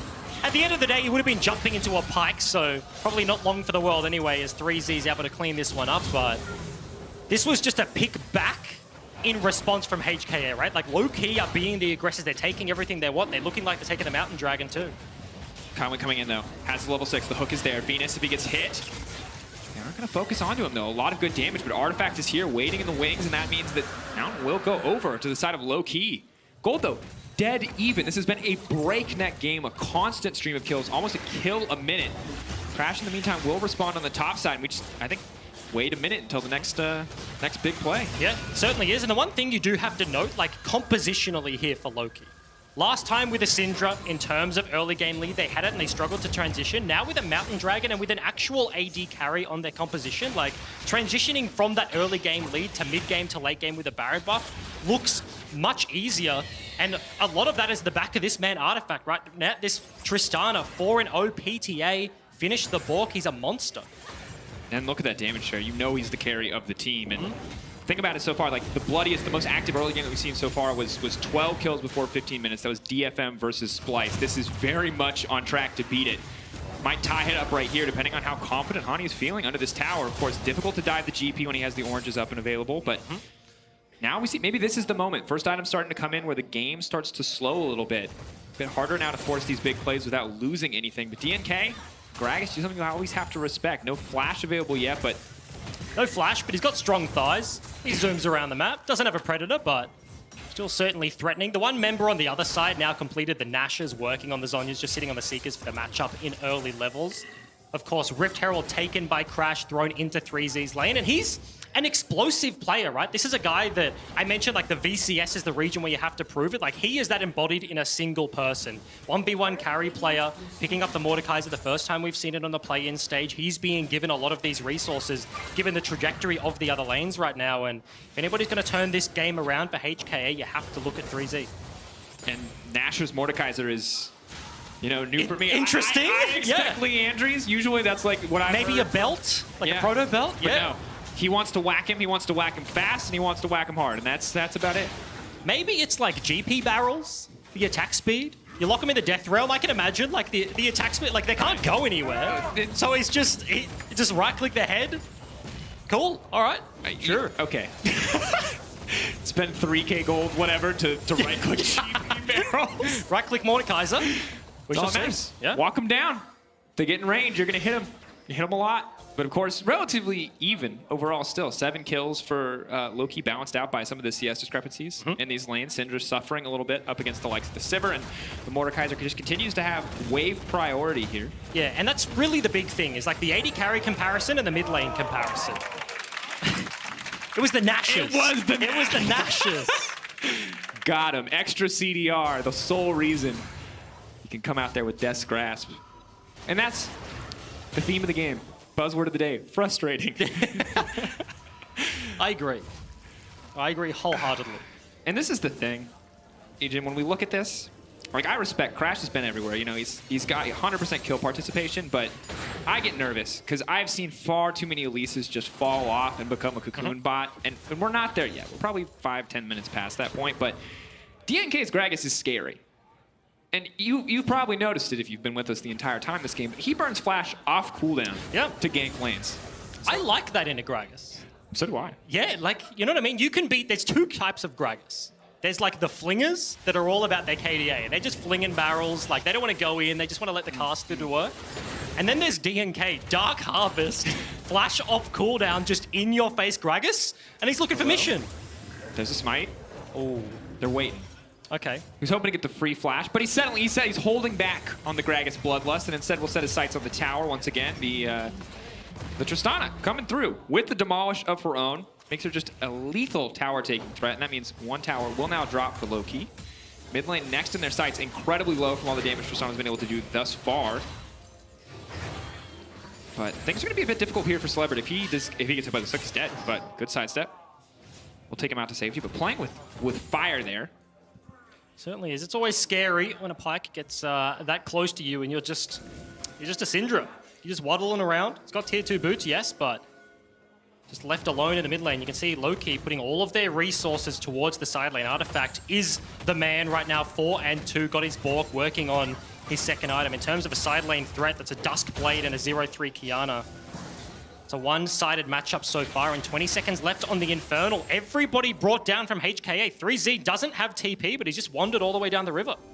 Remember that as strong as he is in the 1v1, he has not bought items that give him a lot of defensive stats. The CDR nice to have, the attack speed nice to have, additional damage. Of course, if he gets on top of you, you're going to die, but has to do so. And it is going to be difficult against a cast, but why not matter? Artifact now pushed back. So will connect, and they're not going to push for anything else. Getting missions alt will be more than enough for the team at this point. Members rotating down from HKA, thinking about a response, maybe just trying to make them walk out of their bot side jungle. All 10 members down on the bottom side of the map. This Infernal still spawning. Scrying plant. Super underrated right now. HKA have a bunch of vision in the area. Wave was pushing in deep bot side, and resets look like they're coming out from the VCS. But in terms of AoE, you just have to give a certain amount of edge outside of the Sivir to the side of Lowkey. You got a lot of individual pick tools. You have the Pike, you have the power to reset, you have the Elise, but if they don't start the fight with a pick, things are going to be very difficult. Anything extended right now, like you're comparing a Tristana to just the one item Sivir, damage charts will not be even there, and HKA looking for a death push. I was saying in Champions, like, this is a team that likes to sack side lanes. Nobody's been top for a very long time. 3Z's cooldown on the TP has come up, but they know they want the Infernal, they know they want to fight around, and they're just willing to spend all 5 members down here. And unlike the previous game where Honey played GP, where he was consistently pressured in by that Camille, just constantly by the likes of Rocky. Artifact, though, once again stepping in. No ultimate this time for Mission. He's on the hunt, flash forward, manages to get it, leaps right back out, and continues pushing the wave. But is he going to get picked off by Kaiwing? The ulti, the Pike can clean this up. There it is. That was, what do you even say? Dead Tristana. And Pike's going to make a lot of money after that. I was 0, 1, and 2 up until that point. Pike was not looking scary, but with the double cut, the changes to how much gold he gets off the ultimate, he might just be able to go back and get a Dusk Blade, and suddenly the Pike is a lot more scary. Yeah. One of those weird champions that doesn't realistically need items to do things in the late game, right? Like, it just increases the threshold and the damage that he can execute you at, so feels super nice to be able to clean up and can kind of skew the damage and the gold numbers, as you're kind of alluding to. One of the supports that can be super oppressive with it. We're going to take a look at what is happening down here. They have complete bot side control. Mission thinks he's safe to clear this wave, pulls from the turret, but just a very easy cleanup off the back end. Costs him the flash, but straight up solo kill on the side lane. And you got to respect it. You know, no real chance for him to get out, no chance for him to grab a grass element to try to stealth up and get away. And just the constant aggressive use of the rocket jump in from Artifact. And there it is. Fearless. Has to be careful, though. No rocket jump means he can't put buffer. This one cut. Stunned? And that just feels like a travesty. Kaiwing. Abysmal move. 2 members standing right in front of each other. Does not hook past them. Tries to predict the juke and costs him so much. Pike dead before the fight even starts, but HKA still seem ready to contest. Don't want to give this a follow, but instantly goodbye to the Sivir. Free pick off the Gragas cast. Comes back. Crash. The most fed member of the team now still run for his life as the rest of the team desperately tries to sneak the dragon away in the meantime. Celebrity now on a killing spree and disaster for the side of HKA. Yeah, all of a sudden, 30 seconds. That's an ulti. Trying to get something back. DNK now going to be in trouble. 3Z can't step forward. They have to be careful. 3Z still has ult up and available. He will not hit the GP, but he can just turn right onto Celebrity if he wants to. Syndra already with most of her major cooldowns gone. No flash either, but no ult for Mission means LK are just going to walk in and take the dragon away. At the end of the day, they came for what they got. The Infernal Dragon in the back pocket. They're able to clean it up. Probably shouldn't have died off the back end, but get exactly what they needed. It was kind of dicey for HKA there. If Lowkey win that fight too handily, you can just ignore the dragon, walk towards a Baron buff. 30 seconds of the death timers at this point in time, but have to take a look at the setup. We were mentioning like the W's, the aggression from Artifact, but HKA just coming from 2 completely different angles. 3 members bot. Mordekaiser's in Tribush. Kaiwing, you said a travesty, misses everything, dies to a Syndra stun, and then it's Celebrity Syndra stun that gets them the next kill. It's a fight on 2 fronts. It's a 5 versus 2 and another 5 versus 2. Unified just cops it. There's so much CC. The follow-up incredibly easy. DNK over the wall. That's everything you need. And realistically, you look at this composition we talked earlier. HKA, they get a pick. It's very easy for them to just close out a fight to play cleanup. But if they fall behind at all, if the Elise isn't the one to initiate with the good cocoon, if it's not the Pike starting you off with a hook, they've got nothing left in the tank. They're simply too far behind. Double Dusk Blades for Mission and Kaiwing not going to be enough at this stage of the game. And that's the weird thing, right? Like the gold lead isn't enormous. 1.2 at 20 minutes, approaching that 22 mark isn't the biggest we've seen by no means, but these fights are just looking super lopsided right now. The Tristana feeling very hard to get on. HKA, multiple members up here. Venus looking like he was in a little bit of trouble, but he's walking away. Can start to chase here. Celebrity, though. Second item, Banshee's Veil, is going to make his life a lot easier against the single target engage threat from the opposite team. And I mean, the shining light, once again, is 3Z on this Mordekaiser. You know, he's got 2 halves of items completed in both the Haunting guys and the Seeker's Arm Guard, as well as the Nashers, but outside of the single kill and the single assist, has not really been a super relevant threat yet at this stage in the game. Yeah, the one thing is, I think in terms of matching the GP later, Nashers probably helps, right? Like if you could just hard force, you just ulti, he has to fight you, he can't go anywhere. There might not be a later. But yeah, Baron start, 8k HP, here we go.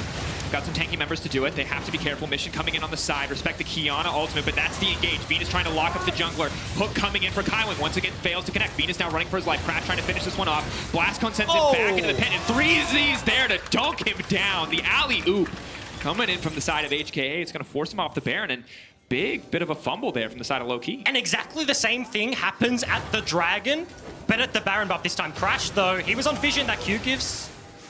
Going to go down. Spotlight, okay. Spider will spot Celebrity, but they're not going to push for anything else. Instead, setting their sights on the mid lane tower. Unified continuing to scale up, getting scarier and scarier. Have to respect the late game potential of a Sivir to just hit the front line and kill everyone. And that was just such an ambitious call.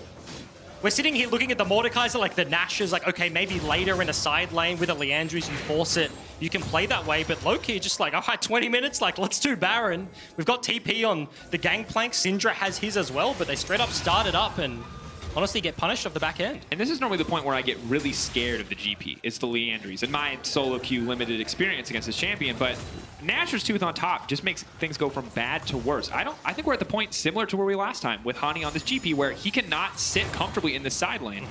But now, Lowkey, they're going to try. If at first you don't succeed, try again. Tenacity, definitely a trait you have to attribute to Lowkey. They're going to fish for this one. Mission stepping in. The ultimate from the Kiana gives him such good pit control. Mission, though, instantly just gets deleted. Hani going to snipe that one out. One shot, one kill, making it look easy. The rest of the team now stepping forward. The Baron getting lower and lower. They're mixing him up. They've got split focus. He goes into the pit, but the Dragon's going to grab it at the end, and now it's an absolute wipe. 3Z in the pit, in the death realm, focusing on DNK. Is going to look to take him down, but I don't think he can handle the rest of the team. He pulls it back. He's going to get one more onto Venus, but it's not enough. It is the Baron going over in favor of Lowkey Esports. And the straight-up team fight is exactly what they need. A couple of interesting plays. Mordekaiser trying to isolate the jungle, but Baron ends up going over in a composition with a Trist. He's got solo lane, so already accelerated in terms of game state. Level 14, pushing on these turrets. The entire outer ring already broken, so the inners and the base just left alive. Probably the biggest gold lead we've seen so far. It's only 2k at this point, but Lowkey, you said it. They started up before, did not work. This time, they just run it back. And there's just nothing you could do. The second the Kiana gets locked up even once, she instantly dies, and this is not a game where you could realistically afford to invest in a QSS. And here you see the desperate attempt, but the Mordekaiser, a little bit late on the ult, of course, has a delay before the ulti actually kicks in. In that delay, Gragas finds the smite, secures it, and a good look from DNK. That could have been a disastrous moment. Yeah, it could have been 200 HP on the smite, but the Crash was actually in the pit, but securing it, now sitting up on the bottom side of the map. Dragon just going to be taken for free. Zero reason to contest that if you are HKA. But the damage numbers, when you compare a 2.1k damage Tristana to a get one shot before the fight starts, I just queued 232 damage Kiana, that's a Baron. And this is the thing, as we talked about, the people who can kick plays off and had the damage to follow it up for most of the early to mid game was Crash, Kaiwing also on a level 6 Pike, someone you expect to be able to follow up, but it's not there this time around. Hani has to be careful, but easy for Artifact to just keep sieging. Hani taking the brunt of a lot of these cooldowns, but there's just not any follow-up whatsoever from the side of HKA.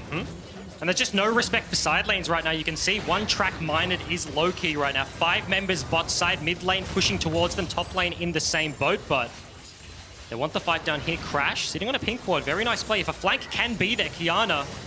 Not the target you want to hit, however. Good damage onto Venus, but was hoping to find someone like Artifact. Half helping Tristana may be the difference maker, but you're also now dealing with a red buff. A little bit of poke is not going to be enough to seal the deal. And Lowkey back to bottom lane. This is once again, raw determination. The first Baron didn't work, try it again. The first bot lane push didn't work, try it again. Because 3Z's getting absolutely chunked out. Rampage coming through for Artifact. And he's the strongest member, the one man that could isolate, potentially do something, but now Inhib going to be broken for free. HKA just backing off. Zero contest here, no reason to. Do they stick around? Do they want to go for the 4 versus 5 end out of the Nexus? Potentially. Dodge the Boomerang Blade. Huge chunk of damage now gone. Kailing only level 10. Doesn't even have the second level in ultimate. Unified, though. 2.5 items. Getting more and more comfortable. The threat of the re-engage is there, but Lowkey moving in, unafraid, pushing in on the bottom side of the map and breaking open that inhibitor. Yeah. Full reset going to come through. Not too long left on the Baron. And finally, someone will go answer the side lanes. That does mean that you are seeing like this CS discrepancy. DNK just kind of sitting with his team, because they're so committed to what they want to do. Just the straight up siege, 5 members in a lane, break that inhib. Crash actually has like 50 CS in terms of camps over him, but just meaning so little right now. Like, you tell me in a game that my team has Baron buff and the enemy Elise is 50 CS ahead of me at 28 minutes, I'm going to say, ha, nice. The other one, 50 CS, is a Sivir. He's pretty big. See, that one, on the other hand, I am scared of. That's nerve-wracking because 3 items for Sivir is scary, and it only goes up from there. Let's just say it for the sake of all the narrative enthusiasts out there. 500 CS Sivir win condition. It's 550. It's like 550. Nah, that's my logic, because you sell your boots and then you get the next item and then you're all good. That's the extra 50 that pushes you over. So it's even further away than HKA thought it was. Yeah. Bad luck, I guess. And still only a 3K difference. It feels like it's been such a low-key favored game for the last, I don't know, 8 minutes, but they just not amounting to too much in terms of gold. See, maybe now on this siege mission, fishing for something, but too easy for Celebrity to just check these brushes without really risking anything. Double blue trinket makes their life a little bit easier as well. Baron, of course, spawning in a minute 30. They want to crack this top turret and just, honestly, even if they don't get the turret, just holding HKA in this position, just keeping them in prison, basically. If they can't push their ward line up, just walk back, you one-hit the Baron, you already have the Infernal, the Mountain. Everything you need is there. Super long range means that those wards just get cleared without any sort of contest there. Lowkey still hanging out in the area. So difficult, Legion, for them to find really any advantage here. Artifact waiting in the darkness will walk up. Start to lay down some damage here, stepping just close enough to start proccing to demolish. Won't be able to channel that one any further, but might not even need to. 3 items, of course, for the Tristana as well. And Hani, while he initially might have been scared of the Mordekaiser, looks much more comfortable to just keep pushing forward. And 3Z comfortable in this 1v1. May not as be comfortable in this 3v1 because there's the body slam. They're knocking him back. The Death Realm comes out just in time. The Gragas set into sights, but now he's the one who has to run. The rest of the team going to try to cover, but they can't interact with the Gragas. The Mord goes down. Artifact now pushing forward, looking for the reset. The Elise goes up. Now she's going to come down and get knocked out, but now they finally are able to land the hook, but Artifact just input buffers the reset on the jump right out of the base, and Lowkey continue the siege. Yeah, Baron still spawning in 20 seconds, but what can they do before that point? Kiana was stuck dealing with the waves as they forced that fight. Artifact, Hook though. connects. Big damage. Not going to be enough. Celebrity just walks up, hits his buttons. Huge ultimate coming in. It looks like 6 balls on the ground. Honey's just going to push to end the game. Kaiwing and Unify need to be focused up, but they do not have any mana. Now she does, but it's not going to be enough. In the end, Lowkey barreling into the base. Absolute confidence in the mid game. Now pushing to end the game as the rest of the team just gets absolutely collapsed on, and you wanted it, it's going to be delivered. 1-1, the story of this group. Just resetting everything. Tristana, massive performance in this one. Artifact coming up huge, and honestly a good Syndra game, right? We were kind of questioning it in the first time we saw this one. They couldn't transition, but everything else around it looking the goods. They get it towards the late game. That solo kill just right then gets them the 3rd pick they need to crack open the Nexus, equalizing the scorecard, and the group just straight up reset. 1-1. Now the second round robin could be more exciting to watch, and for Hong Kong Attitude, it feels like they have to go back to the drawing board a little bit here because the Pyke. I'm just going to say horrendously underwhelming. Yeah. I don't feel like they got a single solid Pyke play off that entire game. One reset on the back of a very aggressive play from Artifact in the bottom side, but otherwise wasn't landing the hooks, was not finding the engages, and the Rakan was right there. He was debating. Something we've seen so much success from him on, but he just opted instead for Kailing to go for the Pyke. And that's the thing, right? You could have had that team fight option. The Rakan, Kiana, we've seen that give them success before, but yeah, as you mentioned it, Pyke, one of those weird champions that like doesn't really give you prio to play with, but you kind of need prio to function on the map. And given that Lowkey were just super aggressive in the early game and they were making things stick, like the opportunities were just so few and far between. And that's just a lopsided game you get. They end it without the Baron just coming up. They get the team fight that they need. And yeah, just no response there from HKA. Not really a lot they could do, right? You look at the Elise, of course, you were expecting to see that early game advantage happen, but once again, similar to the story we have with Celebrity and the Syndra, similar story for Crash, where he gets those 2 kills. He's the beneficiary of these very scrappy fights, and then cannot get anything else after that. So really good on Lowkey to shut down those opportunities for the Elise, but also something that I think HKA need to look back on as we see the final moments in the game. And you see Mission highlighted, a little spotlight there, and there's good reason, sadly not for Mission, as he just gets absolutely one shot. And that's the thing, right? Like, the other team needs to be starting this team fight with a pick. HKA desperately need that to start off a successful engage. And Elise ultimately did get in the pit. That could have been a smite steal. It could have been a completely different story written at the end of this game. But as soon as that pick comes over, the Baron secured. It was just lights out there for HKA. Lowkey, after a rough start to the day, able to close this one out very easily. A very back and forth game, though. You can see right up until the 20-minute mark, huge swing in the favor of Lowkey. And once they were 100% in the driver's seat, they never gave anything back. And the damage charts... triple. Artifact, once again, I feel like has been the absolute consistent standout for this team. And he is the guy that if I'm looking at the next round robin, that I expect target bans. I expect... The only time I would ever ask for a Tristana ban outside of when, like, Reckless is on stage. Because Artifact just murders people. He has no fear about jumping in to close out these kills, and he was successful every time. Yes, he paid the price. It's really good when things work out. It feels so nice. It's an aggressive cooldown. You can leap in for it. Of course, be sure to stick around, though. World's cooldown is coming up with Jat Frost and this man right here, Ejim, after this game and gearing up for an interview on stage. But looking at it, just a crazy, crazy second day of plans. But Lowkey got their first world win, so let's hear from their mid laner. Thank you very much, guys, and thank you, Artifacts, for joining me. In the intro, Ender was saying that in the VCS, you're kind of the bad guys. So tell me, what makes you the bad guys of VCS? Thì trong đoạn coi như giới thiệu về team Lowkey mình thì mình được gọi là chú hề của VCS, thì tại sao mình lại có biệt danh này nhỉ?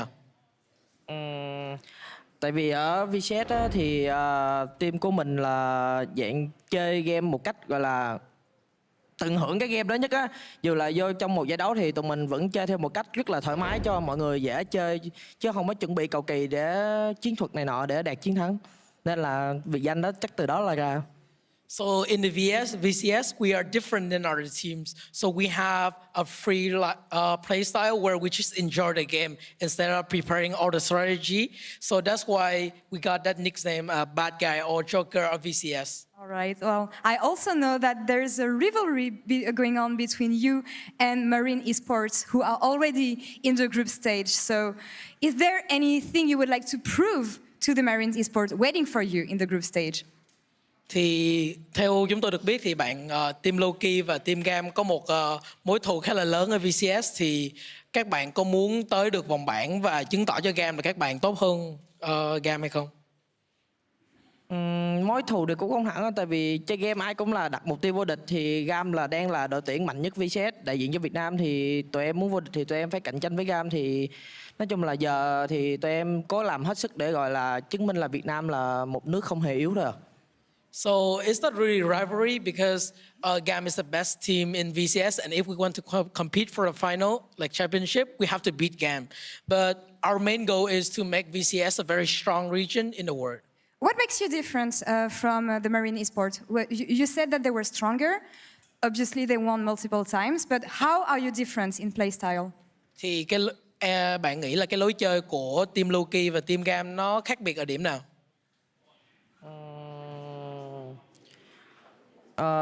Tụi em không có gọi là trong đội hình á, thì tụi em không có một người nào chơi quá xuất sắc đi, cho nên là tụi em phải đánh xoay quanh với nhau, chứ tụi em không có một mũi nhọn thực sự, cho nên là tụi em phải cố gắng cùng nhau để mới đạt được chiến thắng.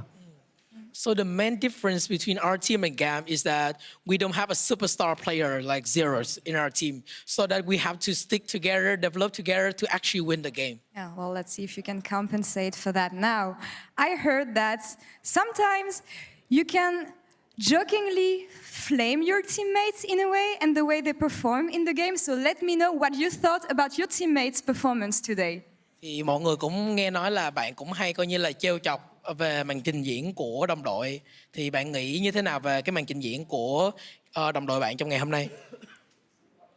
Hôm nay thì game đầu tiên tụi em ra sân khấu nước ngoài thì tụi em có vẻ hơi bị khớp về phần tâm lý, cho nên là game 1 tụi em đánh hơi tệ xíu, còn game 2 thì màn trình diễn của em và cũng như team thì em nghĩ là mọi thứ đều ổn rồi. So in the first game, we were a little bit nervous because this is our first international appearance. But in the second game onwards, our mentality recovered so that we perform up to our standard. And do you think it's going to get better for day 2? Because right now, every team in this group is 1-1. Thế vì bạn có nghĩ là trong ngày thi đấu thứ 2 mình sẽ còn trình diễn tốt hơn nữa, tại vì trong bảng đấu này đang là một bảng đấu rất là khó khăn khi tất cả các đội đều đang có 1 điểm. Em nghĩ trong những trận đấu tới thì team em nếu mà không bị tâm lý và chuẩn bị kỹ càng thì tụi em tự tin sẽ chiến thắng trước 2 team thôi. So in the upcoming match, as long as we have a strong mentality and we got good preparation, I'm confident that we can take down any teams in this group. Well, I wish you good luck on that, and thank you very much for the interview, and thank you also for the translation. And to wrap up this second day, let's send it over to cool down.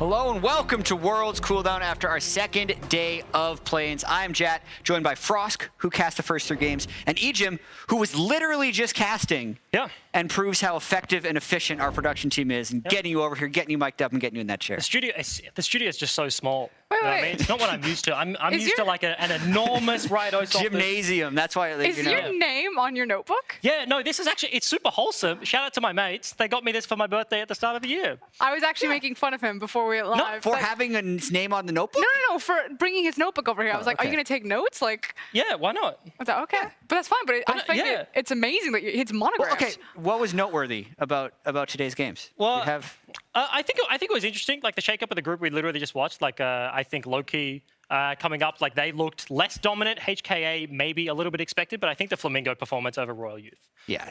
To be honest, like that is like the standout thing from today's games, 100%. Yeah, 100% agree. Yeah. I think 2 talking points or 2 teams that everyone's looking at is like DAMWON and Flamengo, and that should probably be majority of the conversation. I'm pretty sure if I pull up Reddit, that is majority of the conversation. Yeah, probably the majority of the conversation, but the biggest group shakeup we see is actually still in Group C. We got to talk about Oppo player of the game goes to Artifact for that one because Group A and Group C, in terms of pools and results, absolutely mirrored each other. Lowkey dropped the first game, ends up beating the 1 seed in this group, and a big part of it was Artifact's Tristana, 11-3-1. Mid lane Tristana, once again, as a counter pick into that Kiana. What do you guys think? I think having Tristana and Syndra in particular picked together, and I think as we continue throughout the tournament, if these picks retain their value, you're often going to see them together, and it's to do exactly this type of thing where you can flex them in between the positions, you can find the matchup that you want. As far as Tristana into melee matches in general, we've seen ranged abusing melee all day in the play-in stage, so no surprise to continue to see Tristana kind of Goomba stomp her way around. Yeah, and it's not even like the first time we've seen it, right? Like the very first game we saw on Huni, or rather, actually, I think it was the second game, right? Into the GP, like super punishing up there. Clutch have used it, obviously didn't play today, but Lowkey just seeing like a similar success. Yeah, looking forward to seeing Artifact go. If we look at that Group C entirety, the standings are completely 1-1, 1-1, 1-1. And thinking about how this group could possibly resolve, I know coming into this, was expecting this group to be a battle between HKA and Lowkey Esports, and really didn't think Mega would make much noise, but even though Mega did lose to HKA, they were in it for a while, so how do we kind of reassess the value of this group? So here's the gut check on Mega in particular. The last time we saw them, they were just as dominant in their domestic split. In fact, even more so dominant, because again, the team that everyone was backing the LST was Win. And at MSI, Mega went 2-4, I believe, only picking up 2 wins, one of them over Vegas Squadron. Yeah. So Which was their only loss of the group stage. Exactly. So they did rise to the occasion when kind of given the opportunity, but otherwise it was a very shaky performance. The fan sentiment was that this wasn't the Mega playing their play style, and that coming to this World Championship, it was just about at least play your style. Don't get scared on stage. Do what you do best when you go back to look at like the international wildcard tournaments and things like that. So I think we're getting a more true iteration of kind of G4, Lloyd, and Rocky's expectations, as well as showcasing their bot lane. And I think that is like the best way to play the game. like I think multiple teams throughout the history of League of Legends, like Vitality's run, like teams that come out and just play their League of Legends, I think is super impactful, especially like I have experience doing it. I know from like emerging regions, especially coming up, like this group doesn't have like I think super stacked seed 1 in HKA, right? But if you're going up against these very difficult teams, like just play your stuff. Right, G4 has been the Diana guy I was mentioning on cast. Like seeing him pull out the Pantheon for me makes a lot of sense. Just play your game. Weren't you on the Chiefs when G4, Lloyd, and crew destroyed you guys, the Bangkok Titans? Yeah, it might have happened. Yeah. Yeah, that's it. What is it? That's the one. That's it. Right. That bush, actually, funny story. My jungler at the time likes to tell this story. That dot bush, I missed an alley combo before alley combo was like unmissable. And I have like, and a random medical fact, I've had like lung surgery. Yeah. And he's like, that is the exact moment that Bryce's lung popped on stage because I just whiffed this combo, hit absolutely nothing. Was that the Radier combo? What the Radier combo? What do you mean? When Alistair went in, misses everything, and the AD carry just gets completely obliterated? No, that was another story with Lloyd. Lloyd, when he was an AD carry, was playing they Sivir. just are constantly messing you guys up. No. And Radier is like, I forget what he was playing, but Lloyd on Sivir and just walked in and didn't have that much crit chance and just like, you know, like the W proc and just crit him in the head 3 times. There you go. I'm glad we got to go down memory lane. It's also a great excuse for choking. Like, that's the perfect lung disorder. It's like the best. I couldn't breathe. I don't know what you want. I'm sorry.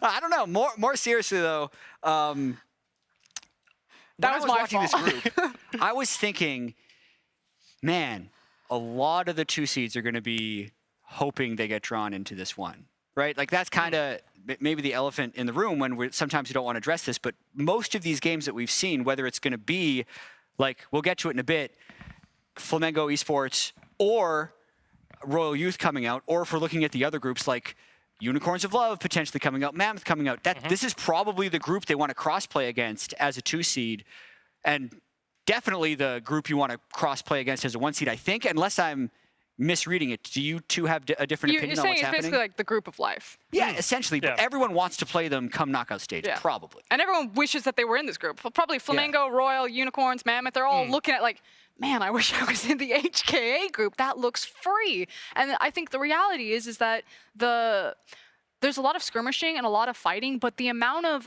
shifts in gold, throws, whatever you want to call it. Like, yes, when someone throws, someone does have to catch. And we have seen some really crazy stuff go down in this group, but it has also been very close, not a lot of big swingy gold leads, and a lot of back and forth, particularly around Baron setup. I feel like MVP of kind of that group has been when a team approaches Baron and you just like white knuckle, like, oh, what is going to happen? The chair, like, someone's going to steal it! Like, they're just opting in over and over again. Yeah, so based on the eye test and a few things we've seen, it looks like the weakest group, although we'll have to see what happens come knockout stage. Moving our attention over to Group D, I want to get the read on the expectations of DAMWON versus the results of DAMWON. Because during some of the games, I think there was an expectation that they would absolutely demolish these opponents, whereas most of them stayed close during the early game. I do want to point out, though, DAMWON in the LCK only averaged a very minimal gold lead by 15 minutes, even though they were the second fastest team. So I think one of their styles,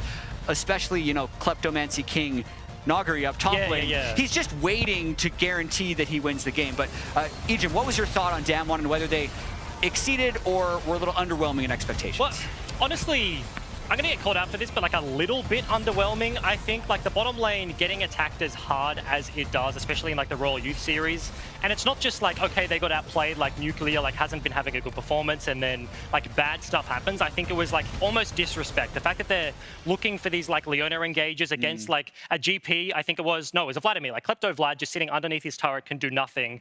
And then the TP on the other team is just waiting to happen. And you're a Leona, right? Like you go in, you don't go anywhere out. The fact that they were forcing these things is what makes it like a little bit underwhelming. Of course, like heavy favorites coming into this one, like nobody is having a different opinion, but it's not that other teams are attacking them, they're like opening up that weakness, I think. I think it's kind of about measuring form, as Ejim's talking about. Like, we still expect DAMWON to be the best team in playing. They're still 2-0. And I think they still are, but even after seeing them today. It's not as dominant as people were expecting. Now, the question is it not as dominant because maybe they are taking it easier, maybe you are just finding your feet, very young players, first time on an international stage, or is it there are actual cracks the cracks are being exposed. It's like, what side of the line are you on? And I think it's fair to say that it's probably just not as laser focused as we expect when you would face an opponent that you have more time to prep for and things like that. Especially when a lot of power rankings are putting them as potentially the second best Korean team. Obviously, they are the 3rd seed from Korea, but I see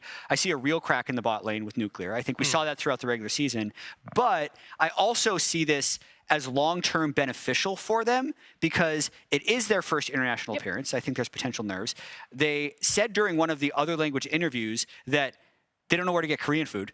So that's I've got some affecting places. them. Yeah, Frost has some places. You can hit her up if she knows all the places in Berlin. You also gave like a great travel guide to all of Berlin a few days ago. I think Berlin's Twitter. an amazing city. I will help you guys out. Don't worry. Yeah, but that is usually one of the issues that comes with sometimes the Korean teams when they're visiting Europe is just if they haven't done it before, there's a few things they have to pick up, and I think it's better that happens to DAMWON now, where they're actually completely unpunished for it with a 2-0 rather than in a hard group. And you mean just the fact that like in general they play through play-ins? Yeah. They just get to get comfortable. They just get to hang out. Yeah, I think the other big thing, like you were kind of alluding to, is in terms of like where we're power ranking this team in terms of worlds in general, like the prep in terms of the play-ins teams, if that's their strategy, come in like super fresh, maybe they don't have a read on a bunch of their opponents and like they're more prepared for what is happening later. And maybe that's like arrogance coming in for a young team, like the ability to misstep, we've seen it before. But if they get out of the group, then that could be a solid strategy at the end of the day. And I also think then you're waiting for the other teams to arrive off of their boot camps. In terms of scrim partners and access right now,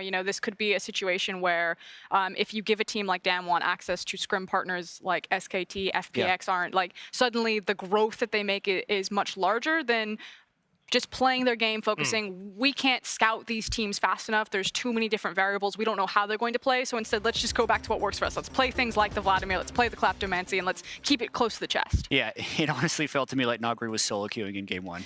He's I'm going to just econ up the whole game and make sure nothing goes wrong. It was like a 15-minute ancient coin buy. Yeah, And so I apparently, I need to, touch on my Vlad mastery. That is a thing. It's a little greedy, but it's a fast way to 40 CDR.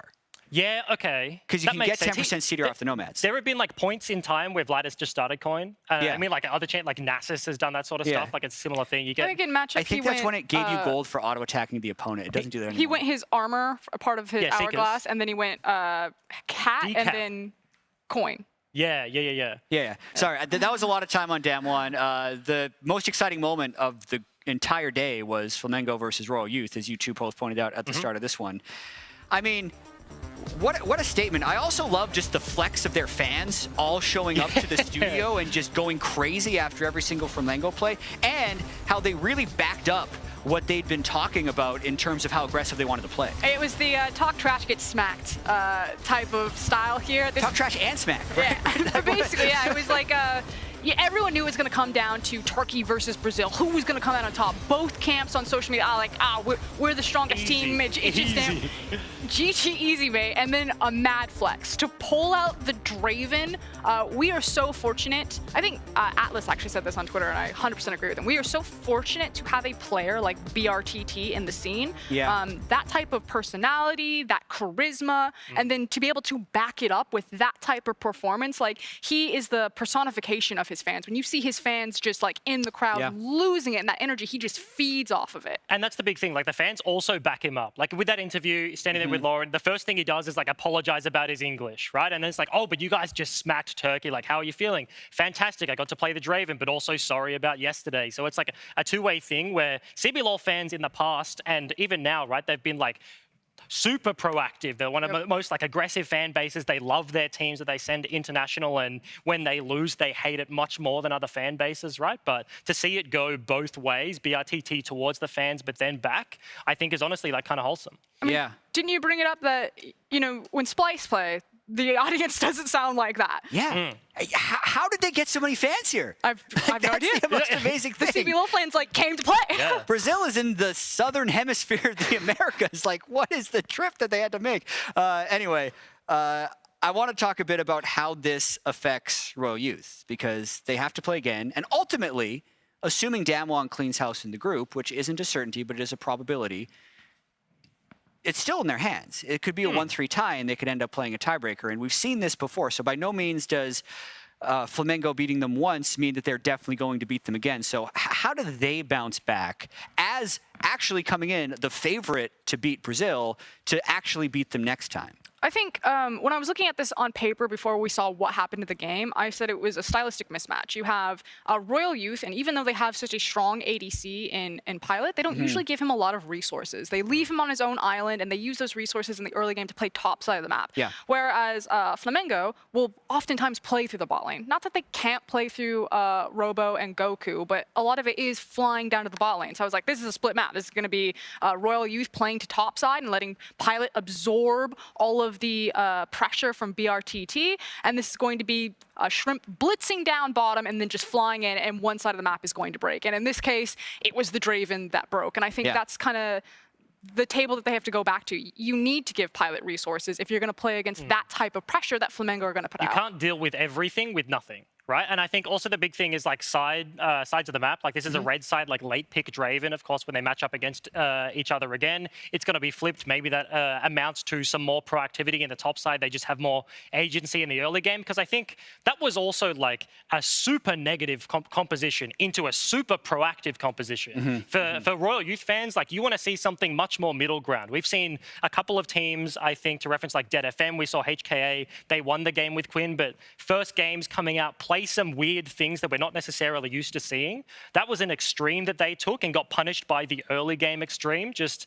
go back to basics. If you are the better regions, if you have like better import talent, domestically Turkey has done super well internationally, more so than the CBLOL, then just play a basic game, right? That's the old school. If you're better, just play standard. Their bread and butter composition was like Jarvan Nautilus. Just like go back to it and then just start throwing those team fights.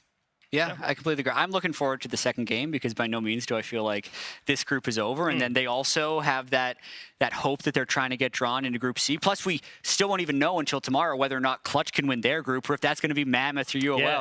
Like what is happening there? It's just the line of like this team beats this team beats this team, and it's It's tough to follow. It's been a good fierce 2 days. We're going to take a look at tomorrow's schedule, which is that Group A again, starting out in the same order that we got to see yesterday. Frost, what do you want to say about the schedule? I was going to say, how nervous are you, Jat?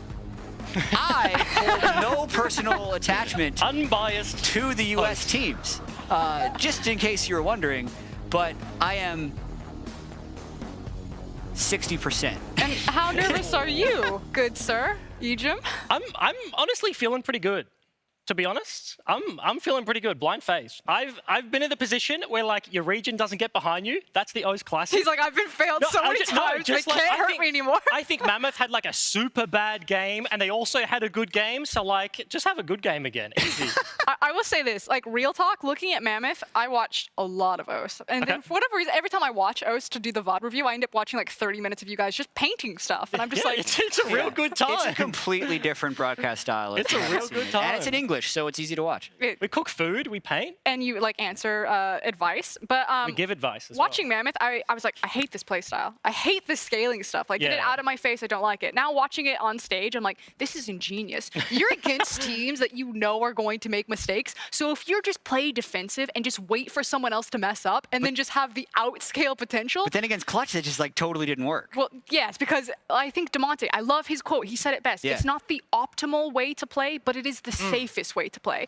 But outside of the Pool 1 seeds, I think that is an amazing strat for Mammoth, especially in this type of atmosphere where it's like, you're probably not going to get seed number 1, but all you need to do is seed number 2. So just be consistent, just be safe. Yeah, I want to see ease of execution from Clutch. Yes, that's exactly what I was saying. Right? The compositions, I mentioned again, like the Dead FM, just don't come out and do wild things, right? Just easy comps. The HKA game where they played the Queen versus much more standard on the other side. They had the Pantheon. Like, I like that sort of stuff. Just let's do it. All right, going to be a good time. If you missed any of the action today, be sure to tune in for our rebroadcast, which will start at 9 p.m. CEST, and that means 12 p.m. Pacific time. And that is all from us in Berlin. So thank you very much, and we will be back tomorrow for more Worlds 2019 Group A and B. See you then. I like your notebook. My book was so useful. Yeah.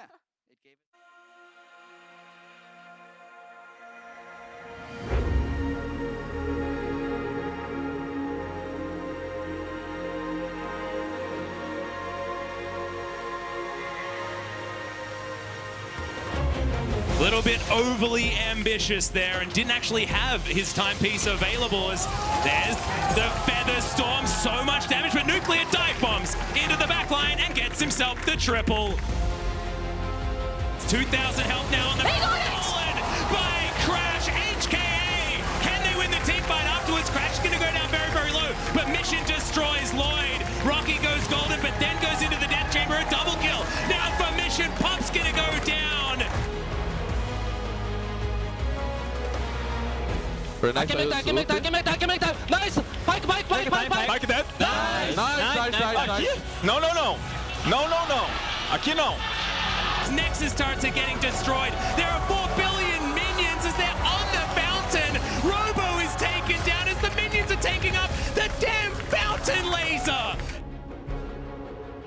This should be an easy pickup. Can they find the steal? Can they get it in the end? Mega now coming in massive Pantheon. Oh, they're just going to clean up this fight. It's too easy. Dale not going to get locked down. Rocky making sure Artifact can't get anything else done. The AD carry is still alive. Mega are wiping the floor with Lowkey. They're making it look so easy to try to keep this game alive. Picard, this good damage. BRTG locked up, but it's not enough. There's the stopwatch you talked about, Egypt, and now he's caught out. The combo is there. They're killing everyone. It's an absolute slaughter. Meal just constantly by the likes of Rocky. Artifact, though, once again stepping in. No ultimate this time for Mission. He's on the hunt. Flash forward, manages to get it, leaps right back out. Raw determination. The first Baron didn't work. Try it again. The first bot lane push didn't work. Try it again. Because 3Z's getting absolutely chunked out. Rampage coming through for Artifact.